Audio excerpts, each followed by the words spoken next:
Hello, my name is Marcus. I'm the compiler of a collection of therapy quotes entitled 1001 Windmills of the Mind. A collection of advanced self-help quotes, something like this, not too short, not too long. A collection of advanced self-help quotes taken from what's often called the psychodynamic or the psychoanalytic perspective, which long ago, as I understand it, was referred to by some as philosophical medicine or narrative medicine, helping one to find their story, helping one to capture and so-called process, identify, recognize, accept, validate their story. If that's done, then we can feel safe to enjoy the present. But if much of our story is based on something that happened early on in childhood, which causes the child to invest his energy in this unfinished struggle with the mother, where he didn't get his needs met, and that's an issue, because if the child doesn't get his needs met, he doesn't differentiate from her. If the child doesn't have a psychological sense of self that sort of hatches out of the original blurriness of the two in the beginning, and if he doesn't have that psychic structure of what's called I'm okay, you're okay, so the jargon is whole object relations, baby's a person, others are people, that kind of thing. So he's out of that utilitarian part object relating. Like in the beginning they call it part object relating. My baby's just nursing, just mainly relating to the breast mother, like a part of the mother, not fully seeing the mother as a whole person. They call that part object relating. In normal development, the child psychologically, emotionally appreciates and feels, oh, the mother's like a person with feelings and all that, empathy and reparation, and feeling badly if you hurt someone you love, and having ambivalence and recognition of our humanness, and that we're traumatized humans as well to boot, that kind of complexity kind of thing. But in the beginning, in part object relating, there's nothing like that. It's just a one-way utilitarian experience for the baby, where he has to get his needs met. It's just like one way like that. It's not the gratitude, and is a developmental byproduct. If the child is loved, to reach differentiation, then he has gratitude because he was loved, so he can love because gratitude is sort of like an expression of love, right? Like you were loved, you feel great. The emotion, it seems kind of blurred almost, gratitude and love, right? So yeah, we have a quote from about a year ago where the one shrink said, yeah, if you're not grateful for anything in your life, and of course, sidebar here, we don't mean like cynical gratitude where you're grateful some bad thing happened. We don't mean like that. If you're not grateful for anything in your life, like really from a warm feeling inside, kind of grateful, then make it up in your mind that there's trauma, there's something wrong, and maybe one place to start is to get 1001 Windmills of the Mind. 10,000 advanced self-help quotes, and they're clear. I'm not a shrink, I'm not a professor, so if I get it, you're going to get it. Once again, my disclaimer, I'm not a counselor or a doctor or anything like that. I'm not a midwife, doula, nutritionist, gynecologist. I don't have a master's or anything like that. I just have an ordinary BA. Keep that in mind. I'm the compiler of the quotes. So if they're clear to me, I think they'll be clear to everybody. And as best as I can see, these 10,000 quotes, which we now have to be, they fit Grace's criteria for communication. Not too short, not too long. These are sort of a little on the longer end. Usually they're like a little shorter than this. Let's see. What about yesterday's one? Like those first ones there. That's pretty average. Now, in terms of quality, that's very subjective. My hope is that 1 out of 10 quotes somebody might like. So, on average, we're posting here. You'll find 10 quotes in each video on average. And if the one you like, kind of like buying a CD. If there's one song you like, you might like the whole CD, or you're okay with the whole CD if you got that one favorite song on there. So I'm hoping in each video with 10 quotes you'll find one quote you like. And then your mission, should you choose to accept it, so write that quote down, copy paste it, make a note of it, do something with it, and then free associate by it. Just add on, like, what does it remind you of? Why did you choose this quote? Just add a little bit to it, and just do that every day for 10 minutes. And then so we have 1,000 videos here on average, 10 quotes per video. So roughly, in 3 years, 10 minutes a day, one can have their own customized, personalized, individualized 1001 Windmills of the Mind. It's a good catcher's mitt. It's a good nest. It's a good starting point, and then it may lead to feeling. Oh, what is that? Oh, this place had some kids party yesterday. So you'll see a lot of balloons popping. Yeah, they got some leftover balloons from the kids' function here. Apparently the waitress told me that the kids were running around and all excitedly looking for the hidden the Easter egg hunt thing. So they were searching for the eggs, looking for the golden one or something. Oh yeah, interesting metaphor, right? Yeah, so we're looking for a golden ball. So a metaphor of the golden ball going down the well, that's our feelings, our vibrancy. And with trauma, it goes down the well. It's called repression. We want to get it back. We had it at birth, we lost it, want to get it back. That's the universal common hero's myth, that we're born with an authentic self, with a sense of embodiment, and from that embodiment, there's the golden radiance of the feelings, or the radiance of the feelings like the sun, so hence the metaphor of the golden ball. But in trauma, okay, the child's embodiment freezes up, petrifies, turns to stone, feeling unreal, like the Velveteen Rabbit story. Okay, the story about the wooden one, petrification we mentioned, and then the person feels unreal, unalive, okay, and then the feelings get squelched with that. So that's called repression. So the two parts of repression are for the embodiment and for the feelings. So for the embodiment part, it can take a variety of forms. For example, Miss Core in the Greek myth, okay, the maid's on the field there, earth opens up, she gets pulled down into the underworld. Okay, now the feelings side of it, that's when the golden ball goes down the well. Or in the Disney film Inside, when joy and sadness get zooped away. Okay, that's also like a representation of our wide-ranging feelings. They're primary feelings. Joy and sadness represent the primary basic feelings related to our beingness.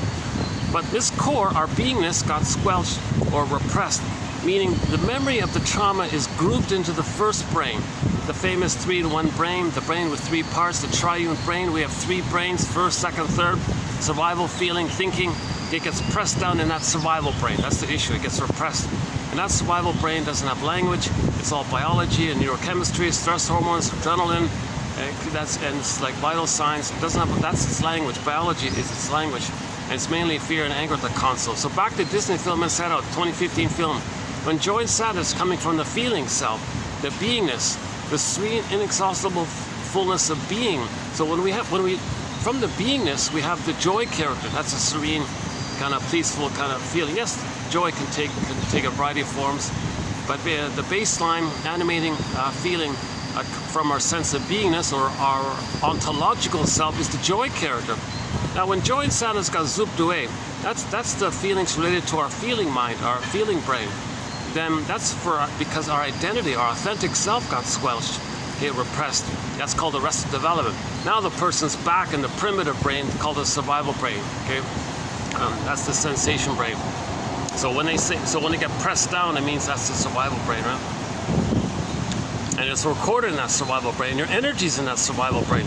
Then the person goes through life with survival anxiety, and they always see things in terms of survival. So they're not really thriving, they're not really loving life, they're not living life.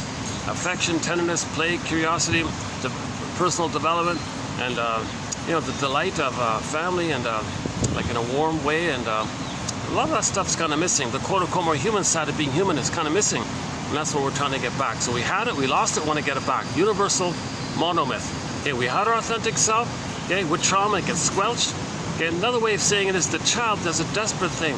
The child says to himself, it's as if maybe the child says to himself, and baby comes out of the uterus, hey mother, hi there, I came out too early here. Maybe you came out too early too. Do you remember that?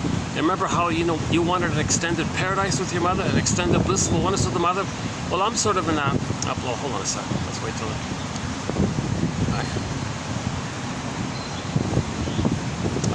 let the manager, let these people pass by me here. Yeah, I'm sort of I'm in a public restaurant here. Luckily, it's after the Easter rush here, so I think that things are mellower here.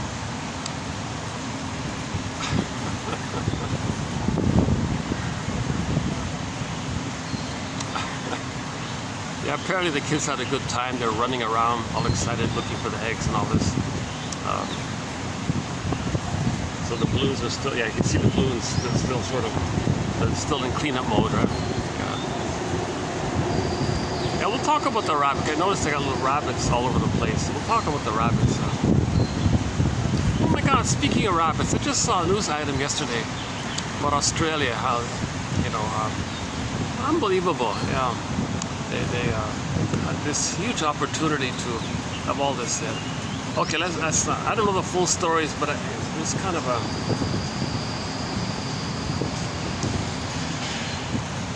related to that. I just came. Somebody made a reference about a book called Stuffed and Starved, or Starved and Stuffed. Okay, let's not go down that path. Yeah. What I'm always tempted to go down, a path that I'm always tempted to go down, which I don't want to do, which I rarely do, but once in a blue moon, I kind of do go down the sociological side. It's a thing that we have called the 48 symptoms of Homo traumacus. The last run through of that list was done in 2725, part 3 of 3. It took me 7.5 hours to run through that list. Can you believe it? It's an emotionally challenging topic. It needs a lot of psychological underpinnings to give it some kind of explanatory theory around it. So it took me so that's it badly needs updating. We talk about the pillage and breaking the ecology and poverty and all sorts of topics. Yeah, so we have 60 threads, topics, chapters, epilogues in our collection here. Okay, the psychological interpretation of myths and fairy tales, that's an interesting one. All of the major defense mechanisms. Oh, I see. So these tired old balloons are just going to randomly pop in the... Oh, because it's getting hot now. Yeah, it's getting hotter. Oh, yeah, it's waiting out. It's baking out here. It's...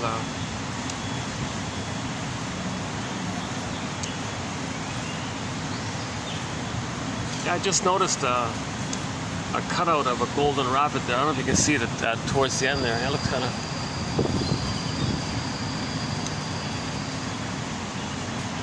Yeah, they do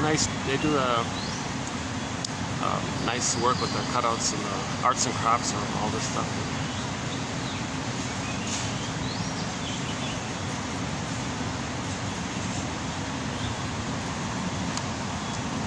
Okay, so we have 60 topics. Recently we added some quotes to the BPD personality pattern. That was just, yeah, we just finished that one. Interesting topic, BPD. James Grosstein gave us a slam, a grand slam with one of his quotes. A lot of singles, doubles, and triples in there. A lot of great quotes. And before that, we did the Talionic feeling, and then before that, we did Janoff's material, the work of the famous 70s psychologist Arthur Janoff, and then and so on. And we've got projection, and projective identification, splitting, and the issue of symbiosis, various personality patterns. And emotional eating, yeah. Capex. Go to the Capex quote about the body, about the emotional eating one. Oh, sorry, about the body bears the burden. Sorry. Currently, at the moment, we're doing emotional eating. We did one yesterday. That's the short one, about a 3-hour one. Done at the spaceship place. Yeah, this is the swan place. They got swans at that end. So that's part 1. This is going to be part 2. And yeah, so I think we're just going to do 2 videos on emotional eating, maybe 3. Let's see how it goes. And then following this one, we'll be doing alexithymia, which is really a tough one, but maybe ultimately the most important one, or one of the most important ones. No words for feelings. One shriek said, "You chose the. It's more like no feelings for your words. Like this is called affect phobia." Emotional illiteracy, or low EQ and things like that.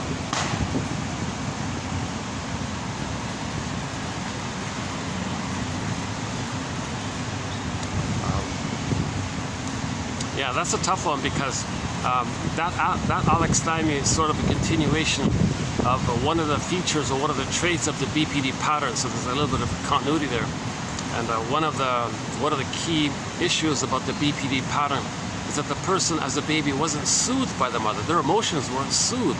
They didn't get their needs met. They weren't seen. Didn't get agency. So just the act of relating.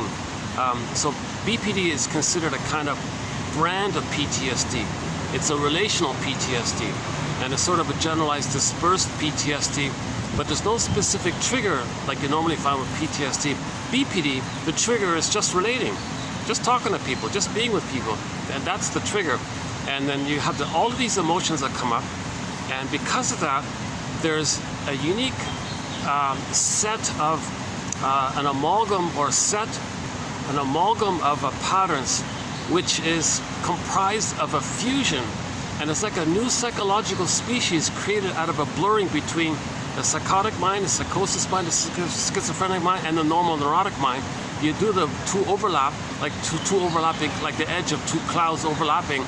Okay, so the normal cloud of Kansas and the Wizard of Oz cloud of the Ozland cloud, and just like the two edges overlap, and out of that overlapping, you have like a new amalgam, like a new thing created, like a synergy of it.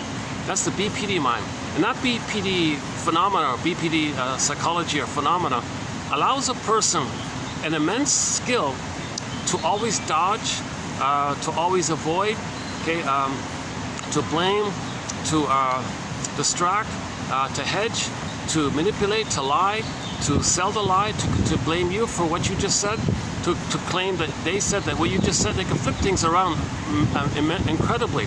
Master manipulators, master liars. It's out of survival anxiety. It's out of survival anxiety because the issue of relating means there's survival. That traces back to the mother. The mother hurt the baby, so they're trauma survivors, and they're still in that constant trauma survivor mode. So when they relate, that's why they play what they call catch me if you can, now you see me, now you don't. Hall of mirrors, are they there? Are they there? You can't see it, they can't catch it, they won't admit, they don't feel, they don't apologize, they don't have empathy, or and they'll forget easily as part of the strategy, or if it's helpful, they'll pretend to remember, or they'll remember, they'll flip it around like wild. So you think they're in reality Kansas? No, they're in Oz. You think they're in Oz? No, they might be in Kansas. Grossin calls it they're psychotically neurotic or neurotically psychotic. These two twins overlap, and you create the BPD phenomena. And that's quite a. Go to 2 videos ago, like the one prior to this one. So this is, let's see, the number would be let's see, today's 8, right? 2788. Go to 6. Go to 2796. Actually done at this very spot. Now that I think about it, done right here. Yeah, done at this very spot. That was a good one. It was a longer one, about a 6-hour video. It was sort of the conclusion of sort of the grand finale. That was called the toothpaste one. I squeezed a little extra toothpaste out of the tube. So we did a bunch of good quotes, and there was a few little extras squeezed out, and then I did a summary of all the quotes. That turned out to be a pretty good video, I thought. So again, 2790. What is it again? 27. TQ therapy quote. TQ 2796. I highly recommend that quote. That video. I think it's, if you don't want to listen to me talk for 6 hours, just click the more link and you'll see the quotes below. I highly recommend reading it. Just read it through. Oh no, if you're not going to listen to me, then you got to read through those quotes plus a dozen prior to it. So I summarized like 12 videos in that video. So if you're not going to listen to the commentary, then read the quotes for the last video plus the past dozen videos prior to that. You know. And one of the traits of the BPD psychology. So again, BPD is a brand of PTSD. So, and it's a generalized trauma around just the act of relating. And every time they relate, they're in instant survival mode. So they won't admit, they won't trust. So now there is the need for love, but the moment there's an acknowledgement of it, they push it away. So there's this constant push-pull dynamic. They draw you in while they push you back, and they're just caught in this whole game. They're just caught in this whole process of lying, getting attention, blaming, getting attention. They're dramatic, of course. So the relationships are short-term, intense mood swings, exaggerated. The intensity is inappropriate for the situation. It's to confuse you, it's to dodge, it's to flip and to blame. Doublethink is very pronounced. They do an interesting thing. Someone else will say something, and they'll act like they just said it, and expect you to respond to them saying what you just said. Like they flip it around, like that's part of the BPD phenomenon. Or they'll say something and just pretend that you just said what they said, and they'll act like and respond to as if you said what they said. That's another part of it. So if you call them out on it, they'll be dramatic and make you feel guilty for it. So they're very good at being controlling towards you and acting like the victim while they're being controlling, and believe in their mind that they're victim while they're being controlling. So they're doing the two, the psychotic stuff, and it's neither neurotic nor psychotic. It's a new creation of the blurring of the two called the BPD phenomenon. It's a distinct species. It's kind of like, news reports, we found a new species of a certain flower or something, never seen this flower before, new species. Well, the BPD phenomena seems to be like a new species of a psychological way of surviving when there's trauma. And because before that, people would just refer to people being like, and that shrink from Denmark, what's her name, Judy Galagad, is that right, Galagad or something like that? She was saying, like the medical people try to understand BPD within their box of biology and science and hospitals and like that limited area. And then the talking cure people, which we're part of here, right? The talking cure, finding your story, narrative medicine, making links, making patterns, insights, the transverse interpretations, finding patterns, making inferences, making the unconscious conscious, where it was, ego shall be, etc. That kind of talking cure model, they have tried to understand BPD in their little box. Both failed. So what you got to do is, Grotstein explains it, you got to take an overlap of those two disciplines, and from that overlap, like the two clouds, out of that, from there, from that source point, of the overlap source point, emerges the BPD phenomena, psychology, pattern, whatever you want to call it. I thought that was kind of interesting. And the key point is, the reason they don't have empathy or apologize or remember what they said 5 minutes ago, Mr. Short-term memory, like in the emotional area, because they're always in the now and survival mode. So 5 minutes ago they'll lie, they survive. 5 minutes later, they think they got to survive again. And you say, 5 minutes ago you promised this. They don't know what you're talking about. They forgot, or they'll say you promised it, or accuse you that you're calling me a liar. You're the liar. Like they'll find some tactic. It's bombastic sometimes. It can be subtle sometimes. It can be vindictive, witchy. It can be slick. It's quite a. They never admit anything. Like there's never any authenticity. They call it morbid lying. One shrink called it psychologia fantastica. It's called morbid lying or pathological lying. So it's not like meaning to directly hurt you. You got to think of it in terms of they're a trauma survivor and they're trying to survive all the time. Every minute they got to survive. So 5 minutes ago they survived with the lie. 5 minutes later, you call them out on the lie they made 5 minutes ago. They got to lie again, because to admit any kind of authenticity, to admit any kind of vulnerability, they think in their mind. Okay, there's an image of a hungry wolf. They think that being authentic, okay, they're going to be eaten by their mother. Their survival anxiety. Okay, so where's that come from? Okay, back up a sec. When the baby's nursing, and he's enraged at the mother, mother's doing it wrong, misatune, malatune, bottled, honey on the neck, rubbing, very shaming activities. Maybe the mother uses the child or wants to parentify the child or objectifies the child, or maybe didn't want to be a mother at that time, or resents the idea that she's supposed to give love when she never received it herself. And whatever's going on with the mother, oh cunning tale, or she blames the child, or she thinks the child is her mother and is attacking her child, thinking the child is her mother, oh cunning tale, that child's needs aren't getting met. At that time, his needs aren't getting met. The child is enraged at his mother. Of course he's shamed by it, and from the shame he's going to be enraged. Now, in his brain, in his memory system of his mother, he infuses an image of the mother and infuses that image with his rage. Now, his need to take the so-called oral phase, he's taking in, right? So his rage and now oral greed, those traits are infused into the image of the mother, and he has in the mind, he'll now create an image of the mother as a hungry wolf, or a guy with the horns, or the Cyclops in the Odyssey, or the soul of the witch one Emi in Hansel or Gretel, or the boar queen in White Bear King Valamon, where the boar queen gobbles men up and uses their bones as toothpicks, like this voracious, enraged oral greed. Okay, that's just a metaphor of how the baby feels. The baby feels that, but the thing is, his brain would send him too much cortisol, and he's got to protect himself from himself.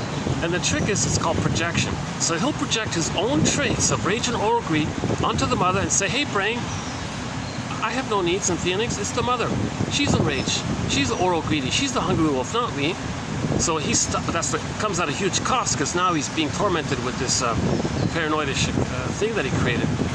So he can't admit, he can't know, he's got to deny and project to not get too much stress hormones, which would damage his body. He's in defensive mode. He's protecting himself, both from his own brain and from the mother. Then result is the compromise. He'll internalize the image of the mother and see her according to how the baby felt and needed. So, which is the hungry wolf image. So he's got this image there. Now, he's got no loving mother to relate to. All he's got is this monster mother. In the survival anxiety, he'll act like her. If he doesn't, he thinks he'll be eaten by her. So that's this. Now you're getting okay. There's we're opening up a whole topic here. So go to the last video. I think I ran through it a bit, and the one prior to it, the good one, the 6-hour one. I thought that was one of the better ones. That one there, I done here, the 6th one. Today's 8, yeah.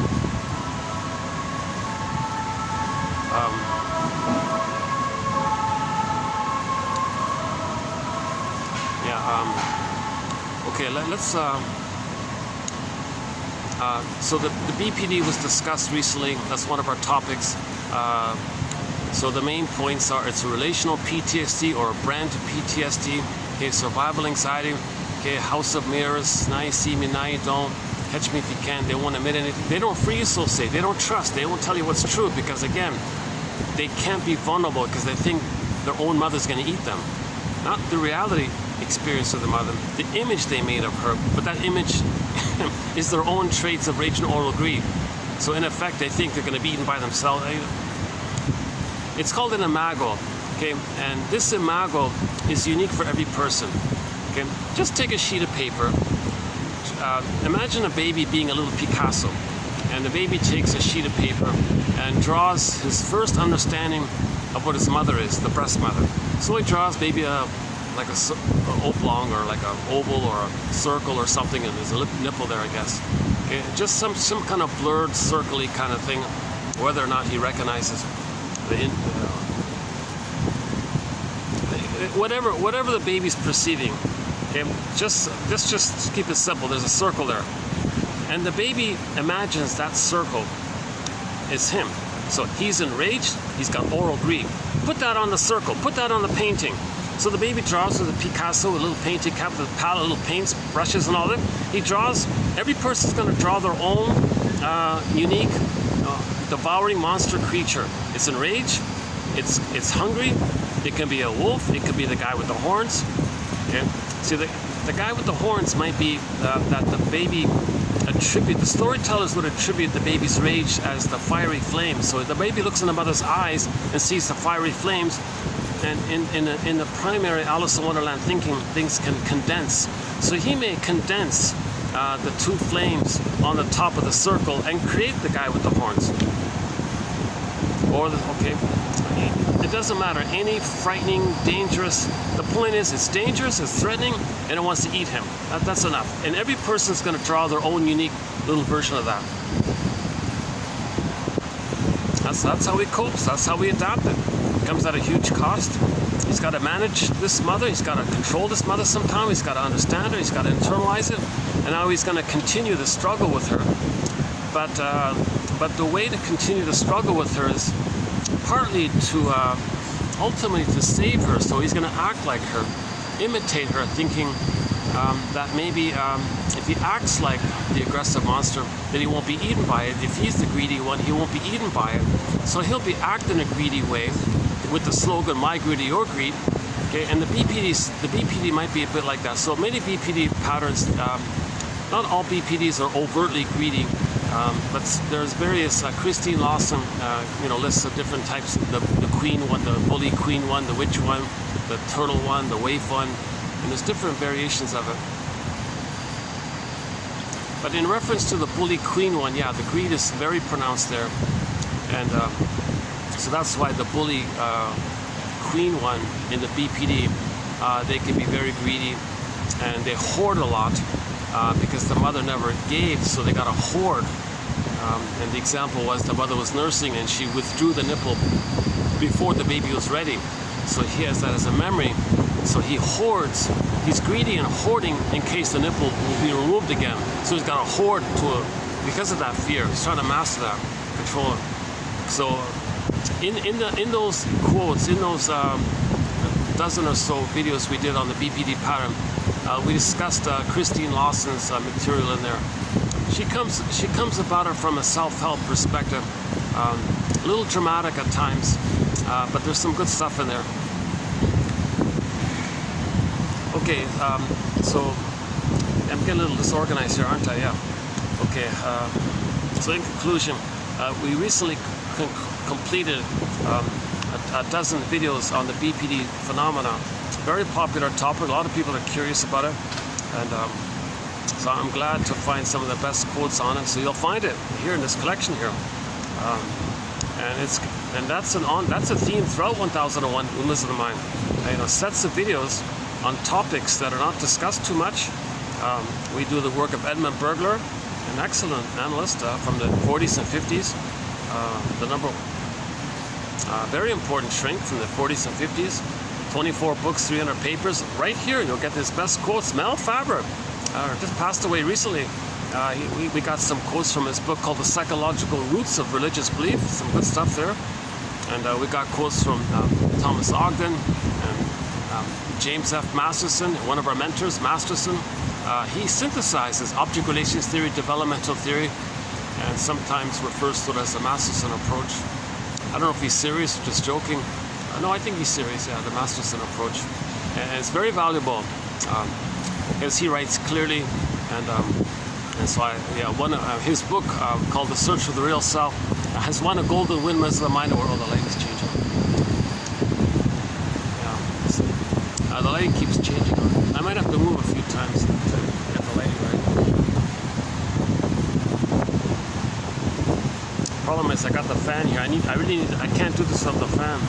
It's like you don't see it, but it's 45. It's in the mid 30s or high 30s. I'm not sure right now, but with the heat index, it's well over 40. The good side of it is no one's around at night. No one's outdoors in the afternoon like this. So I got the place. It's pretty quiet during the week. This is Monday. Yeah, this is Monday, right? Yeah, this is Monday.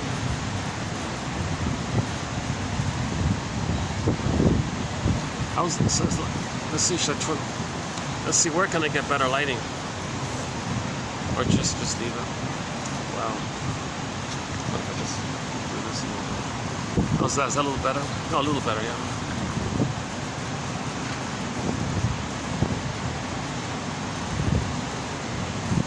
Okay, we talk about, how children of borderline mothers, they feel like they went down the rabbit hole and had to argue with the queen there for the right to have their own thoughts. Because a lot of mothers with the BPD pattern, they want to control their children. The way to control their children is they say to them, if you're autonomous, if you're going to be authentic, you're betraying me, you're with me or against me. That's where that comes from. So the mother will reject or punish the child if they're autonomous. Don't have your own thoughts. Okay, again. But if the child is sticking to her, she's doing that because that mother doesn't want to ever feel alone. So she brainwashes the child to never leave her. And one trick to do that is to threaten abandonment. This mother took the kid to the mall and then said, oh, I'm going to leave now. Terrorized the kid. The kid came running to her, oh, good kid. So but she did it so that she brainwashed the child and terrorized the child with the goal of knowing for herself that the child will never leave her.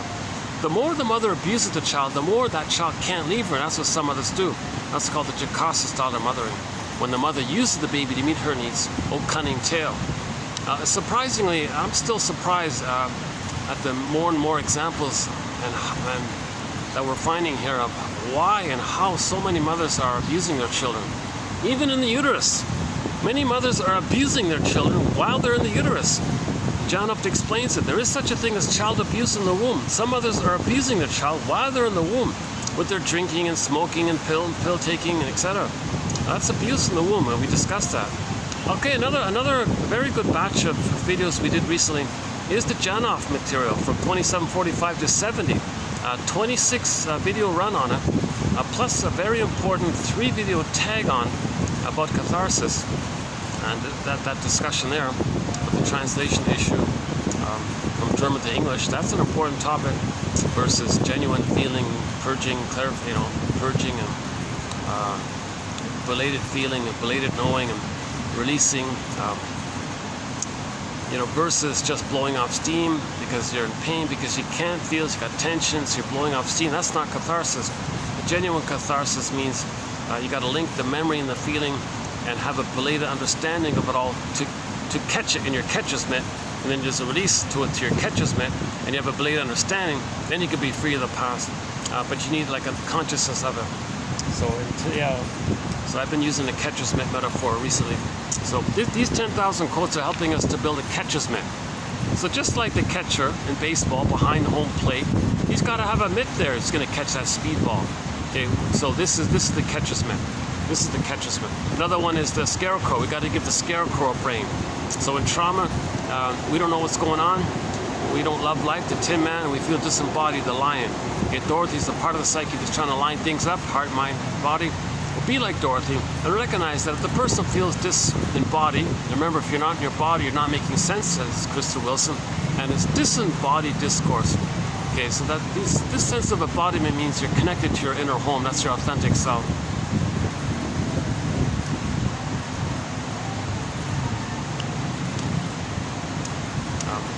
Pros and cons to every place where I sit. If I sit over there, I'm near the guests. There are some guests on that end. I don't want to bother them. This is the best place in terms of not bothering anybody. At the same time, I got the parking lot and the main entrance here. Sometimes I'm distracted with things in front of me. But I got the fan. Let's hold out. There may be a few little diversions here on my end. I have anxiety, so keep that in mind. I'm a trauma survivor too, right? We're all trauma survivors. We're homo traumicas. 10,000 years ago, we all accidentally traumatized ourselves. This one big human family of us, we accidentally traumatized ourselves roughly 10,000 years ago, and from Homo sapiens we became Homo sapien traumicus, or trauma, and from village to short celicus. So some people say Homo economicus, meaning we're Homo short celicus. Actually, these guys today, who are they again? Sun Wolf, indigenous person, Onos Webb and Jace Shapiro, they wrote an article suggesting that that in order to heal, we need stories, we need medicine. So they're saying really we're Homo narrativicus. Is that right? Homo. How do you make that into a species? Or Homo storicus? Homo storius? No, Homo. They use Homo neurons. I don't really like that one. Homo neurons? You mean from neuron, like Homo narrativicus? Let's call it Homo narrativicus. Homo neurons. I didn't understand it. So but the point is maybe we're maybe underneath it. Maybe it's a part of it, but underneath it, we're traumatized versions of ourselves. So I've been using Homo traumicus for the past little while here. And then the storytellers came on scene to tell us stories, to capture, to validate, and to help acknowledge and validate using stories. Then we can symbolize it. Then that helps to kind of feel validated, and then we can accept it more if someone tells you something, you know. So then storytellers came on the scene. So we're half Homo traumicus and half Homo storytellicus. Meaning we need stories to heal, stories as medicine. Stories as medicine. We gotta be our own story doctor, narrative medicine.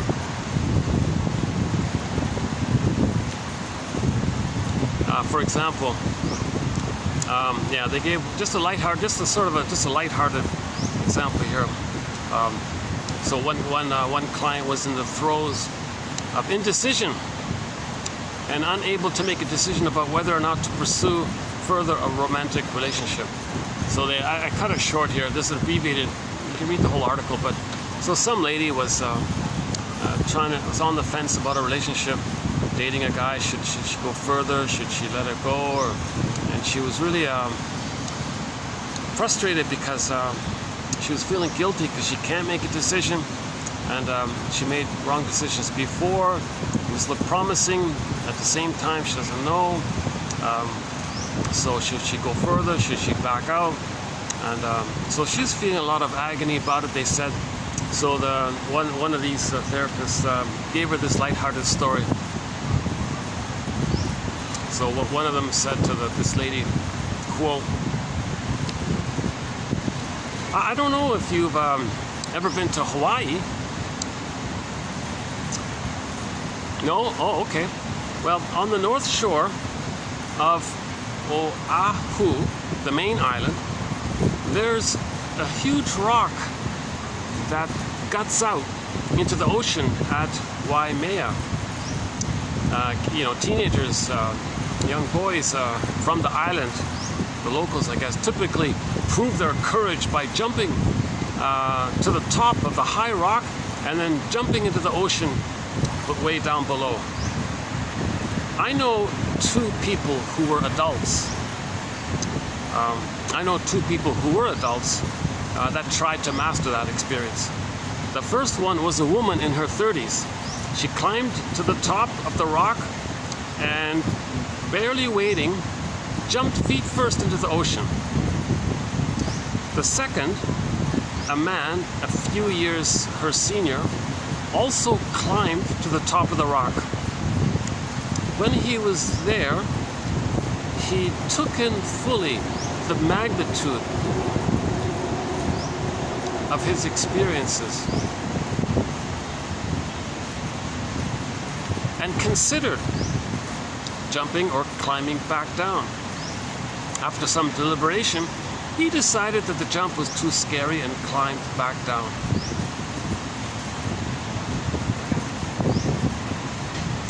Unquote.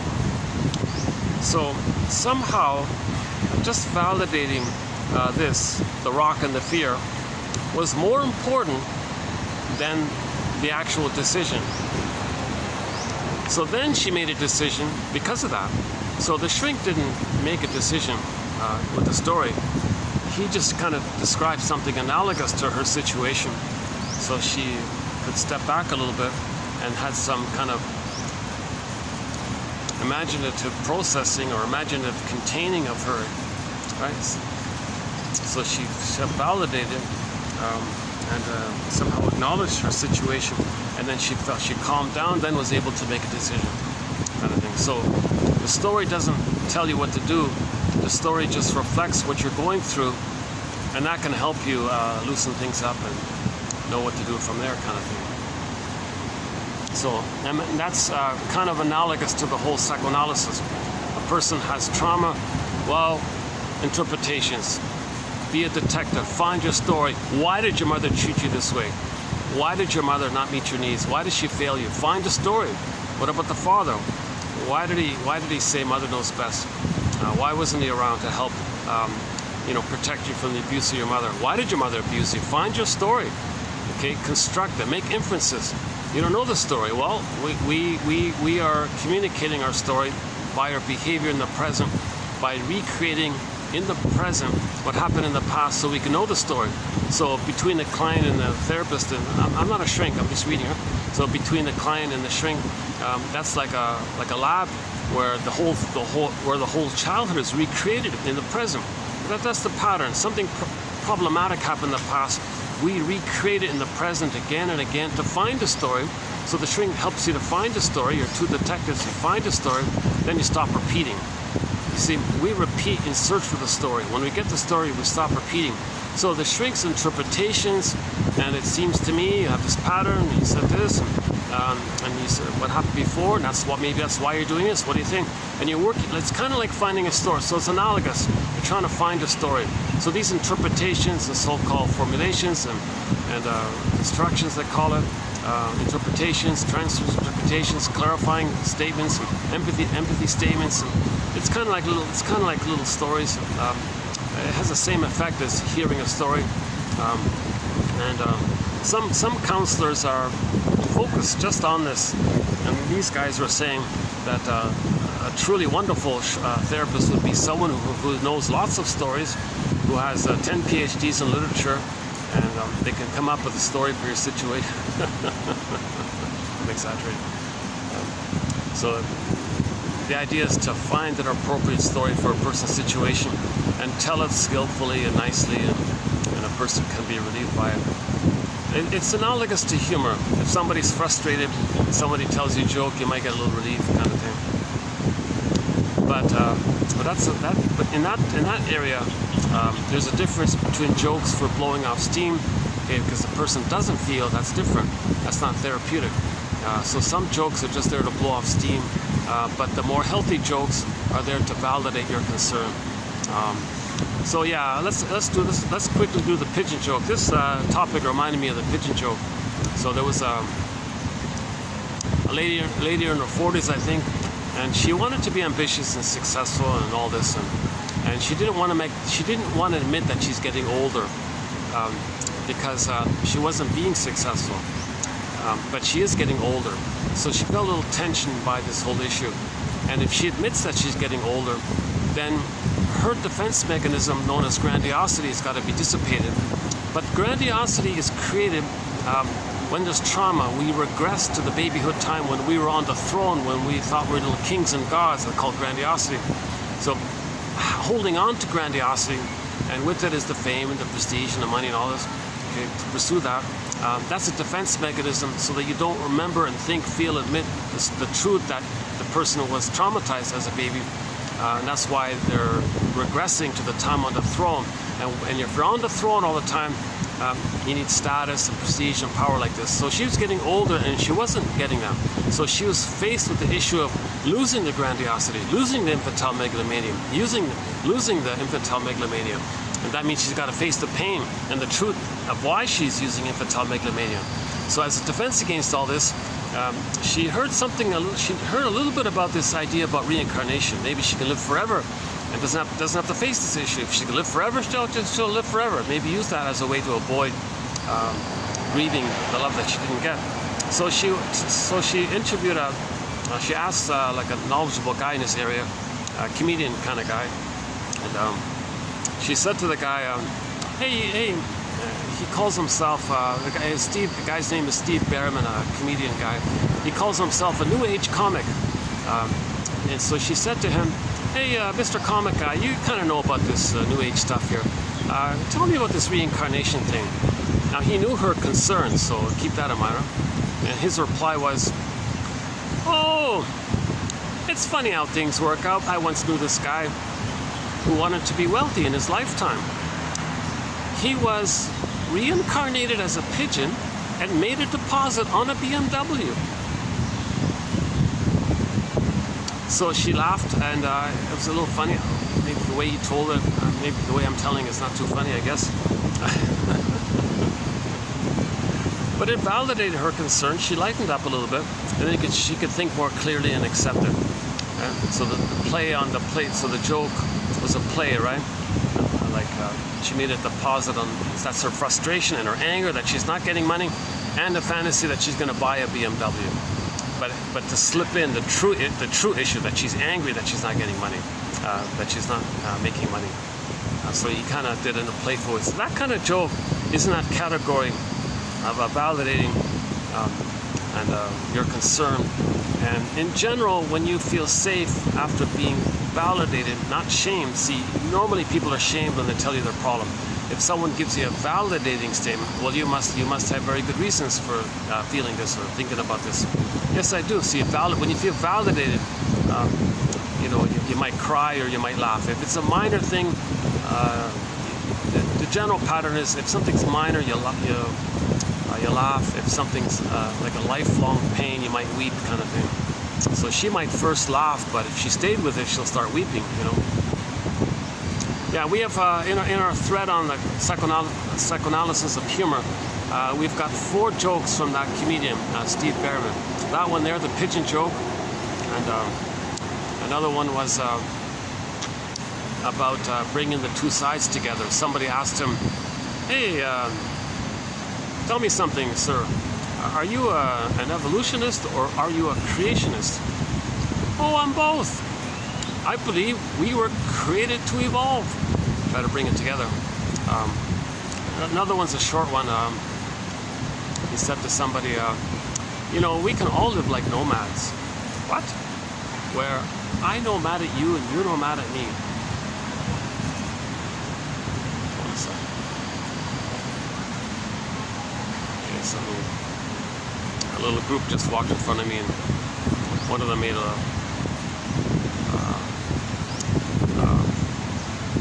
hey, look, the funny guy making a selfie or something.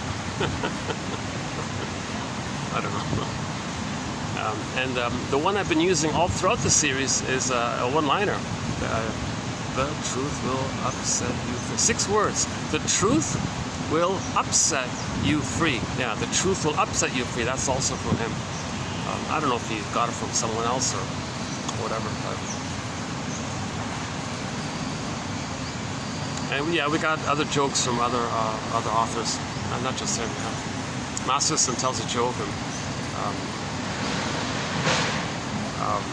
we got a joke about repetition compulsion, about the guy who, yeah, let's not go there.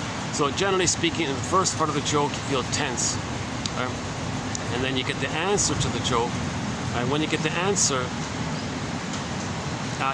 you have the answer, so you know what it is, so you feel safe. There's a release. So from the tension to the safety release, there might be a little laughter in that mechanism of the discharge of the tension. You might laugh like that, right? If it's a deeper issue, you might weep, right? Now in storytelling, in this example was where it calmed you down, you can think more clearly. So it takes various forms, I guess, yeah. So let's not, so yeah, you know what, Grotstein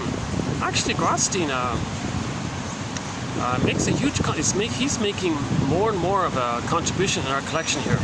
He made a major contribution to the BPD pattern. Look up the Grotstein quote in the past week about the amalgam, that one. Another good quote by Grotstein was, if the person's traumatized before 18 months, their humor is going to be cynical, like dark humor, like putting others down humor, because they've identified the aggressor who put them down. They only feel safe when they are the aggressor. So they find others who are proxies for them and shame themselves. They're safe playing the mother who shamed them, but they don't want to shame themselves all the time. They do shame themselves, but the trick is not to know it, to fool themselves, self-deception. So find a proxy, scapegoating, someone who plays you, and say how bad they are. And so most of the jokes, if it's put down jokes or sardonic jokes and, you know, witty banter, like these little barbs and these little kind of zingers, like little negative zingers, pessimistic, kind of cynical, maybe subtle, maybe overt, maybe veiled. But if it has the effect of somebody else being no good and you're superior, okay, that's trauma before 18 months. Because the people you're insulting and all this, that's yourself. Your mother hurt you. You deny it. Okay, when it's too painful to know you felt shame, you find a proxy to play you, and you shame the proxy, meaning you're the mother who shamed you, but you shame the proxy to distract you from you shaming yourself. Then, by the way, that's part A. Then you flip it around. And then the person you just shamed, you hate them, because now flip, hocus pocus, auto-hypnosis, double focus. Okay? Alice in Wonderland, the person you just shamed, you will think is the mother who hurt you back in the present. Now you're justified to be angry at the person in the present, because now suddenly they're your mother. First they were you shamed them, then you're your mother, now you're fighting with your mother.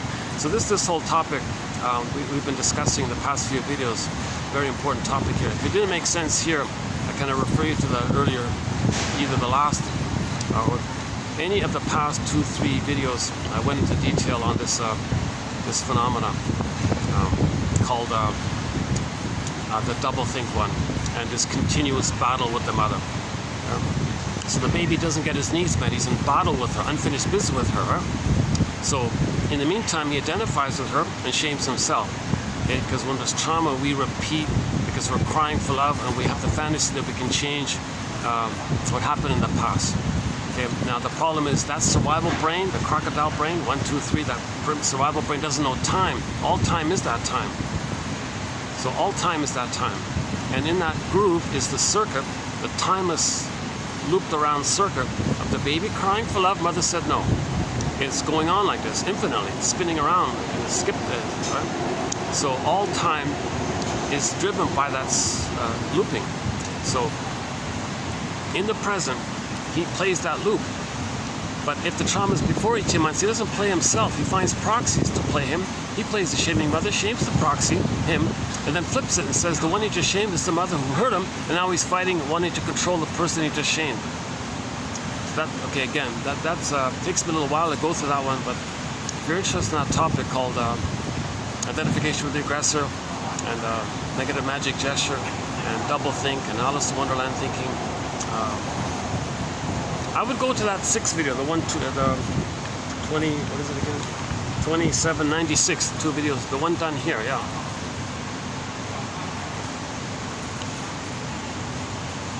Yesterday's video, I was short on time. I spoke a mile a minute. I tried to cram in a lot of material, so I didn't really cover it too well there, but there's also an introduction to it in the last video. I'm hoping, you know, as I get more fluent in this material, I'll be able to present it more concisely and more smoothly. I don't have any kind of training in speaking. I never went to broadcasting school or acting school or anything like that. I only have a humble BA, keep that in mind. Judge these quotes directly for yourself. Robert Bly, he's not a shrink either. When he speaks to the audience, he says, dear audience, 30% of what you're going to hear tonight in this lecture is wrong. It's up to you to figure out which 30%. The emphasis here, this is about you and the quotes. Okay, so not about the person presenting it too much. It would be nice if the presenter could embody it. That's the ideal situation. Unfortunately, not too many people really reach that kind of level. You know, it's hard to find them, right? I certainly haven't.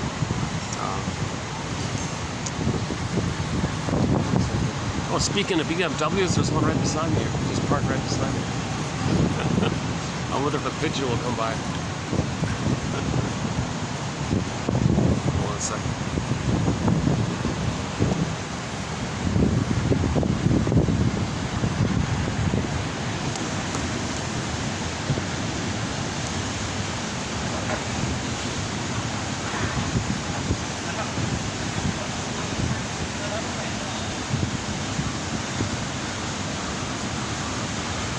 Let me just take a half a minute break here. Hold on a second.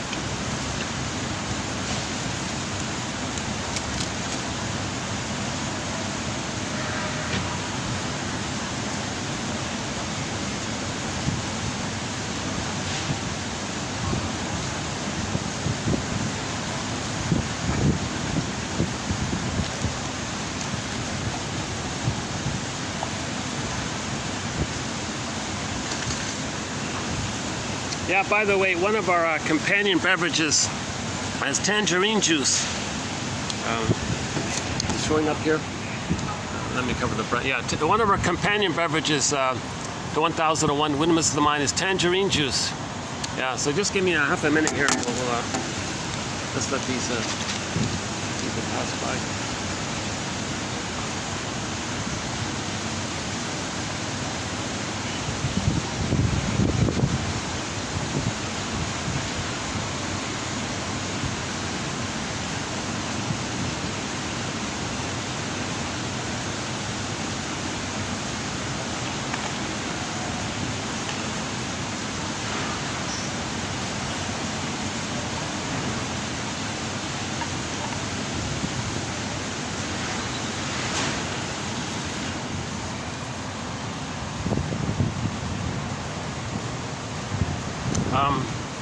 Okay, let's back up a sec. So the word of the year by the Merriam-Webster Dictionary Company for 2023. Oh, I got some kids coming here. One second.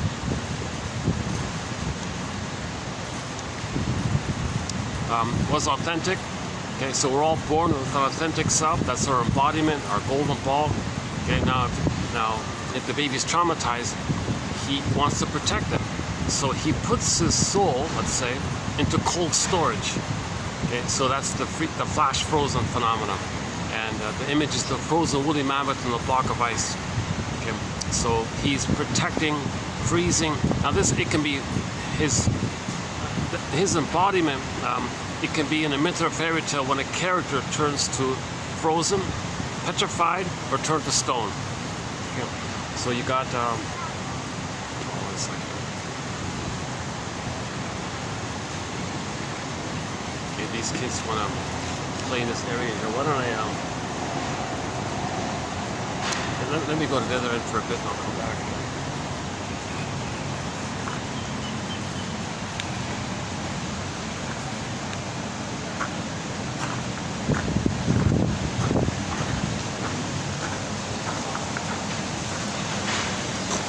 Oh, they were drawn to the balloons, so that's what it was. Oh. They want to break the balloons, maybe. We might hear some popping in a minute. Let me show you this. Let me show you the swan while we're here. Yeah.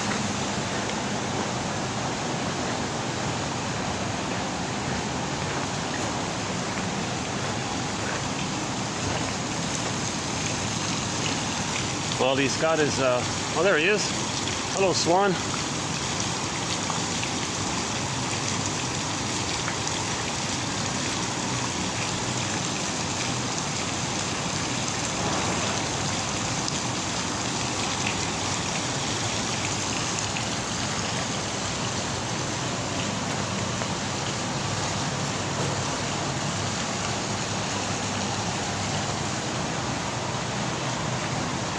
Yeah, let me show you that golden next. Okay, never mind.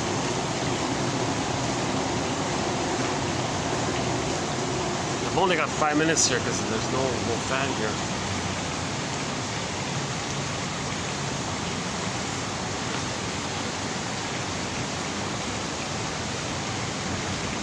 Right? So we live to the extent that we feel. We live to the extent that we come from this home within, our sense of being embodied. That's our home within. Okay, the metaphors in the Odyssey. Okay, Odysseus wanted to reconnect with his psychic house called the soul castle, his home within called Ithaca. It's a metaphor inwardly. It's not an outer story. The Odyssey is an inward story. It's an inward story. He wants to reconnect with his inner home. We all live in a psychic house called the soul castle, and the Odyssey was called Ithaca. So he made the long journey, okay, faced all those temptations to give up, to stay loyal to the mother, think he's got to save the mother, wait for mother's love, or these kinds of things, and be indefensible. Well, I'm baking here. But yeah, see, look at that, eh? Without the fan, I can barely last 5 minutes here. Okay, I think the kids have moved on. Let's go back. Yeah, let's go back to the fan.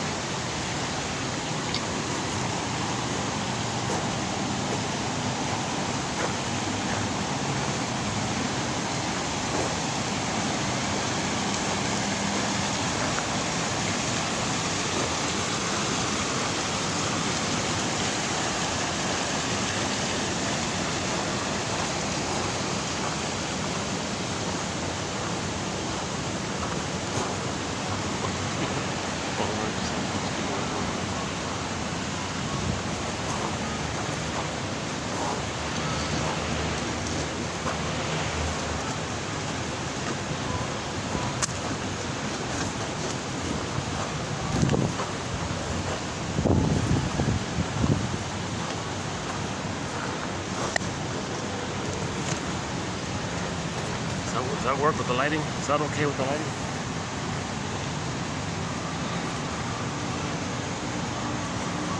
Uh-oh. Where's the fan?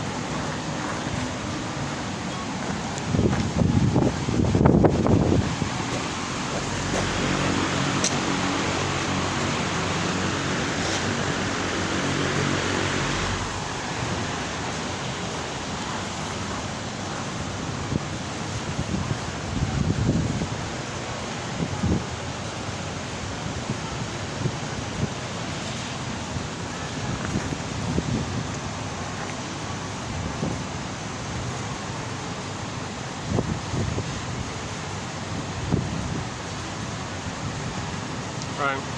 So obviously, if we don't feel embodied, we don't have our joy and sadness, we can't mourn losses, we don't feel pleasure, and we're back at that survival brain of fear and anger, survival anxiety. We're missing a lot. We're missing the quote-unquote more human side of being human. Okay, we're missing, so we don't have joy at the console, so we don't have the pleasure and tenderness and affection and delight and play and natural spontaneity and natural creativity and natural warmth of living in the present and expressing your uniqueness, which you have when you felt safe with the mother and have a differentiation. You recognize how you're kind of a little unique, which the expression of leads to a certain pleasure from there. That's called loving life, a path of heart, and masters are called, that's meaning. That's where meaning in life comes from, when you express your uniqueness. But you can only do that if you have a conscious ego of it. But that conscious ego of it is connected to differentiation. So if the child feels safe with the mother, he differentiates, he has a conscious ego, which allows him to know his uniqueness, which he can express, and that's called loving life and pleasure, path of heart, etc. So everything's love or cry for love. So if the baby's loved, he'll be able to love.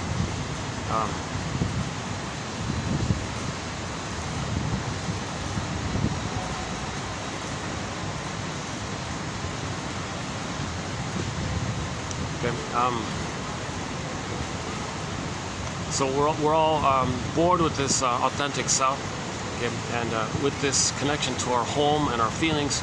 We love life and a lot of songs, and that's the normal state of affairs. And joy is the main animating emotion, this calm, serene, pleasurable feeling, and that's the normal state of affairs. Okay? Now, if that embodiment and those joy and sadness, okay, and the pleasure and all that. You see, sadness is a feeling related to loss. It's not pain necessarily. Pain means when you don't feel. Sadness is a feeling which isn't technically really that painful. It's discomfort. It's uncomfortable, of course, but it's a different quality than pain when you can't feel sad. There's a difference between feeling sad and the pain of not being able to feel sad. That's the difference. So you need sadness there to admit losses. So joy runs the console. Joy drives the car and all this. But sometimes there are losses, so joy can step aside and let sadness run the console. When you admit a loss, okay, you acknowledge the loss, admit the loss, okay, validate to yourself, admit that there was a loss, and you can do it because sadness is there to express the natural response to loss, the grief work process and all that. Okay, it's this verdict of reality that makes the work of mourning so difficult. So you can admit the reality that there was a loss and you have the strength to do so. You have a floor to stand on. Sadness can stand on the floor kind of thing. That floor is called differentiation. So you need differentiation to mourn. Okay? So if joy and sadness is up to 8, people don't really mourn because they don't have differentiation. Once again, the psychic structure needed to mourn is differentiation. So we're all born with this authentic self. In a normal development, we have it. And then we're loving life.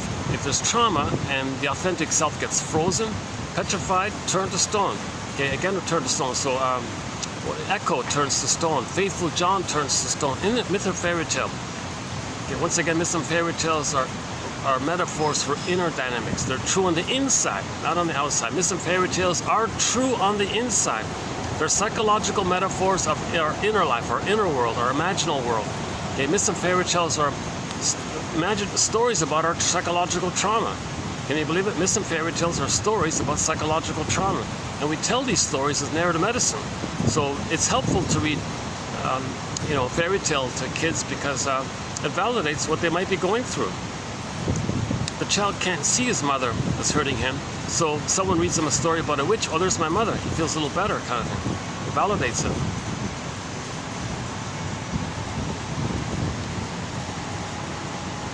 He's not true denial. He's not that great denial.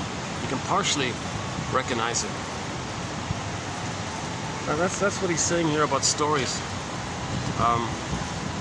Stories are containers that we need. Yeah, traumatic experiences that are not contained become acted out in repetition compulsion. So again, when there's trauma, we repeat with the fantasy we can change the past, but the present isn't the past. No time machines, no morphing machines. So in trauma, we repeat, hoping to get a better outcome, the needed outcome, the proper outcome, the loved outcome, so we can have the ability to differentiate and be able to love life. So if we're traumatized, we still have that unmet need. That's called a struggle with the mother. So when there's trauma, we stage something in the present to represent the past. Okay, now the emotions don't know time, so all time is that emotional time, or we can say the present is the presenting past, or we can say the present is like an instant replay of the past. That's Masterson's line. Or we can say a symbolic act, that's Janoff's line, or transference, acting out. We transfer the past to the present. And like actors, like acting out actors, we can act out the thing. So it's just like a staging thing of the past, and our emotions are in there. So we're still in this timeless loop of, mother, I need your love. So when there's trauma, we do this, right? Traumatic experiences that are not contained become acted out in the repetition compulsion. Quote, a main feature of traumatic disturbances is the tendency to repeat the traumatic event again and again in every new situation, diverse situations. Yeah, so let's do Edmund Berger's metaphor. So that cry for love that the baby had, mother, need your love? No, there's a groove in the survival brain. Imagine that groove being pressed on a 45 disc record, one of those vinyl 45 disc records. Okay, side B is the same song as side A, or there are no grooves on side B. And once again, those 45s only have one song. So, and let's call it the cry for love. Okay, it's the song of the conflict. The child had the need, mother said no. Still has the need, but mother said no, there's a pain. What's my need? I don't want the pain, hence the conflict. It's repressed. Okay, it makes the person neurotic. Okay, so neurosis is the petrification of this inner conflict that's repressed. And it makes the person neurotic because in all new situations, they're still replaying that past, not enjoying the present, seeing the present as the past, misusing the present to play the past, like distorting, not caring about the reality of the present. They only see the projection of the past, and they want to relive the past. Again, when there's pain, they can't see the present. They don't have empathy for people in the present because they only see the projection of the past. Because the compulsion is they got to get those needs met, right? Or find out that you can get it so you can mortar and then move on. Okay, so enter Emma Berger's main line here. Every neurotic is a music enthusiast, but he only has this 145 disc record, which he carries with him everywhere he goes. And every time he sees a turntable, a Victrola, a phonograph player, record player, with never-ending fiery ardor, that's the compulsion. See, the baby, all of his life force is to reach and attach to the mother. All of it, that's the compulsion. All of his drive is for that.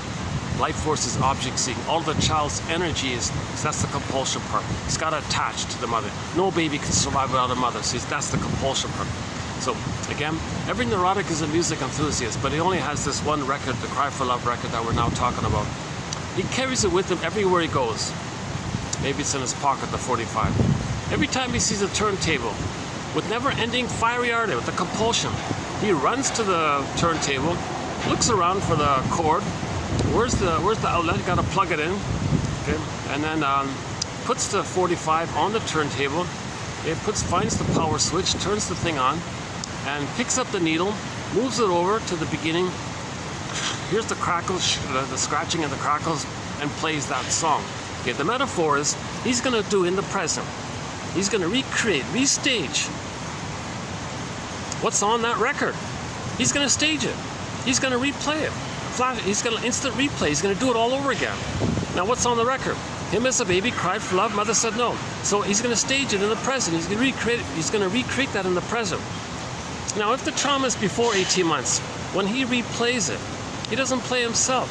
He finds a proxy to cry for love and says no to them. Because in the meantime, he had already identified with the aggressor who said no to him. So he makes the proxy cry for love, not him, and shames the proxy, him, because he's the mother. Then he sees the proxy as the mother who hurt him, and now he's fighting with his mother, meaning fighting with the proxy, thinking the proxy is his mother. Now he's hoping to control the proxy, his mother, make the proxy his mother, change, because he's still in the past, as if the baby were to somehow persuade the mother, don't hurt me, don't do these cunning tales on me, don't parentify me, don't shame me, please be a loving mother. Can you change? Can I coerce you to change? I'm angry at you. Now I want to fight with you, mother. Please change. Now no more please anymore. Now, come on, mother, change. Be a loving mother. I'm not your mother who hurt you. I'm not you, and you're going to shame me because you become my grandmother. Mother, stop this nonsense. I'm your little baby. You're supposed to be the mother. Can you do it that way, please? So he's enraged to get that proper, normal interaction.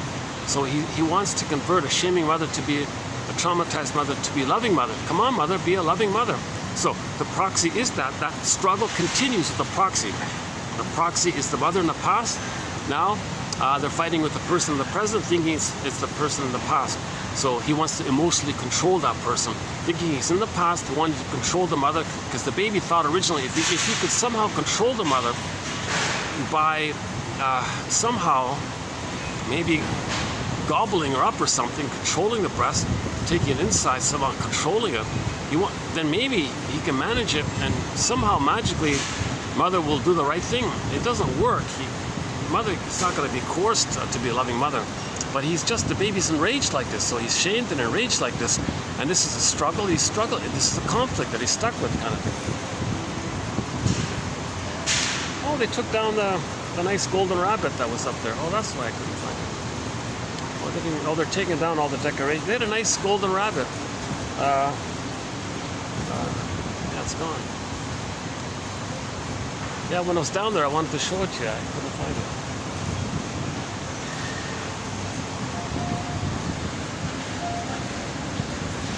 Well, that wouldn't be a bad name for a place, right? The Golden Rabbit.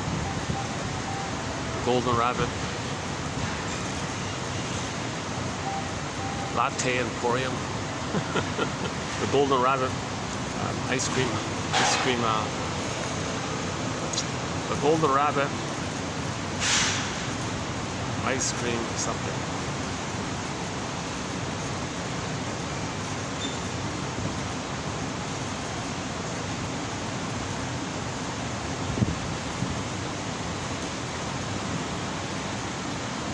The Golden Rabbit restaurant, will that work?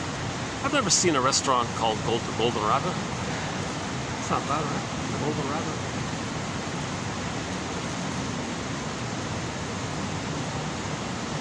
I've seen golden elephant. I've seen golden turtle. No, turtle? No. Okay, never mind. Okay, so did that come through okay? More or less okay? So let's back up a second. When the baby comes out of the uterus, he needs the blissful oneness that he had in the uterus to continue with the mother.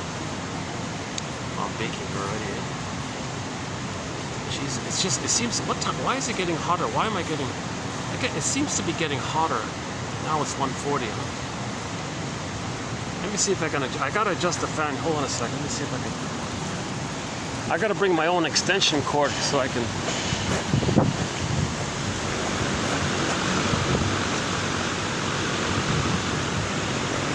Let's try that.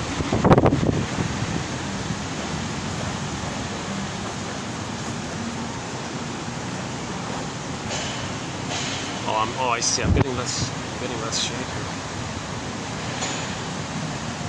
No? Oh boy. I can't even catch the fan. The wind is blowing. The wind is blowing against it. So I need to sit another way here.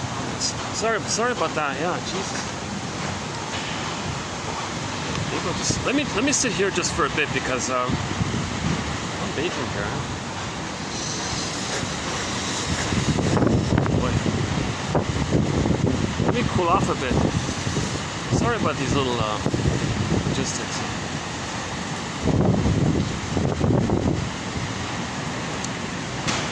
Does that work a little bit? Let's try this for a bit. Oh, yeah, okay, let's try this for a bit.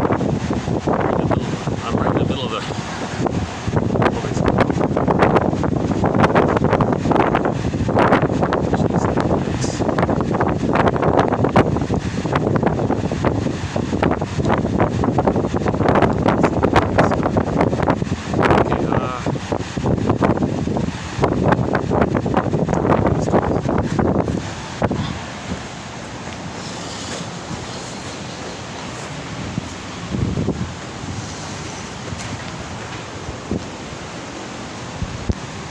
How's that? Is that better? The when the baby has a blissful oneness with the mother. He's one with the mother. It's a powerful, happy feeling. Garden of Eden, Shambhala, Shangri-La, Avalon, any kind of paradisical. Robert Bly jokes he's in ecstasy. It's a blissful kind of feeling. He's one with the mother. He's one with the world. He's safe. He's floating around with this oceanic oneness feeling.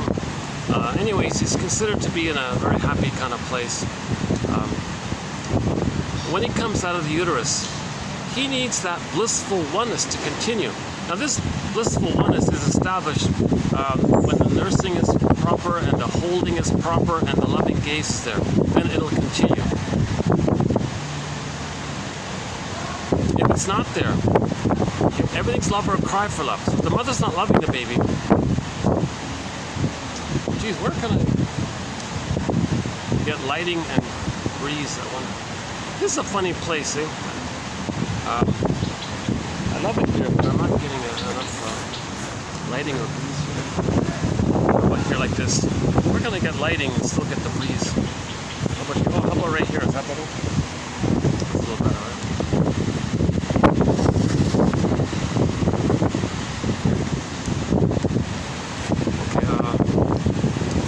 Okay, love or cry for love. So mother's not giving the love. The baby's saying, hey mother, what's going on here? You're not loving me here. Mother, since you're not loving me, you're in pain, you're wounded, so you're crying for love. Okay, don't worry mother, I'll save you, I'll cure you, I'll heal you, I'll make you be a loving mother, I'll fix you. Don't worry mother, you're crying for love, I'll save you. And the mother might, it says that maybe the mother might say, sorry baby, I don't think you can save me. No, I have to save you because I need a good mother, let me save you.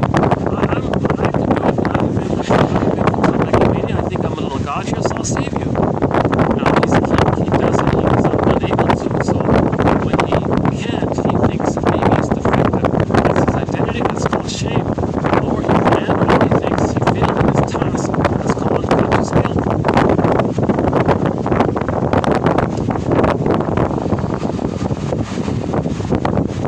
So, he's going to begin life with the feeling there's something wrong with him, he's guilty, so that's called I'm not okay. Now the mother must be seen as okay for his survival. He's got to make it up, even if it's delusion, even if it's psychosis, schizophrenia, like the guy in the desert, thirsty, sees an oasis, which isn't there. The baby's got to see a loving mother. He's got to trick himself because his psychological needs to do something psychological, emotional, so he can feel safe to take in even the powder stuff. He's got to survive. That's a coping strategy. Now he's bonded to the frustrating mother, when she turns into a witch and says, that's not my mother. There's your splitting mechanism. God is a demon like that. In the template, imaginable. Or,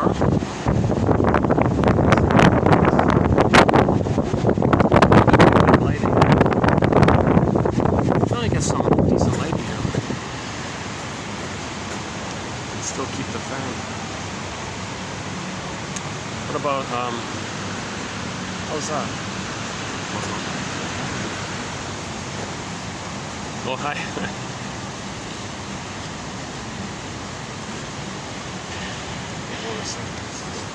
Let's switch these around.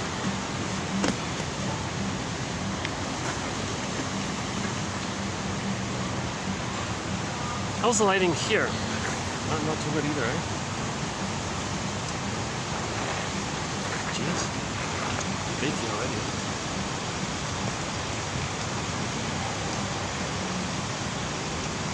Oh, okay. Let's do this. What if I sit right here? What if I sit right here? Okay, that's doable, right? Right here, like this? Oh, but the cord's not long.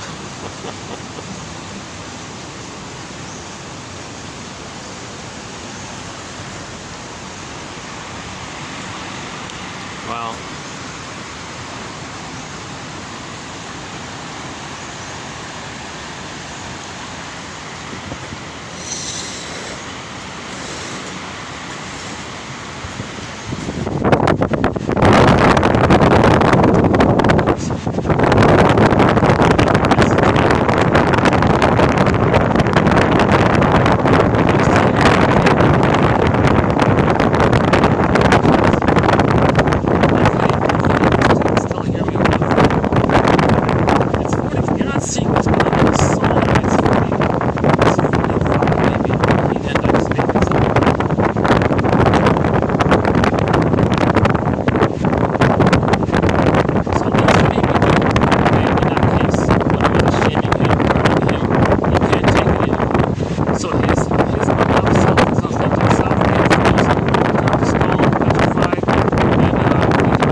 getting a bit of a breeze now. Yeah, okay.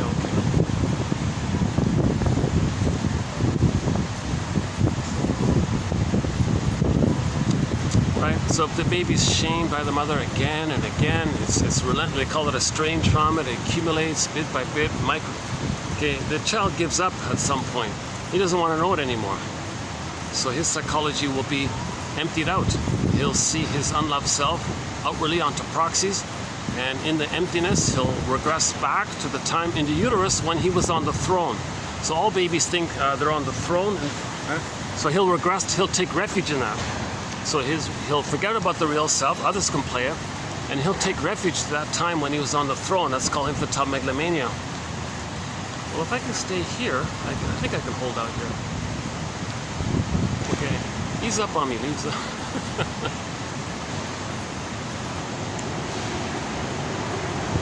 It's not giving me any breeze though, right? Okay,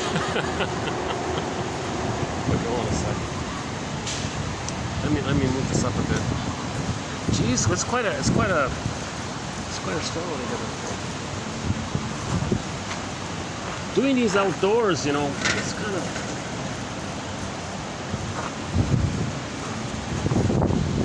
I'm happy to do it outside, but. And no one, luckily, they were telling me, no, they don't. People over there don't hear me. They don't hear anything, and I don't hear them. So I gotta find a way to make this work.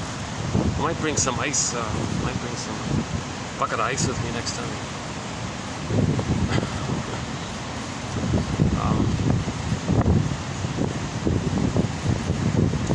Right. So his unloved self, he'll see onto others. How can I just put this down? Thank you. If I can sit on it. That work? Okay. I'm gonna sit on it. Okay. Right. So in the emptiness, he's got to have some identity, right? So he's gonna regress to the time in the uterus when he was on the throne. Okay. Again. In the uterus, the baby thinks it's all him. Solipsism, everything's for him, only him. Everything serves him, everything takes care of him. Sound familiar? That's called narcissism. And he's not in a place where he's supposed to recognize the feelings and needs of others. He's not there yet. So think about that. If a person's traumatized using that, and they do hurt someone, they don't understand it. It doesn't register, right? So that's why people with narcissism has zero empathy. Or they'll give some cynical empathy. You know, they'll use the idea of supposedly needing to show their empathy and shame you for it somehow. Like they don't have empathy, right? Because they didn't get enough love to achieve differentiation, having a sense of self. One needs a sense of self and self-recognition and connection to your feelings to know the feelings of others. If you don't know your own feelings, you don't know the feelings of others. So the empathy comes from morality and ethics, kind of comes from there, they say. Okay, so if the baby's traumatized before 18 months, 18 months is the time when infantile megalomania dissipates. So all babies think they're gods until 18 months, basically. So if the trauma's before 18 months, they're going to regress they're stuck there. That means their real self, their authentic self, is stunted in its development. That's called arrested development. Okay? Developmental arrest. They mean it that way. One second.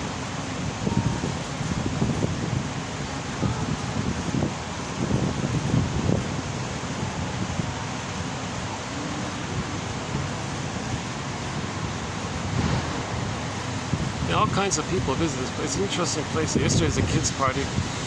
Today is a different kind of crowd coming through here.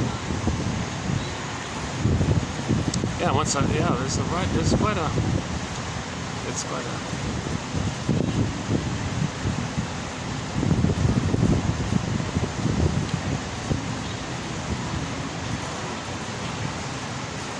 Okay, yeah, you got like the local expats and then the local crowds and the tourist crowd and then the long-term expats here and maybe people that travel back and forth or something, business people. It's quite a mix between of all kinds of. But yeah, we're all from the same family. We're all wounded. We're all wounded Homo sapiens. So we're all the same. You see. Don't be distracted by superficial, trivial biological variations. Right? If over a period of time people lived in a place where there's less sun, they lose the melanin. That's the superficial thing. Underneath, it's the same stuff. It's the same stuff. We all have 3 brains. Doesn't matter where you're from. We all have 3 brains. Survival brain, feeling brain, thinking brain. We all have 3 brains. And if anybody, anywhere, any place is traumatized, that memory, okay, if it's very early on, it'll go in that survival brain, and they'll have anxiety, and they'll have OCD and psychosomatic symptoms, and any kind of not loving life phenomena comes from there, kind of thing. So we're trying to heal from this unnecessary need to live like a wounded gazelle, numb with the endorphins. So when the gazelle is running from the lion, and the lion maybe bites him or something while he's running, what the gazelle does, they say, is he doesn't admit that he's in pain. Maybe he's wounded, maybe he's bleeding or something, I don't know. So the brain releases endorphins to the gazelle to not let the gazelle feel the pain, because if he were to admit the pain and feel the pain, he'd be a goner, right? Poor guy, right? So the gazelle is numb to it. That allows him to keep running. It's a survival thing. He can keep running. If he's numb to the pain, he keeps running. Sure enough, the gazelle escaped, or the impala, or whatever it was. The impala escaped. Okay? He found a place to lick his wounds, and all was good. He was okay. So the endorphins helped him. The endorphins made him unaware of the pain. So that's a survival kind of thing. Now humans, we traumatize ourselves accidentally, and we got endorphins. So we're all like wounded impalas. We're all like wounded gazelles kind of thing. But when humans are traumatized, things get more complicated. Because we can identify with the aggressor. Animals don't have that 3rd brain.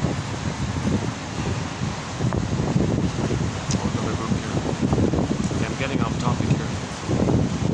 Wow, I'm surprised people don't mind me. Oh, they're going inside. Oh, that's the place.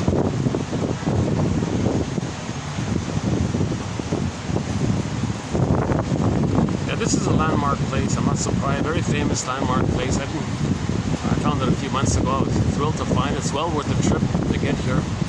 Usually just sweat by the time you get here.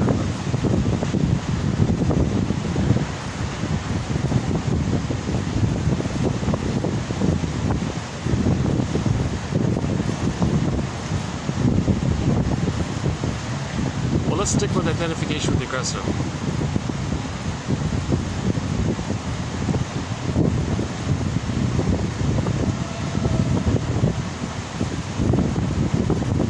It's funny because maybe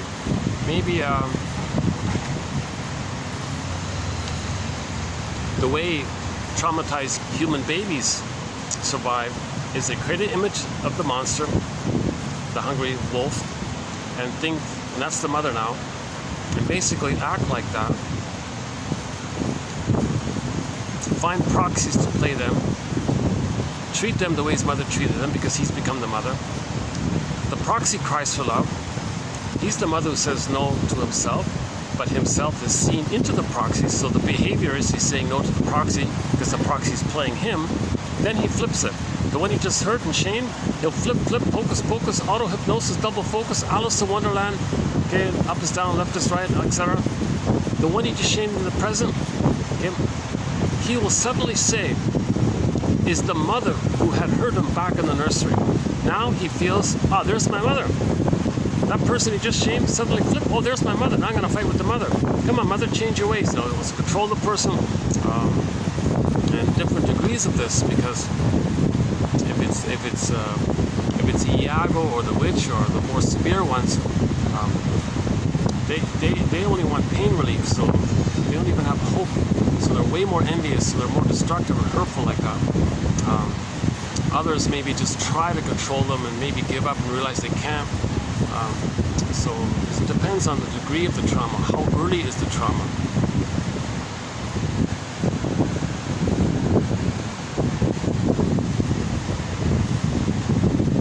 This video. I'm not very clear in my delivery. I'm going off on little threads like this. I still hope some parts are valuable getting through. I still hope some parts, even though this is a little fragmented, this video, more than usual, yeah. I still hope parts of it are okay. My give back for these sometimes awkward videos is that the quotes are posted below.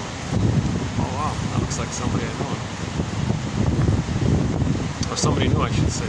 Oh my god, that person reminded me of somebody I knew a long time ago, right? Jeez, right? Or maybe I have unfinished memories of somebody in the past, and I want to face it, so I distort the reality of the present, twist the present to see the person in the present, to see the person in the past and the present, because I want to face my feelings with the person in the past. So maybe if I look more closely, objective, oh, they're not that person. But in the moment, you found some similarity, so you distorted the difference, and you transfer. So we're always transferring the past. When there's problems in the past, we keep transferring the past to the present, so we don't really see clearly in the present. Kind of, that might be a good example, right? I'm sure if I got a closer look, it's clearly not the person I was thinking of. Right? But if I got like a little blurred, a little sort of just pick some slight resemblance to them, I cherry pick them because I like a hook, and then hang the projection of the memory onto the hook in the present, and I really see the person, and it gives me the chance to face my feelings in the past. So we're always trying to face our feelings in the past. Oh, they're taking down all the, I'm just noticing, staff take down all the decorations. They should have kept that golden elephant one. I'm sorry I didn't get on a camera. They had this huge golden golden rabbit statue. Look great.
Let's continue.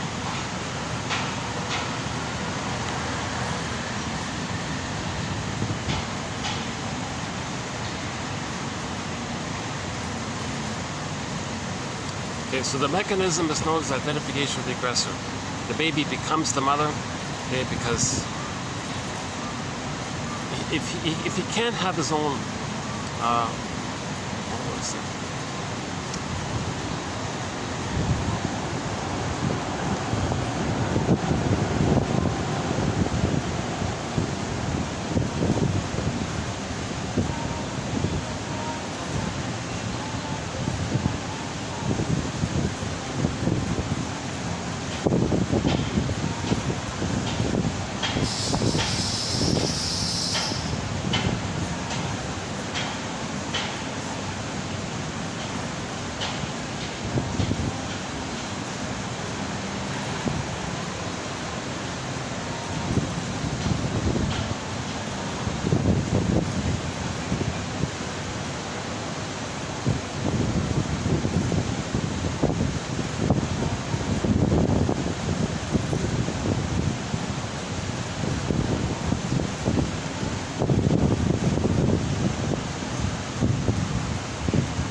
Some people just sort of sat right in front of me, a little awkward. So let me move down for a bit. Yeah. So identification with the aggressor. The mother doesn't want the child to have his own thoughts, his own mind, his own individuation. The mother wants the fusion, the symbiosis, because she's using the baby as a symbiotic object for her. So the child doesn't develop his own, doesn't discover his own mind, so to speak. So he absorbs the mother's mind and takes that as his mind in the meantime.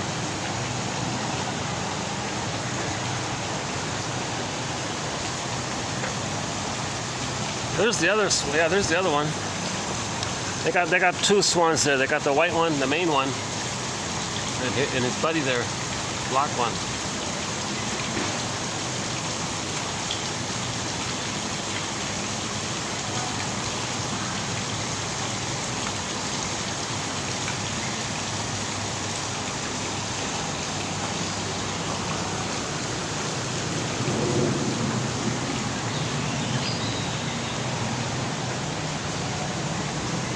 Keep an eye on my bag now.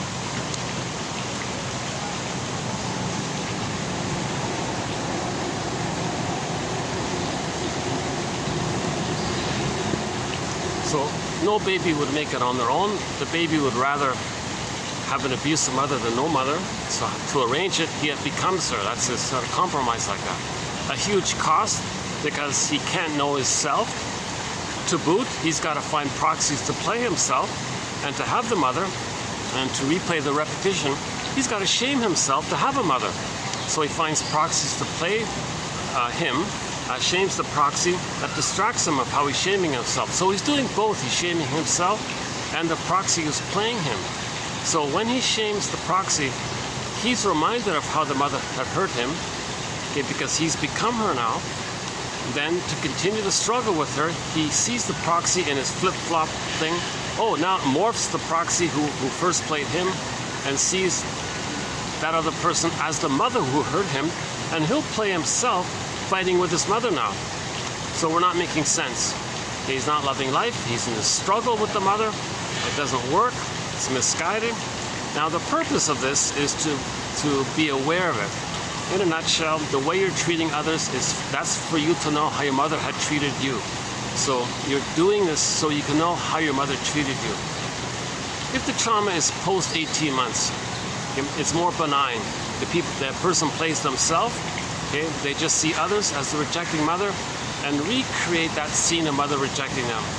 So that's easy to do. They don't hurt others. They just maintain the original setup of I'm not okay, you're okay. So others are idealized, so they'll want to please others. They live on crumbs. Oh, please love me, please support me. Okay, but they're expecting too much. They're expecting the kind of thing that they should have got in the nursery or as a junior toddler. It's not going to happen, so they're going to be disappointed. Now the person doing this is meant to know that that's what happened early on with the mother. So we recreate to find our story, in other words.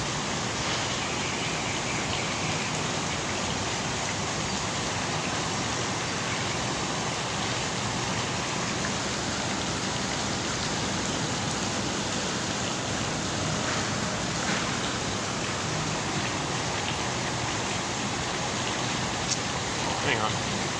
Oh, they're taking the blue. Oh, the guy's taking all the balloons away. Oh. What a stop. That's okay.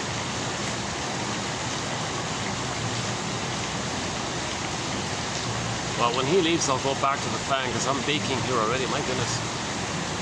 So again, every neurotic is a music enthusiast, but he only has one record, which he carries with him everywhere he goes. Every time he sees a record player with never-ending fiery ardor, he spins off that tune. If the person was traumatized before 18 months, okay, the way they recreate that original scene where they cried for love and mother shamed them is that they find a proxy to play them. Again, proxy means when someone plays a role for you, feels for you, does something for you, okay, as an identity of yours or something. Okay, so you find a proxy to play you as a child. Then you see them as you crying, wanting love, wanting something, and you say no to them. the way your mother said no to you.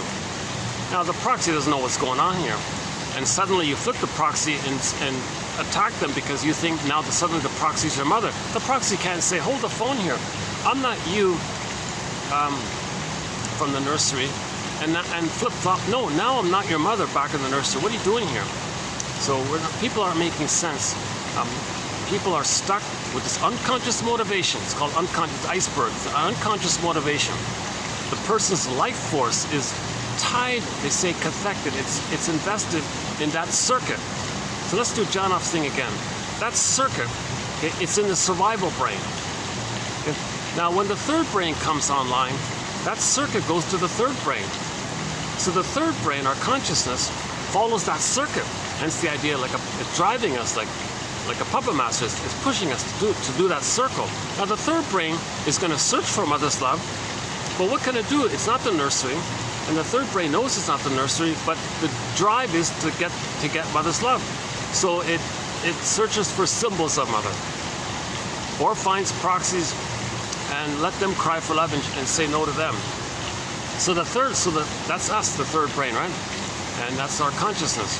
So we're doing this, we're following the groove of the survival brain, and we don't even know it.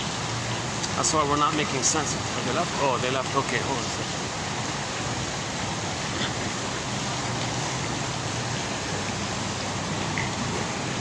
Let me check the battery. Hold on a second. Holding up here? Yeah, it's holding up. Okay. Oh, he's still there.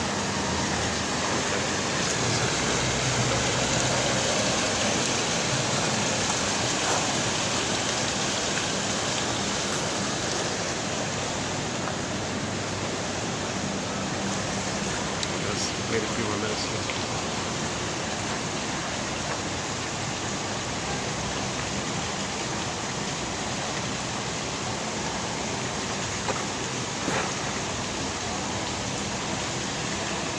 Okay, now there's a whole body of material about the sting of personality patterns. So now trauma before 18 months can lead to one of the sting of personality patterns, one of the various narcissistic patterns. The cookie cutter, the more familiar garden variety cookie cutter one that we're all familiar with, the exhibitionistic one. Okay, they got the voyeur one, the clinging vine one, the turtle one, etc. Then they got the bully pattern. Okay, Grotstein says you can think of the lower functioning BPD as a fusion between one of the narcissistic ones, one of the bully ones. You got the Iago one. The Iago one, that's the guy who's so filled with envy, he doesn't bother anymore. Okay, he believed that mother hated his goodness, so the mother was the envy breast now. If the mother hated the child's goodness, and he identifies with the hating mother, then to have a mother, he's got to hate goodness. That's the model in his mind. That's the template, the blueprint, you see. So he'll go through life. If anything out there is seen as good, he's got to hate it. That keeps him safe with the hating mother who hated his goodness. So to have a mother, he's got to hate goodness. Okay, envy means hatred of the good. The baby believed the mother hated his goodness. He became her to have her. Okay, the condition is anything out there that's seen as possibly good, he's got to hate it or damage it. So Iago, it doesn't even bother with the hope of getting mother's love. He only wants to see goodness damaged. And some short sellers say, you know, this plundering the planet, it's really about destroying the goodness, destroying the air, the water, the food. It's about because those personal qualities, the prototype of the personal qualities of a person's inner soil, inner air, quality of life within him. Okay, that all got taken away. So identify with the aggressor. Okay, and on the planet's innocent. Well, baby was innocent. Okay, mother destroyed and gave the baby emotional poverty and all this. Well, give the planet and the people poverty. Okay, then you see the planet as the aggressive mother. Now you're attacking the Mother Earth, thinking you're in the nursery. So we're not making sense. So again, he finally left. Hold on a second.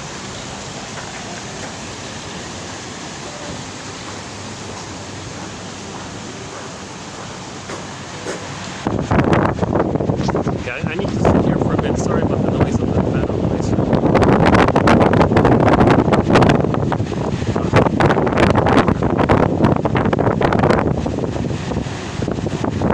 So I won't run through the various personality patterns because they heard that the clinger is the one that's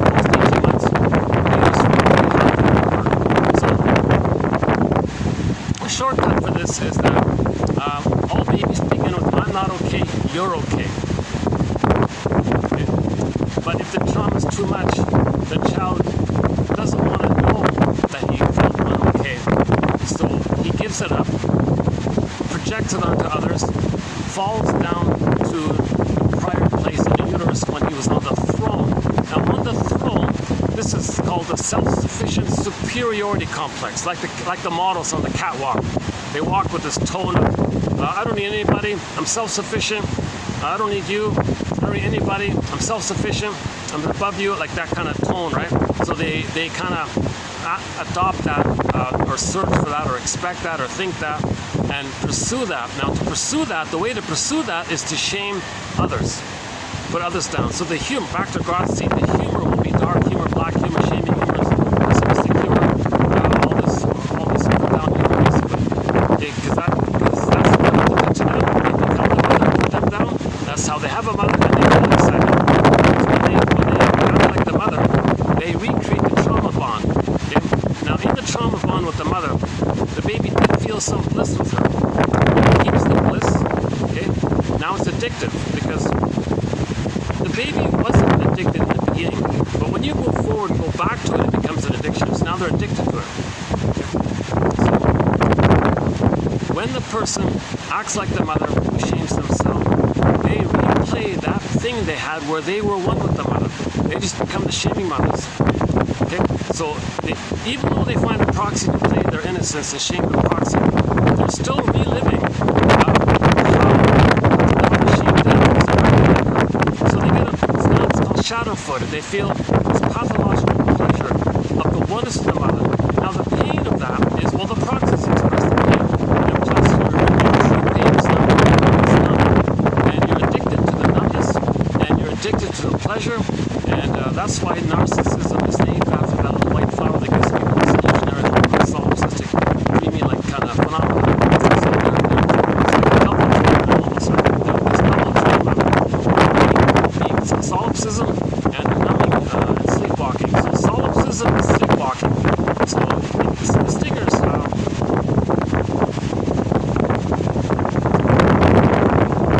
listen, policies. Yes, of course. Trauma is related to disassociation, right?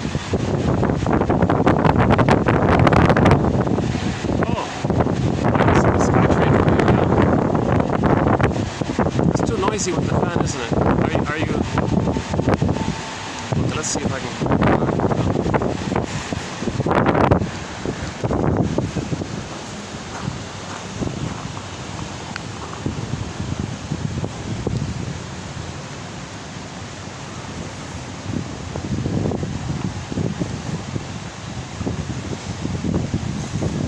How about here? Okay, that's where we were last time. Let me sit on this thing here. Hold on a second.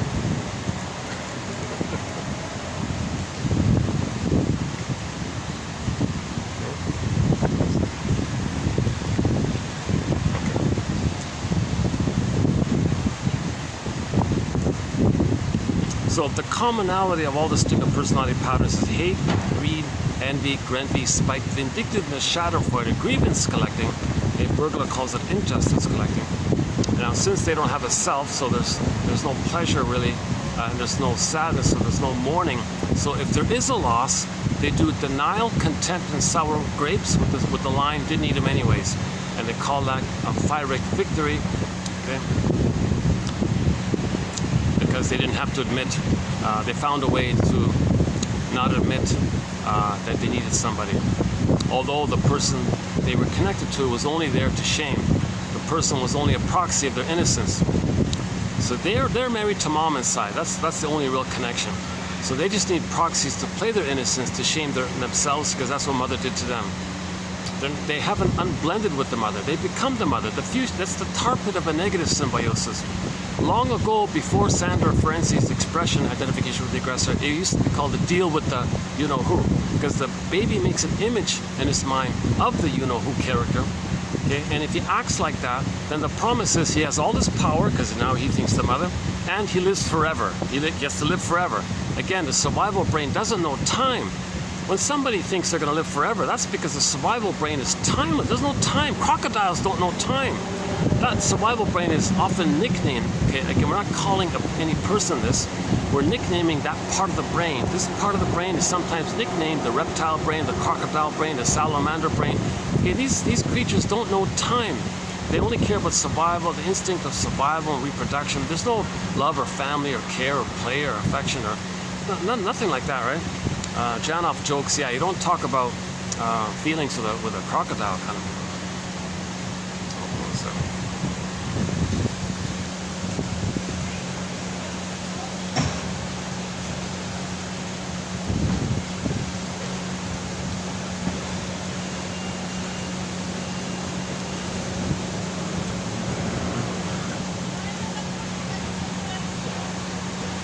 Oh, there's a classic.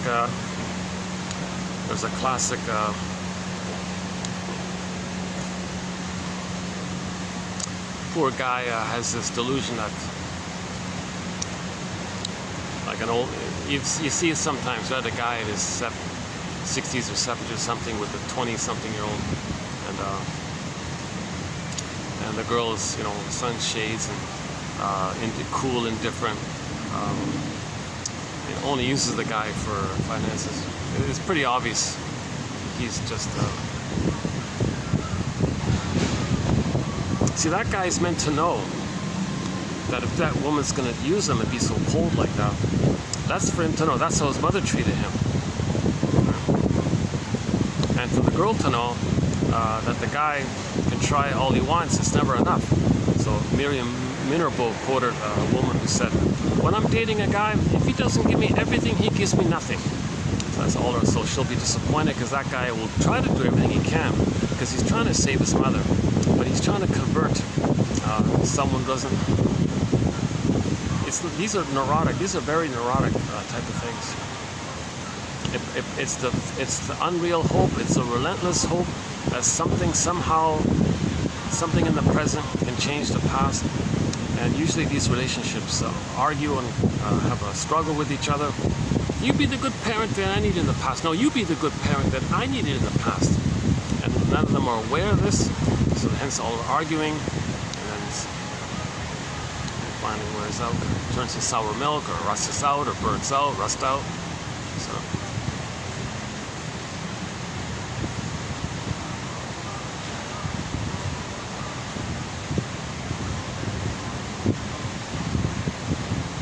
Now that young one has that kind of modelish kind of attitude, and the fellow probably thinks, well, she can be a proxy for my defense mechanism where I can feel that.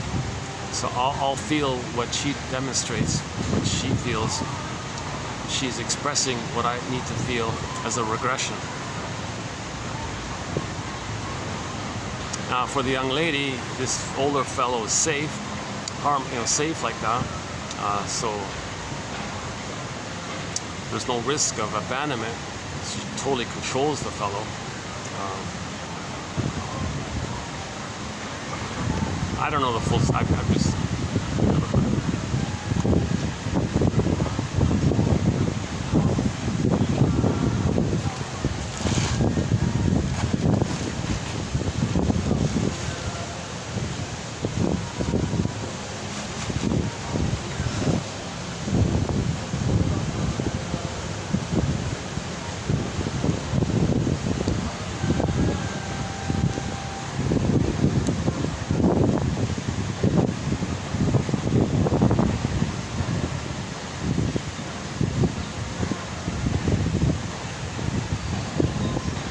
We don't have a thread on this overuse of the sunglasses thing and plastic surgery and tattoos. Those three we don't have.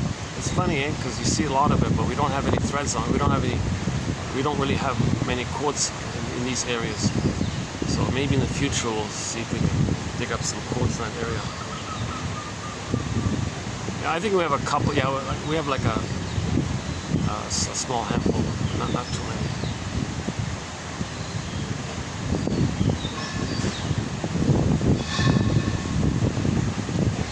Well, I'm not going to redo this. I'm tempted to redo this whole video because it's been so choppy, but I tend to keep my mistakes and my bloopers Because my give back is the quotes are postable. So if you click the more link here, that's the real gift, I think, or the real advantage of what we're posting here. Sometimes my delivery is not bad. I feel pretty good about it. Sometimes I feel like I am today. Geez, I'm all over the place.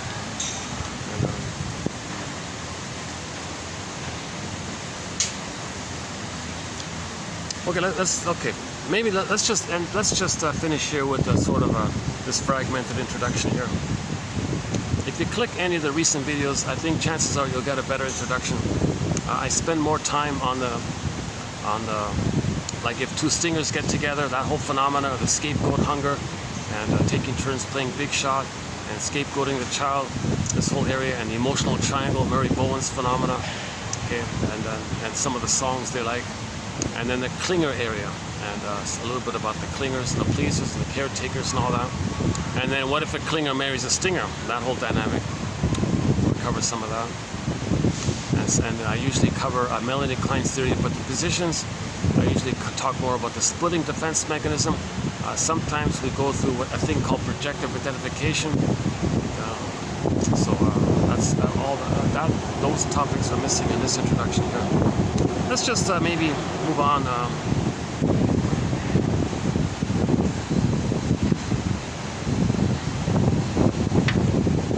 So I've read the first two already. The one about the Hawaii one, right? And the idea that let's finish this one here. Traumatic, the first one here. Traumatic experience.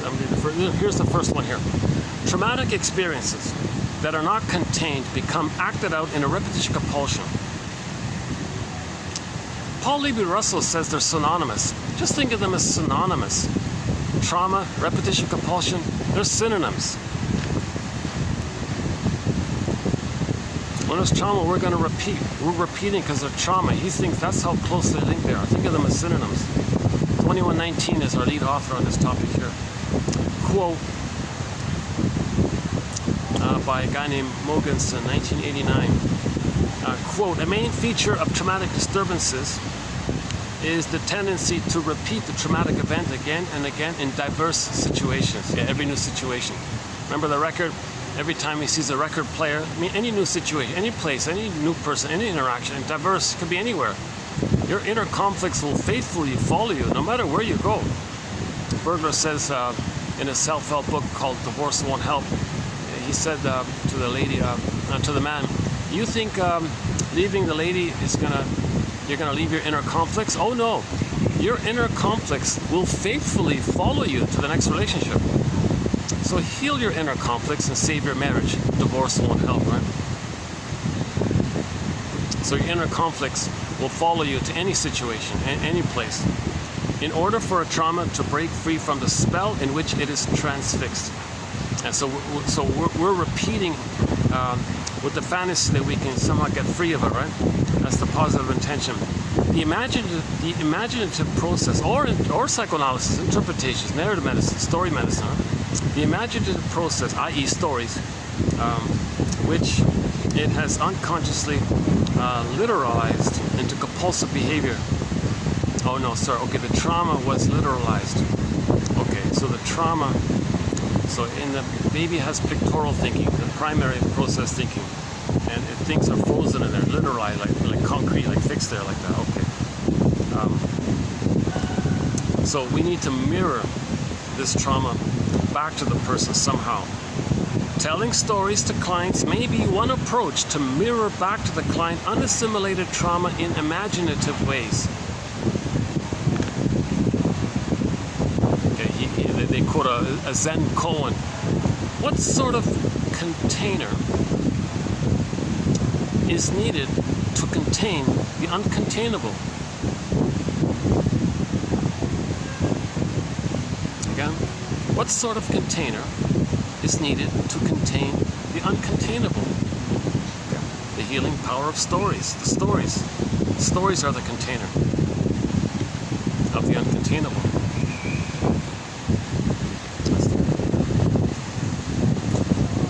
Okay, this next one here just sort of I was on the fence whether to include this one or not, but This next one here could easily go in the honorable mention pile. So let's just leave it here for the time being. The impossibility of a 50-watt light bulb functioning as a sufficient container for a 100-watt light current. Yeah, so imagine a light bulb, but it's only meant to hold 50 watts, right? It's not going to hold 100 watts. Right? The bulb was designed to hold only 50. But what if there's more energy that's trying to get through, right? There's a problem. The light bulb would break, obviously, if it were, okay? Similarly, to push clients toward connecting with intolerable experience may have a shattering effect on the self. A client's resistance to emotional facilitation is self-protective, not oppositional. So some clients might say, why are you opposing? Why are you resisting? Come on, face this. No, he's protecting himself. He doesn't have a basket enough. He doesn't have a catcher's mitt. In this case, he doesn't have a strong enough light bulb. So like here's another metaphor. We want to, okay, psychoanalysis looks for an egg in a basket that's missing. So we want to weave a basket, okay, or a catcher's mitt. Okay, we want the scarecrow to have a brain, some kind of container. So this container, this 50-watt light bulb the container's too weak, like the scarecrow, the weak. So you want to upgrade the 50-watt light bulb to a 100 or 300 or 500-watt light bulb, whatever it is. A client, so don't think of the client as being like against you. He doesn't have a strong ego to accept his feelings. He can't accept an insight because to accept a belated understanding, you got to have a belated release of your feelings. But to have a belated release of your feelings, you need some models and some constructs, some theories to do so.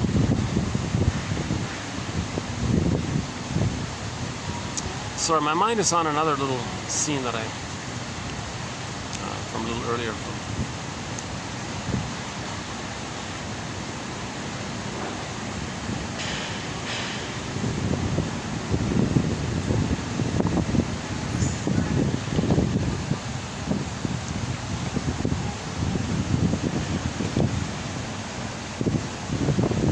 We do have it reminds me, we do have a topic on passive aggressiveness. If somebody doesn't like something, they don't use words. They might use behavior, nonverbal behavior. Right? 73855, right? Famous communication. 7% verbal, 38% tonal with your tone of voice, and 58% nonverbal. People still quote that 73855 back from the 50s, eh? Nobody's improved on it.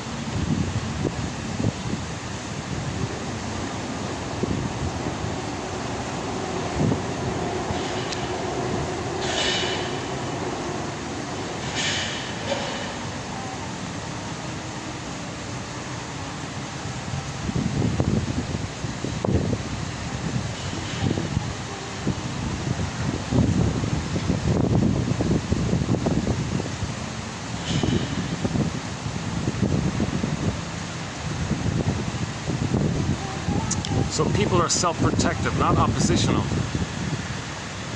So you got to think of people's behavior as trying to, they can't handle whatever feelings that need to come up, so they'll do things as a defense against it. So they'll resist, deny, blame, whatever. Thus, the appropriate intervention is not a focus on the difficult material, but rather a focus on the increasing capacity of the client to bear the emerging experience. So that's what we've been saying all along. First, weave the basket, then you can bear the experience. Build a catcher's mitt, then you can catch the ball. So this is the whole issue that Janov was talking about. You can't bypass this phase. You got to strengthen the ego, enhance the ego, repair the ego. Okay? So that's what this is about. To these theories, these models, it's an attempt like that. It's an attempt to give you a story so you can contain the feelings. If you don't have the story, your feelings won't come up to you. You need the basket, then there can be an egg. And the egg is the feelings. Speaking of eggs, you find a golden egg, that's a great. Okay, okay, let's move on to the eating issue here. It's not about the food. Okay, go to the last video. We did a very good introduction on this topic about emotional eating. So the next few quotes will also be on emotional eating. And so Roger Gould is sort of our lead author on this point in his self-help book entitled, and he's a medical doctor. So there's an example of a medical doctor like Masterson who wrote a self-help book for the public. Yeah, Roger Gould. One of his main lines is, it's not about the food. So don't focus too much on the food too much. You got to focus on why you're using food as an over-the-counter tranquilizer. Why do you want to go in this food trance? Because of the food trance. Eating disorders are often misunderstood as being about the food. However, emotional eating comes from the emotions underlying your dysfunctional relationship with yourself. So we have affect dysregulation. We don't know how to soothe ourselves because the mother didn't soothe us. So what's the trick? Sugar, salt, so comfort foods, sugar, salt, and fat tricks the mammalian part of the brain into making it think that the person is saved by all this surplus food. Now all this surplus food, the mammalian part of the brain, the survival brain, think all this food. So from that point of view, it's going to release serotonin from the safety of the extra food. But that's just that only lasts for a few minutes kind of thing. Now when the baby's up, they get serotonin. So we're trying to get the serotonin. So it's a ruse, it's a trick. So yesterday he talked about the ruse. Oh, let's do that one again here. Yesterday was the ruse one.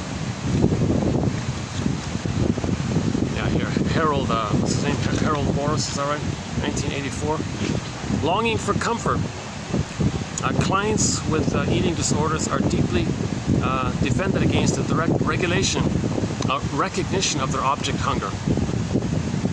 So emotional eaters are not aware that they're still looking for a mother's comfort, mother's soothing, mother's tenderness, mother's affection.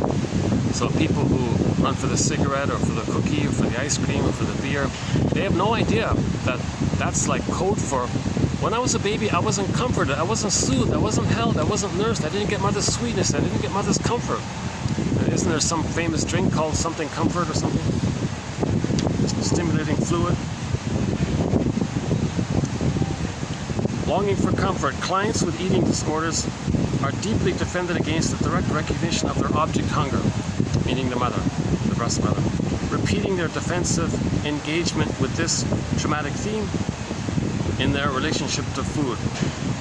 So, okay, so here it is here.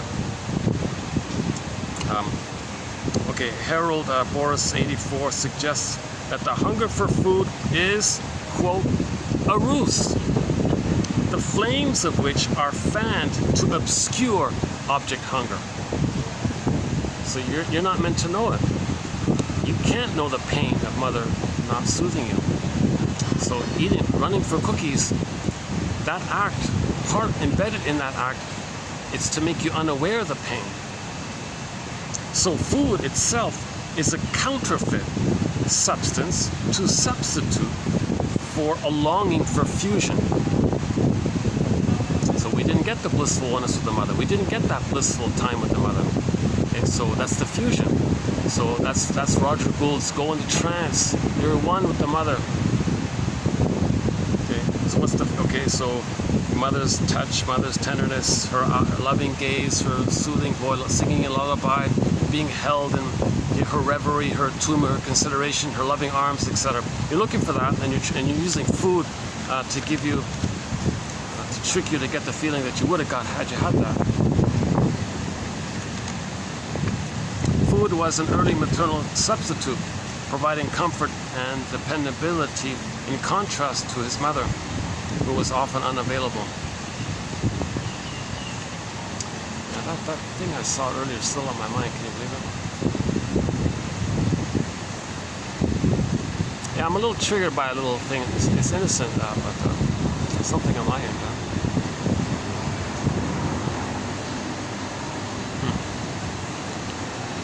Emotional eating reflects the intense desire of a young child who needed his mother's comfort. Again, emotional eating reflects the intense desire of a young child who needed his mother's comfort.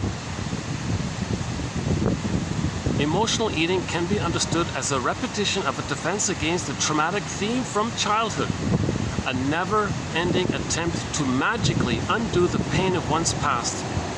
So eating cookies and all this, comfort eating, okay, reaching for comfort foods. Okay, you're not physically hungry.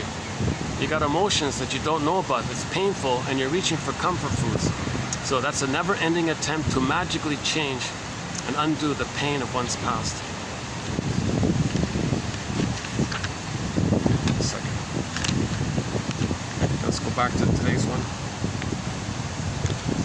Relational trauma. Relational trauma is defined as exposure to chronic misattunement and prolonged states of dysregulation in the context of an early attachment relationship. And again, relational trauma is defined as exposure to chronic misattunement. Chronic misattunement. Chronic misattunement. The mother's misattuned, malattuned again and again and again. She just never gets it. You know, mishandling the baby, rough handling the baby. Baby's physically hungry. You know, baby's emotionally hungry. Mother, here's some food for you. No, I'm not physically hungry. I'm emotionally hungry. Well, you're complaining, are you? And she dips honey in the rubber nipple. No, you're shaming me. No, don't trick me like this. I wanted your maternal sweetness. I don't want this sugared stuff on the rubber nipple. Or the baby is physically hungry. Mother says, no, gotta follow schedule.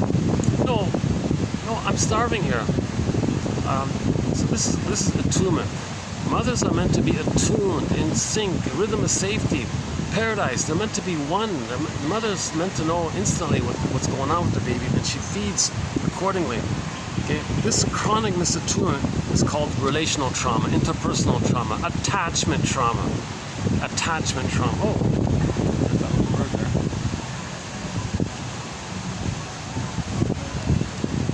It's hard to get them on camera. Relational trauma is defined as exposure to chronic misattunement and prolonged states of dysregulation in the context of an early attachment relationship. This leads to self-states becoming more or less disassociated. For example, what about the inner child of the past? He calls the inner child of the past the soul, okay? Quote-unquote, the hungry self. A self-state prominent with emotional eaters. We want to help clients to stand in the spaces. Philip Bromberg's famous book, Standing in the Spaces, okay? Shadow of the Tsunami, and Awakening the Dreamer, his trilogy.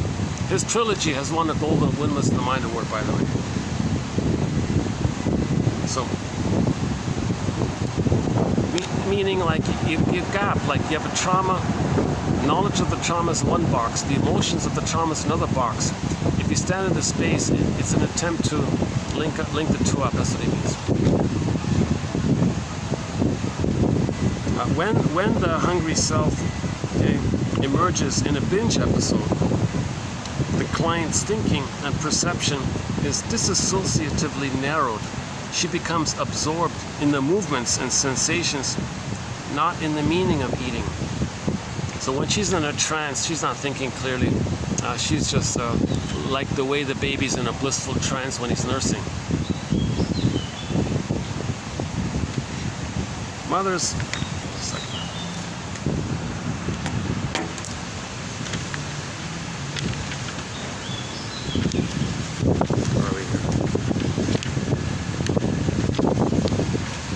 Mother's Reverie, right?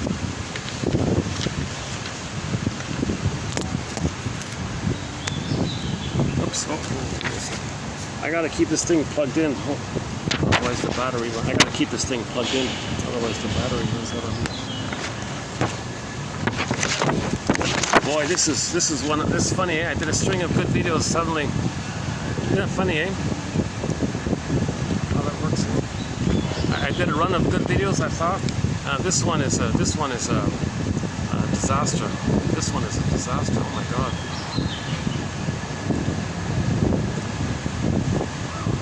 Maybe I'm unconsciously getting a little frustration somehow. I get it out. In this video, I'll calm down. Next video will be smoother. Maybe that's the routine.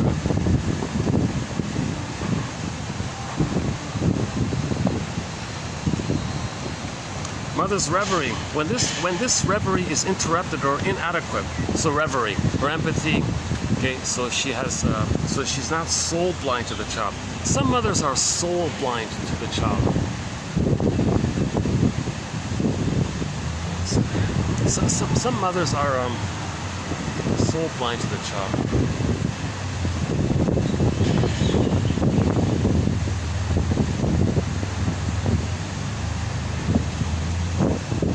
Because she doesn't see the reality of the child, because she only sees her needs, her projection of her needs. She's still in the past with this painful struggle with the mother. That's all she sees. So she has a baby. She doesn't see the baby for who the baby is. She only sees the baby either as a proxy of herself or sees the baby as her mother.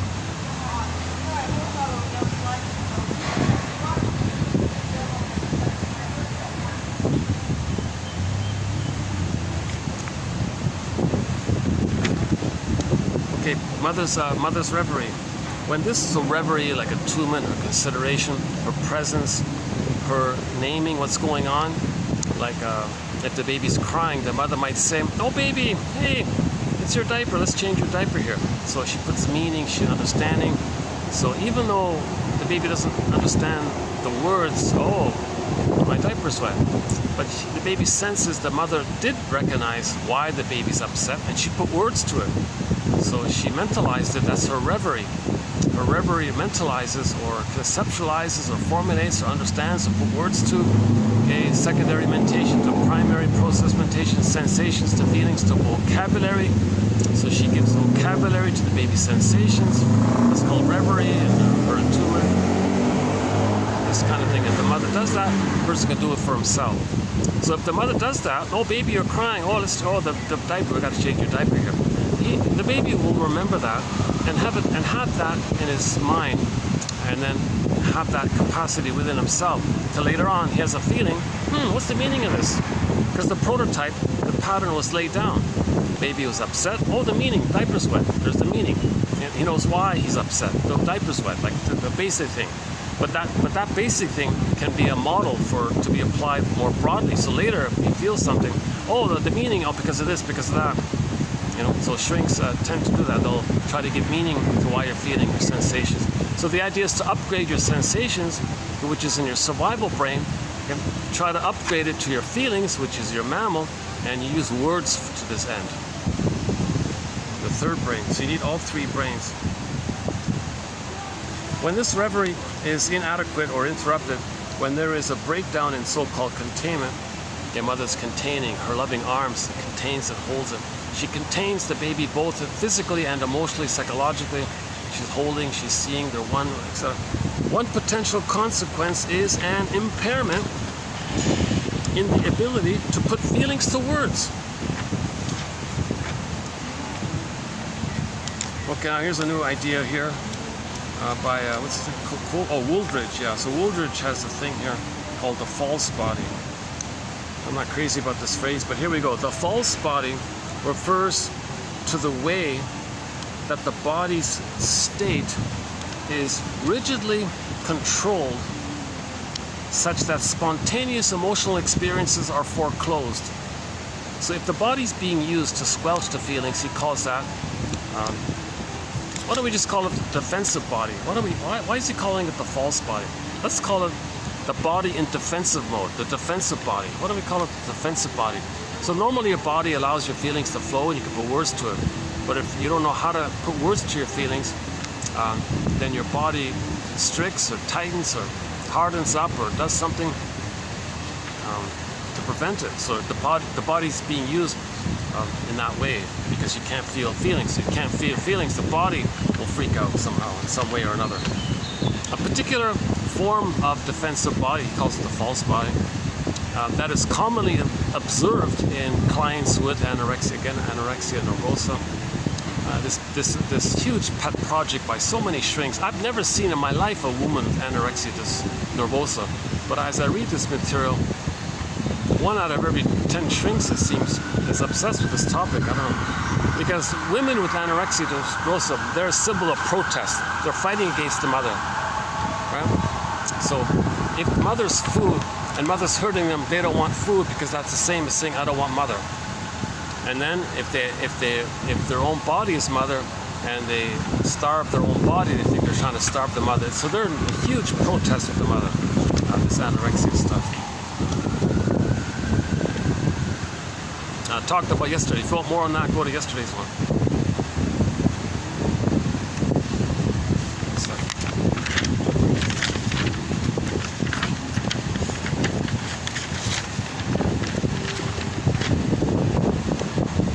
Okay, so he calls women or people with anorexia nervosa their false body or their defensive body. His jargon is the entropic body.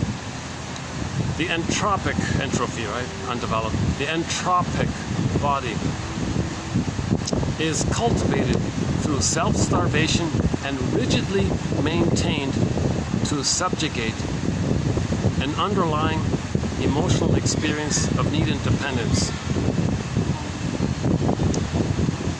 Okay. So it's as if the young person is saying, I don't need your mother, I'm independent. I don't want your food, and food is mother. I don't want mother, I don't want food. So they develop an entropic body in relation to this. It develops as a best attempt to compensate for the failure to internalize the caretaker's capacity to comfort and soothe the child during the period of separation individuation.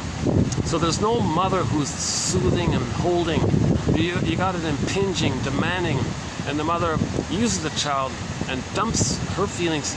The mother dumps her negative feelings into the child and wants the child to metabolize her painful feelings. The child puts up a wall there, so to speak, right? Like a rejection of the mother, and all things related to mother. That's called anorexia nervosa. Without the capacity to comfort, without the capacity to provide comfort to oneself or to seek it in emotional connection with another person in hand, these clients are unable to emotionally digest traumatic experiences in infancy and beyond. So obviously they don't have any capacity to digest traumatic memories because they didn't internalize any experience of any soothing mother, so they can't soothe themselves. The mother didn't accept the baby's distress. He can't accept his own distress. The fear of getting fat, commonly expressed by clients with anorexia nervosa, conveys the emotional agony that results from having to contend with these undigested traumatic experiences. Yeah, I'm just guessing it, but maybe this means the person who does let loose and gets fat, they're trying to process the trauma. They admit the trauma and they're dealing with the trauma. So obesity may be in a way to accept and deal with the trauma. Whereas anorexia nervosa, I don't want to deal with it, I don't want to face it, and so maybe that's why there's an appeal. Maybe that's why there's some kind of appeal. They're more defensible. They're more somehow in denial of the trauma. And wouldn't it be nice to be in denial of your trauma? I mean, superficially in terms of not feeling the pain of trauma. So if this woman is afraid of getting overweight or something, that means she's now somehow acknowledging the trauma, and then now you develop the weight because now you want mother you're using food as a symbol of mother to deal with the missing mother. So you're using synthetic substitute mother food to deal with the missing mother. So you got all this fat, using food as a substitute for the mother because you don't have memories of internalizing, meaning having memories in your mind of a loving mother. So you got food now instead of that as a substitute mother. So food is like a stuffed mother, like a fake stuffed mother, like a toy mother. And Miriam Woodman had that expression where the guy had the belly, and her interpretation was that guy developed after his mother passed away. So this guy was a mama's boy, and the mother used him to take care of her. And when she passed away, he freaked out. He couldn't deal with it because he had no mother to go by. He couldn't let go of her, so he would binge and all this and develop this massive weight all of a sudden. And Woodman said to him, "Oh yeah, you don't want to admit the loss of your mother, so you created her around you, and now you're carrying her with you everywhere you go. So you don't have to mourn the loss of mother. If you have the fat, that's your mother." So in other words, some people, if I understand it correctly, are using the overweightness as a symbol of mother. So they feel comforted because mother's with them all the time. They're not alone.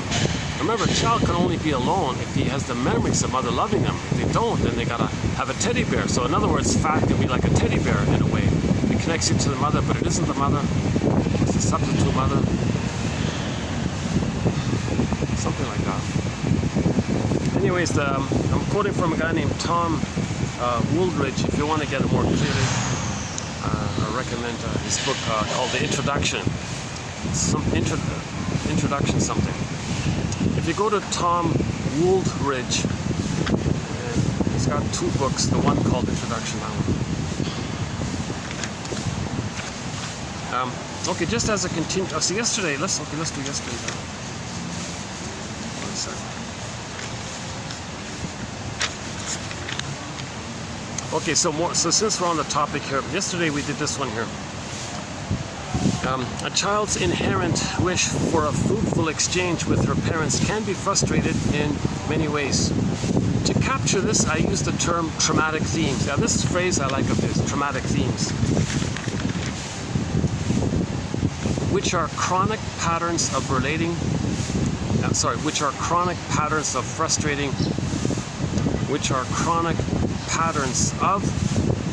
frustrating and depriving childhood experiences at the hands of caretakers day after day, month after month, year after year, etc.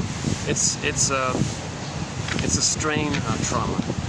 One guy calls it cumulative trauma. Koan, 1963. A mother's persistent intrusiveness, or her overwhelming desire to be taken care of by the child, or her withdrawal in the face of her child's upset feelings, or a father's ongoing emotional unavailability in the face of his son's longing for connection are a few examples of traumatic themes that emerge with varying degrees of severity in the histories of emotional eaters. Okay, so he's just saying, what's the abusive pattern with the mother? Like name the abusive, ongoing, annoying thing the mother did. Okay, like so recently in the BPD pattern, Christine, what's her name? The daughter of Joan Crawford. Was it Christine? She said one annoying thing her mother did was wake her up when she was sleeping, because the mother was afraid to be alone at night, so she always would wake up her daughter. That's a traumatic theme. Not depriving the daughter of her normal sleep or something, or using her to comfort her. That could be a kind of a theme of hers. Or any mother who says to the child, "If you're going to be independent, you betray me." That could be a theme. Or there's no father around to protect the child from the abuse of mother. That could be a traumatic theme. So you want to name this traumatic kind of theme.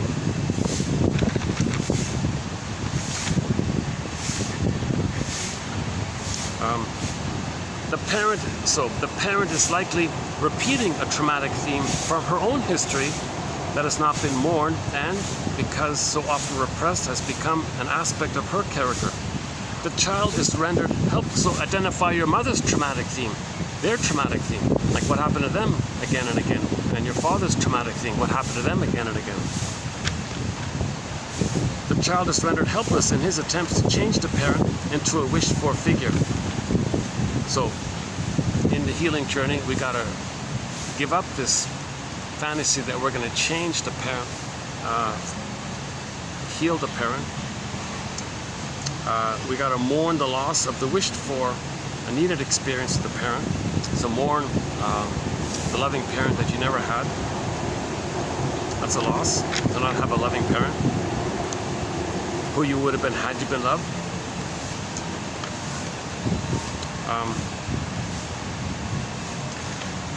Okay, it goes on. All right. Yeah. So mourning is the, in other words, mourning is the vehicle through which traumatic themes can be acknowledged, disillusioned wishes for an ideal object relinquished, and painful early relationships transformed into aspects of the subject's character that are carried forward into constructive ways.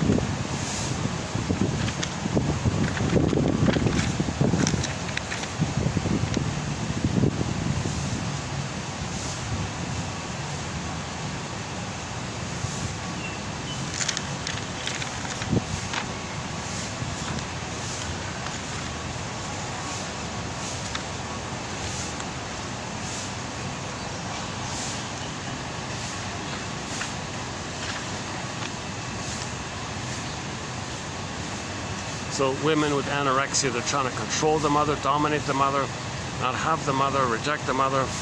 The clients protest against food, an attempt to both defend against further maternal intrusiveness and develop autonomy. It disrupts the symbiotic relationship between her, the mother, and her. So it's an attempt to disrupt the mother's brainwashing program. The mother is using the child as a symbiotic object for her. The child is trying to protest and break out of that, this brainwashing attempt by the mother. So the daughter says, I'll interrupt this pattern, I won't develop. I'll reject you. If I reject food, I'm rejecting you. Wait a minute, if my body's mother, and I punish my body, I'm punishing my mother. They're trying to interrupt this thing. That's the point. One second.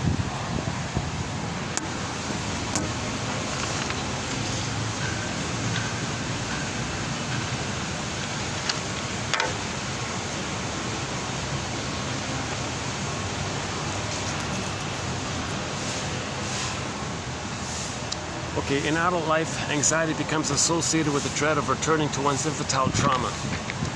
Winnicott 74, his thesis is simple. The client's fear of breakdown is, in fact, the fear of a breakdown that has already happened. So anxiety means we had a trauma,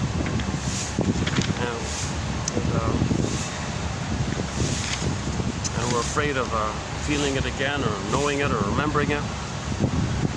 So anxiety is the survival. It comes from trauma in the first brain.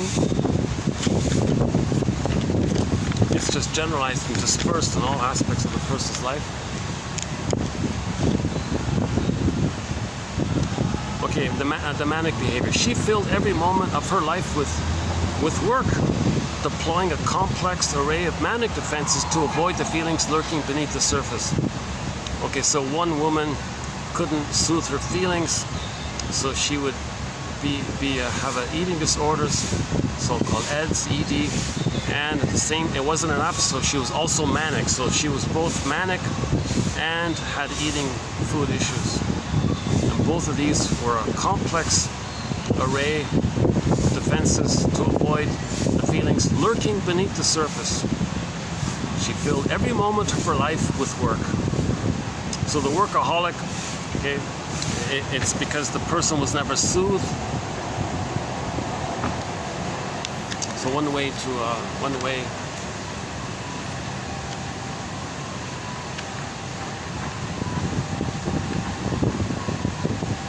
oh, poor kid, there's like what's he, maybe in grade, he's got a backpack full of books on it, so he must be he's only in, I'm gonna guess grade 4 maybe? No, grade 3 maybe, it's younger. Can you imagine that, being in grade 3 or 4? No, not 5. He's either in grade 3 or 4. The kid's got this whole backpack with heavy books. I saw them earlier inside. There's a mother with her 2 kids. And she made the kids bring her books for some reason.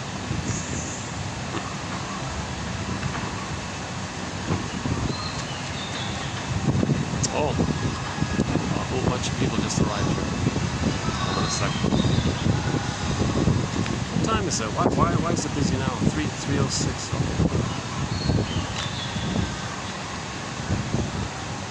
Okay. Yeah, this video in terms of delivery is a disaster. I'm all over the place.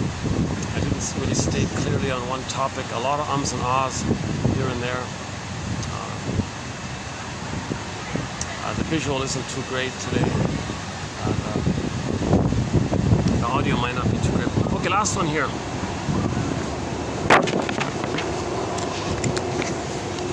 Okay, so how's that? Let's do okay. Let's do the last one here.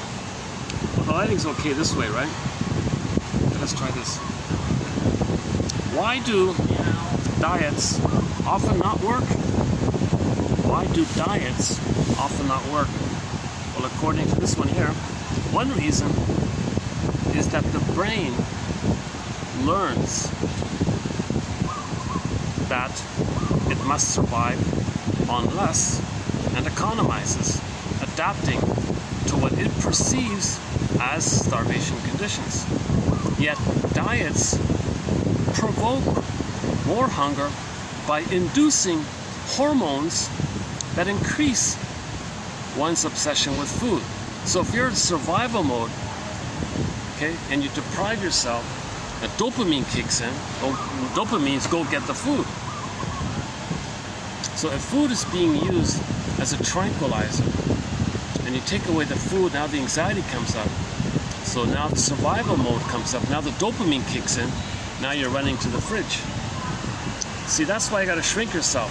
Just doing some behavioralism doesn't work. You got to look. Shall I compare you to an onion? So whatever the person's doing in terms of emotional eating, that's his survival coping strategy. If you remove that survival strategy and his light bulb only has 50 watts, not 100 watts, then he's going to freak out. Dopamine kicks in as a result. Now dopamine means go get more food, right? Dopamine it's for the chase, right? That's the energizing, motivating, dopamine is the chemistry that tells you to go get something, thinking that when you get that thing that you're chasing, it'll make you feel safe. So dopamine means you feel unsafe, go get something that make you feel safe. That's called dopamine. It's exciting, it's dramatic, it's for the chase. And then serotonin from the catch. So this person already had a catch. You take away the catch, the dopamine increases. Now they're obsessed with food now. So it's not going to work, right? Unless you mourn the loss of not getting mother's love. If you don't mourn the loss of not getting mother's love, if you don't grieve in all this, this issue is still going on. If food means mother, and you never had a mother, and you're using food instead, and you take away that food, you take away the substitute. So first you didn't get a real loving mother, and you're using substitute mother, and you're going to take away substitute, and then you have nothing. So now the survival brain gets all revved up. Go get more, compensate, economize, go get more food.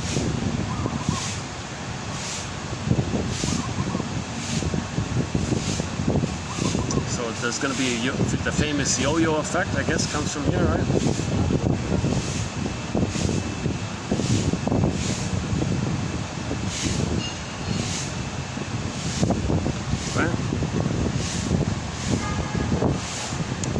If food is used to deal with anxiety, and anxiety comes from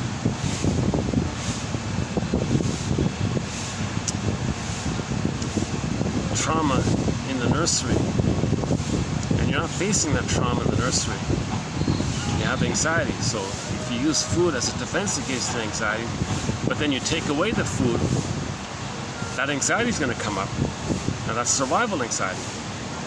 So survival anxiety means do something. That's dopamine. So emotional eaters are also operating with survival anxiety, obviously.